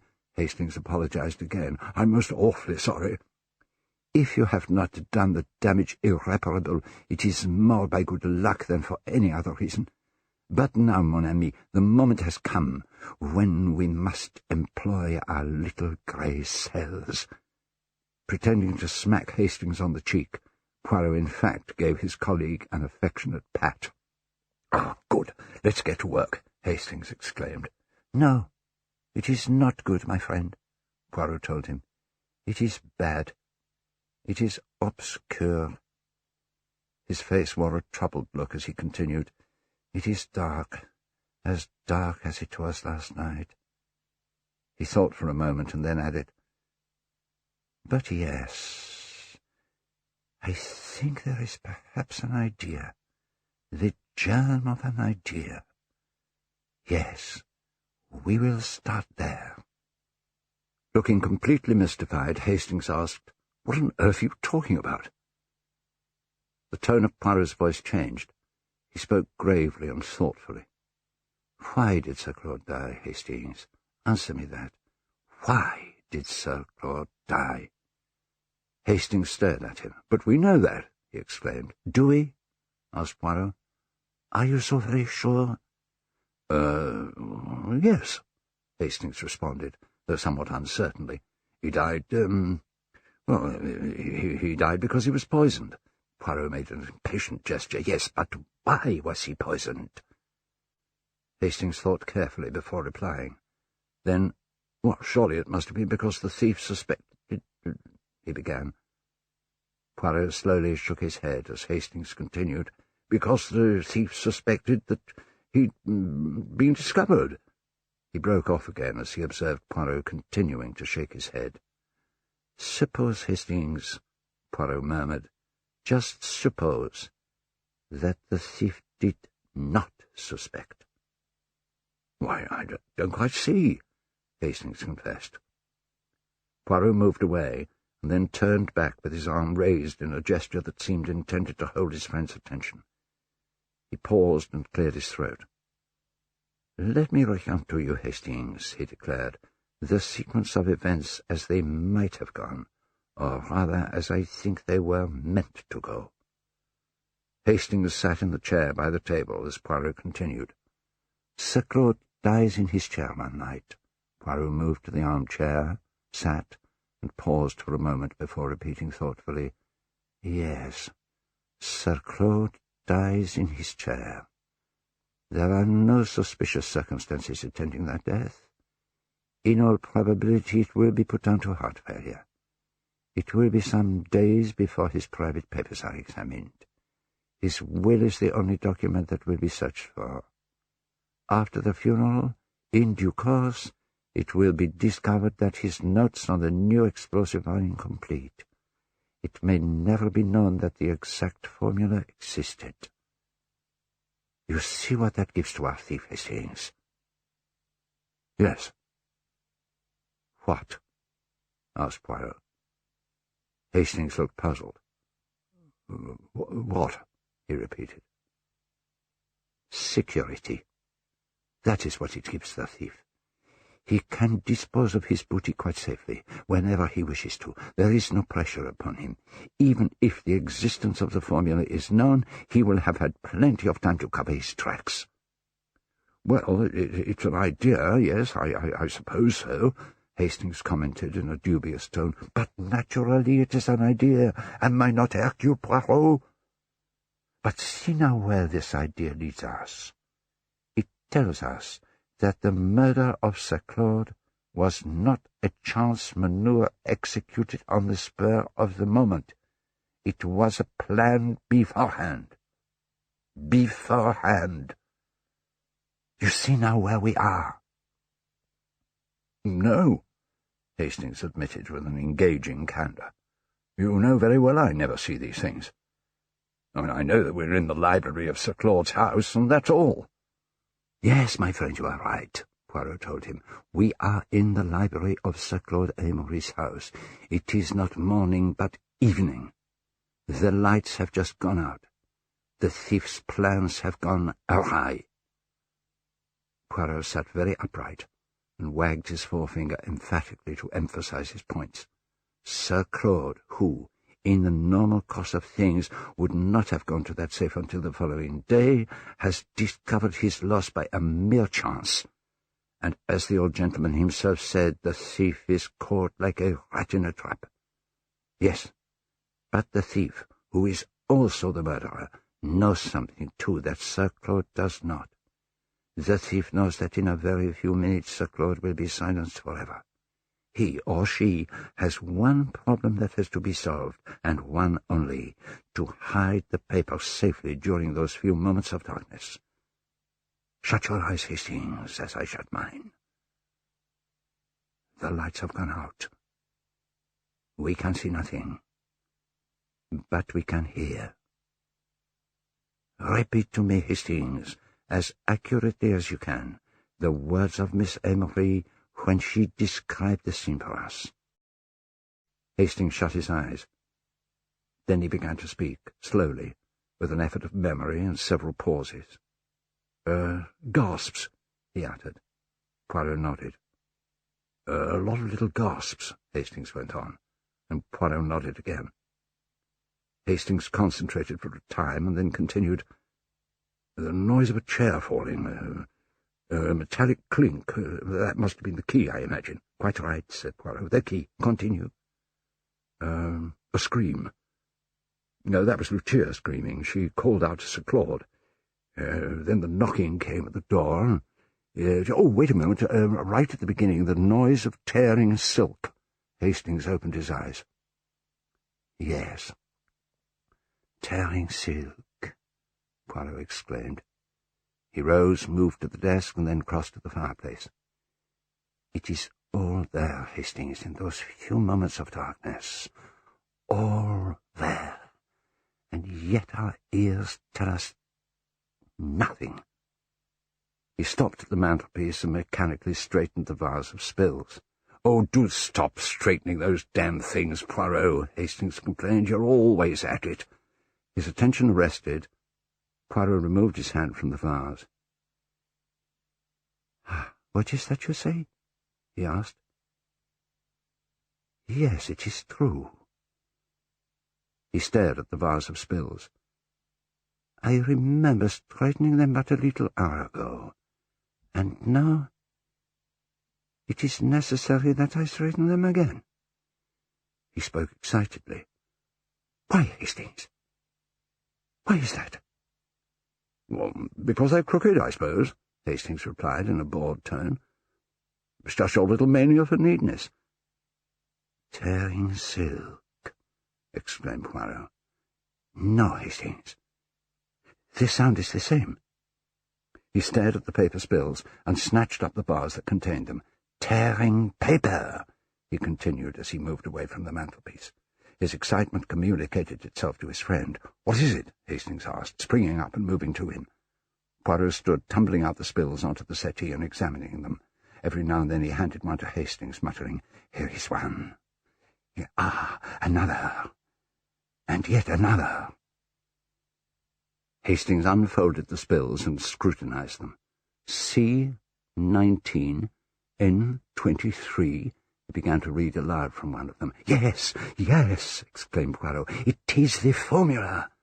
"I say, that's wonderful. Quick, fold them up again," Poirot ordered, and Hastings began to do so. "Oh, you are so slow," Poirot admonished him. "Quick, quick." Snatching the spills from Hastings, he put them back into the vase and hastened to return it to the mantelpiece. Looking dumbfounded, Hastings joined him there. Poirot beamed.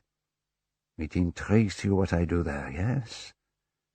Tell me, Hastings, what is it that I have here in this vase?" "Why, spills, of course," Hastings replied in a tone of tremendous irony. "No, mon ami. It is cheese." "Cheese?" "Precisely, my friend. Cheese." "I say, Poirot," Hastings inquired sarcastically. "You're all right, aren't you? I mean, you haven't got a headache or anything?" Poirot's reply ignored his friend's frivolous question. "For what do you use cheese, Hastings?" "I will tell you, mon ami. You use it to bait a mousetrap. We wait now for one thing only. The mouse." "And the mouse?" "The mouse will come, my friend," Poirot assured Hastings. "Rest assured of that. I have sent him a message. He will not fail to respond." Before Hastings had time to react to Poirot's cryptic announcement, the door opened and Edward Rayner entered the room. "Oh, you're here, Monsieur Poirot," the secretary observed, "and Captain Hastings also. Inspector Japp would like to speak to you both upstairs." "We will come at once," Poirot replied. Followed by Hastings, he walked to the door as Rayner entered the library and crossed to the fireplace. At the door, Poirot suddenly wheeled round to look at the secretary. "By the way, Mr. Rayner," the detective asked as he moved back to the centre of the room, "do you by any chance know whether Dr. Corelli was here in the library at all this morning?" "Yes, he was," Rayner told the detective. "I found him here." "Ah." Poirot seemed pleased at this. "And what was he doing?" "Why, he was telephoning, I believe." "Was he telephoning when you came in?" "No, he was just coming back into the room. He'd been in Sir Claude's study." Poirot considered this for a moment, and then asked Rayner, "Where exactly were you then? Can you remember?" Still standing by the fireplace, Rayner replied, "Oh, somewhere about here, I think." "Did you hear any of Dr. Corelli's conversation on the phone?" "No," said the secretary. "He made it perfectly clear that he wanted to be alone, so I cleared out." "I see." Poirot hesitated, and then took a notebook and pencil from his pocket. Writing a few words on a page, he tore it out. "Hastings," he called. Hastings, who had been hovering by the door, came to him, and Poirot gave his friend the folded page. "Would you be so kind as to take that up to Inspector Japp?" Rayner watched Hastings leave the room on his errand, and then asked, "What was that all about?" Putting the notebook and pencil back in his pocket, Poirot replied, "I told Japp that I would be with him in a few minutes, and that I might be able to tell him the name of the murderer." "Really? You know who it is?" asked Rayner, in a state of some excitement. There was a momentary pause. Hercule Poirot seemed to hold the secretary under the spell of his personality. Rayner watched the detective, fascinated, as he slowly began to speak. "Yes, I think I know who the murderer is, at last," Poirot announced. "I am reminded of another case, not so long ago. Never shall I forget the killing of Lord Edgware. I was nearly defeated, yes, I, Hercule Poirot, by the extremely simple cunning of a vacant brain. You see, Monsieur Rayner, the very simple-minded have often the genius to commit an uncomplicated crime and then leave it alone. Let us hope that the murderer of Sir Claude, on the other hand, is intelligent and superior, and thoroughly pleased with himself, and unable to resist, how do you say, painting the lily." Poirot's eyes lit up in vivid animation. "I'm not sure that I understand you," said Rayner. "You mean to say that it's not Mrs. Amory?" "No, it is not Mrs. Amory," Poirot told him. "That is why I wrote my little note. That poor lady has suffered enough. She must be spared any further questioning." Rayner looked thoughtful and then exclaimed, "Then I'll bet it's Corelli, yes?" Poirot wagged a finger at him playfully. "Monsieur Rayner, you must permit me to keep my little secret until the last moment." Taking out a handkerchief, he mopped his brow. "Oh, mon Dieu, how hot it is today," he complained.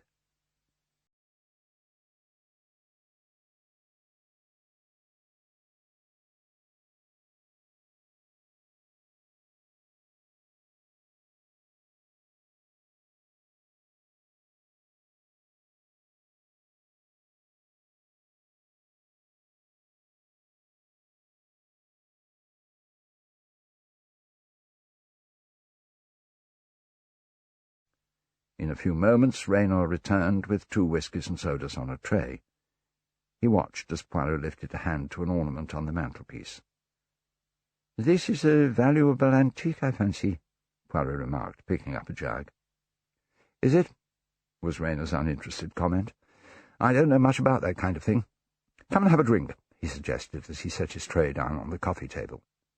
"Thank you," murmured Poirot, joining him there. "Well, here's luck," said Rayner, taking a glass and drinking. With a bow, Poirot raised the other glass to his lips. "To you, my friend. And now let me tell you of my suspicions. I first realized that—" He broke off suddenly, jerking his head over his shoulder as though some sound had caught his ear.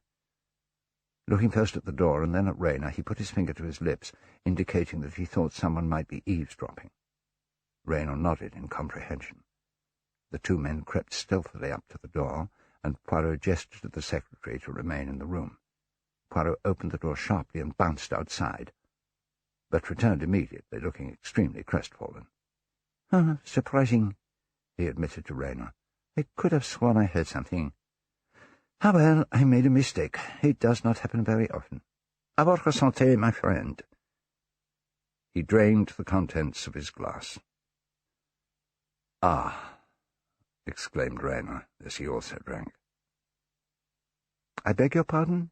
asked Poirot. "Nothing. A load off my mind, that's all." Poirot moved to the table and put his glass down. "Do you know, Monsieur Rayner," he confided, "to be absolutely honest with you, I have never become quite used to your English national drink, the whisky. The taste, it pleases me not. It is bitter." He moved to the armchair and sat.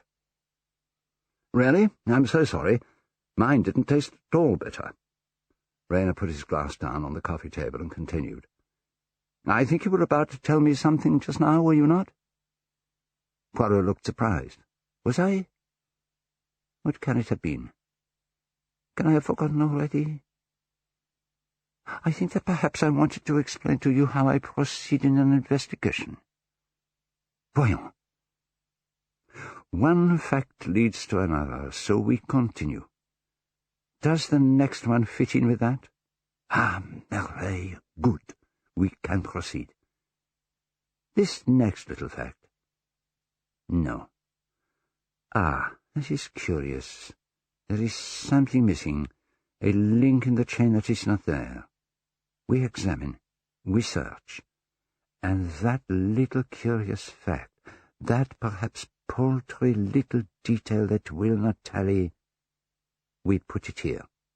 Poirot made an extravagant gesture to his head with his hand. "It is significant.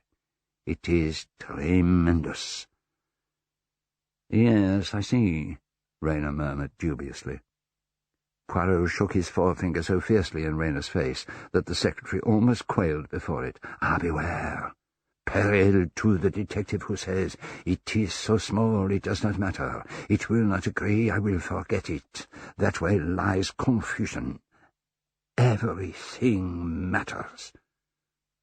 Poirot suddenly stopped and tapped his head. "Ah! Now I remember what I wanted to talk to you about. It was one of those small, unimportant little facts. I wanted to talk to you, Monsieur Rayner, about dust." Rayner smiled politely. "Dust?" "Precisely, dust," Poirot repeated.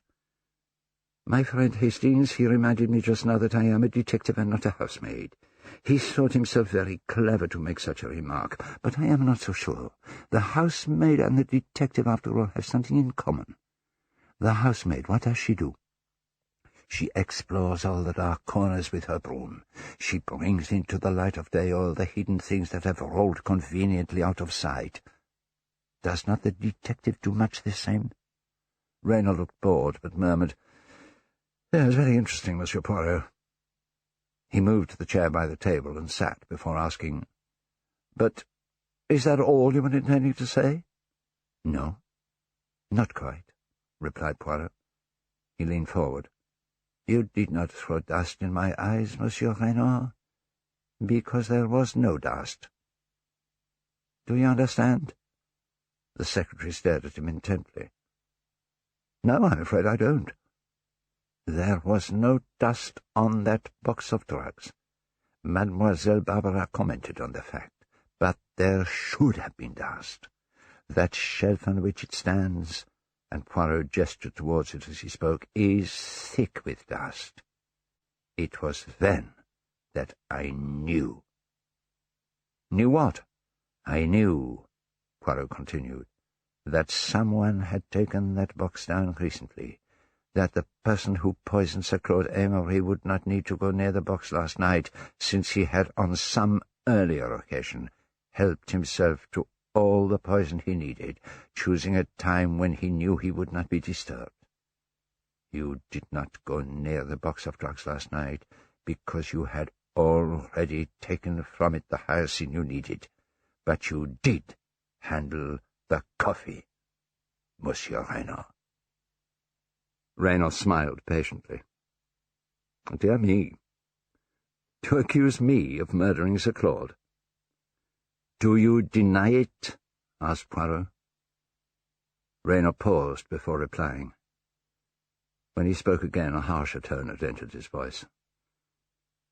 Oh, no, he declared. I don't deny it. Why should I? I'm really rather proud of the whole thing. It ought to have gone off without a hitch. It was sheer bad luck that made Sir Claude open the safe again last night. He's never done such a thing before. Poirot sounded rather drowsy as he asked, Why are you telling me all this? Oh, why not? You're so sympathetic. It's a pleasure to talk to you. Rayner laughed and continued, Yes, things very nearly went wrong. But that's what I really pride myself on, turning a failure into a success. A triumphant expression appeared on his face. To devise a hiding place on the spur of the moment was really rather creditable. Would you like me to tell you where the formula is now? His drowsiness now accentuated, Poirot seemed to find difficulty in speaking clearly. I do not understand you, he whispered. Made one little mistake, Monsieur Poirot, Rayner told him with a sneer. You underestimated my intelligence. I wasn't really taken in just now by your ingenious red herring about poor old Corelli. A man with your brains couldn't seriously have believed that Corelli weren't bear thinking about. You see, I'm playing for big stakes. That piece of paper, delivered in the right quarters, means £50,000 to me. He leaned back. Just think what a man of my ability can do with £50,000. In a voice of increasing drowsiness, Poirot managed to reply, I do not like to think of it. Well, perhaps not. I appreciate that, Rayner conceded. One has to allow for a different point of view. Poirot leaned forward and appeared to be making an effort to pull himself together. And it will not be so, he exclaimed. I will denounce you. I, Hercule Poirot. He broke off suddenly. Hercule Poirot will do nothing, declared Rayner, as the detective sank back in his seat. With a laugh which was close to a sneer, the secretary continued, You never guessed, did you, even when you said that the whisky was bitter? You see, my dear Monsieur Poirot, I took not just one, but several tubes of hyacinth from that box. If anything, you've had slightly more than I gave Sir Claude. Ah, mon Dieu, Poirot gasped, struggling to rise. In a weak voice he tried to call, Hasty, His voice faded away, and he sank back into his chair. His eyelids closed. Rayner got to his feet, pushed his chair aside, and moved to stand over Poirot. Try to keep awake, Monsieur Poirot, he said. Surely you'd like to see where the formula was hidden, wouldn't you? He waited for a moment, but Poirot's eyes remained closed. A swift, dreamless sleep and no awakening, as our dear friend Corelli puts it, Rayner commented dryly as he went to the mantelpiece, took the spills, folded them, and put them in his pocket. He moved towards the French windows, pausing only to call over his shoulder, "Goodbye, my dear Monsieur Poirot." He was about to step out into the garden when he was halted by the sound of Poirot's voice speaking cheerfully and naturally. "Would you not like the envelope as well?" Rayner spun around, and at the same moment Inspector Japp entered the library from the garden. Moving back a few steps, Rayner paused irresolutely and then decided to bolt. He rushed to the French windows, only to be seized by Japp and by Constable Johnson, who also suddenly appeared from the garden. Poirot rose from his chair, stretching himself. "Well, my dear chap," he asked, "did you get it all?" Dragging Rayner back to the centre of the room with the aid of his constable, Japp replied, "Every word, thanks to your note, Poirot. You can hear everything perfectly from the terrace there, just outside the window. Now, let's go over him and see what we can find." He pulled the spills from Rayner's pocket and threw them onto the coffee table. He next pulled out a small tube. Aha! Hyoscine. Empty. "Ah, Hastings," Poirot greeted his friend as he entered from the hall, carrying a glass of whisky and soda, which he handed to the detective. "You see," Poirot addressed Rayner in his kindliest manner, "I refused to play in your comedy. Instead, I made you play in mine. In my note, I gave instructions to Japp and also to Hastings. Then I make things easy for you by complaining of the heat.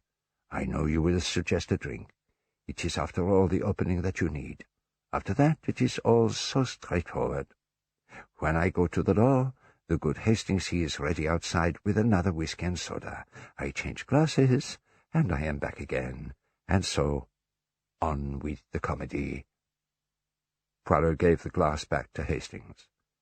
"Myself, I think I play my part rather well," he declared.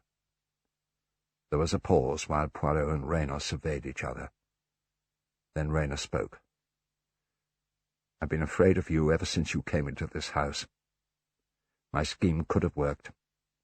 I could have set myself up for life with the £50,000, perhaps even more, that I would have got for that wretched formula.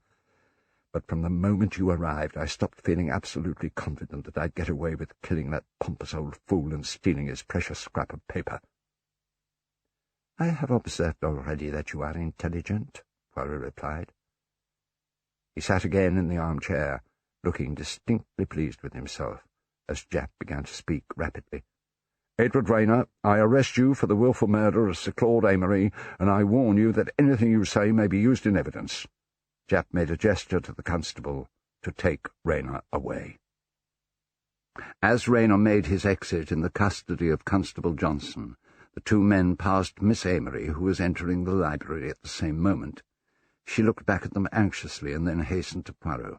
"Oh, Monsieur Poirot," she gasped, as Poirot rose to greet her. "Is this true? Was it Mr. Rayner who murdered my poor brother?"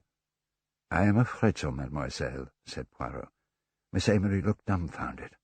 "Oh, oh!" she exclaimed. "I can't believe it. What wickedness! We've always treated him like one of the family, and the beeswax and everything." She turned abruptly and was about to leave when Richard entered and held the door open for her. As she almost ran from the room, her niece Barbara entered from the garden. "This is simply too shattering for words," Barbara exclaimed. "Edward Rayner, of all people! Who would have believed it? Somebody has been frightfully clever to have found out. I wonder who." She looked meaningfully at Poirot, who, however, gave a bow in the direction of the police inspector as he murmured, "It was Inspector Japp who solved the case, mademoiselle." Japp beamed.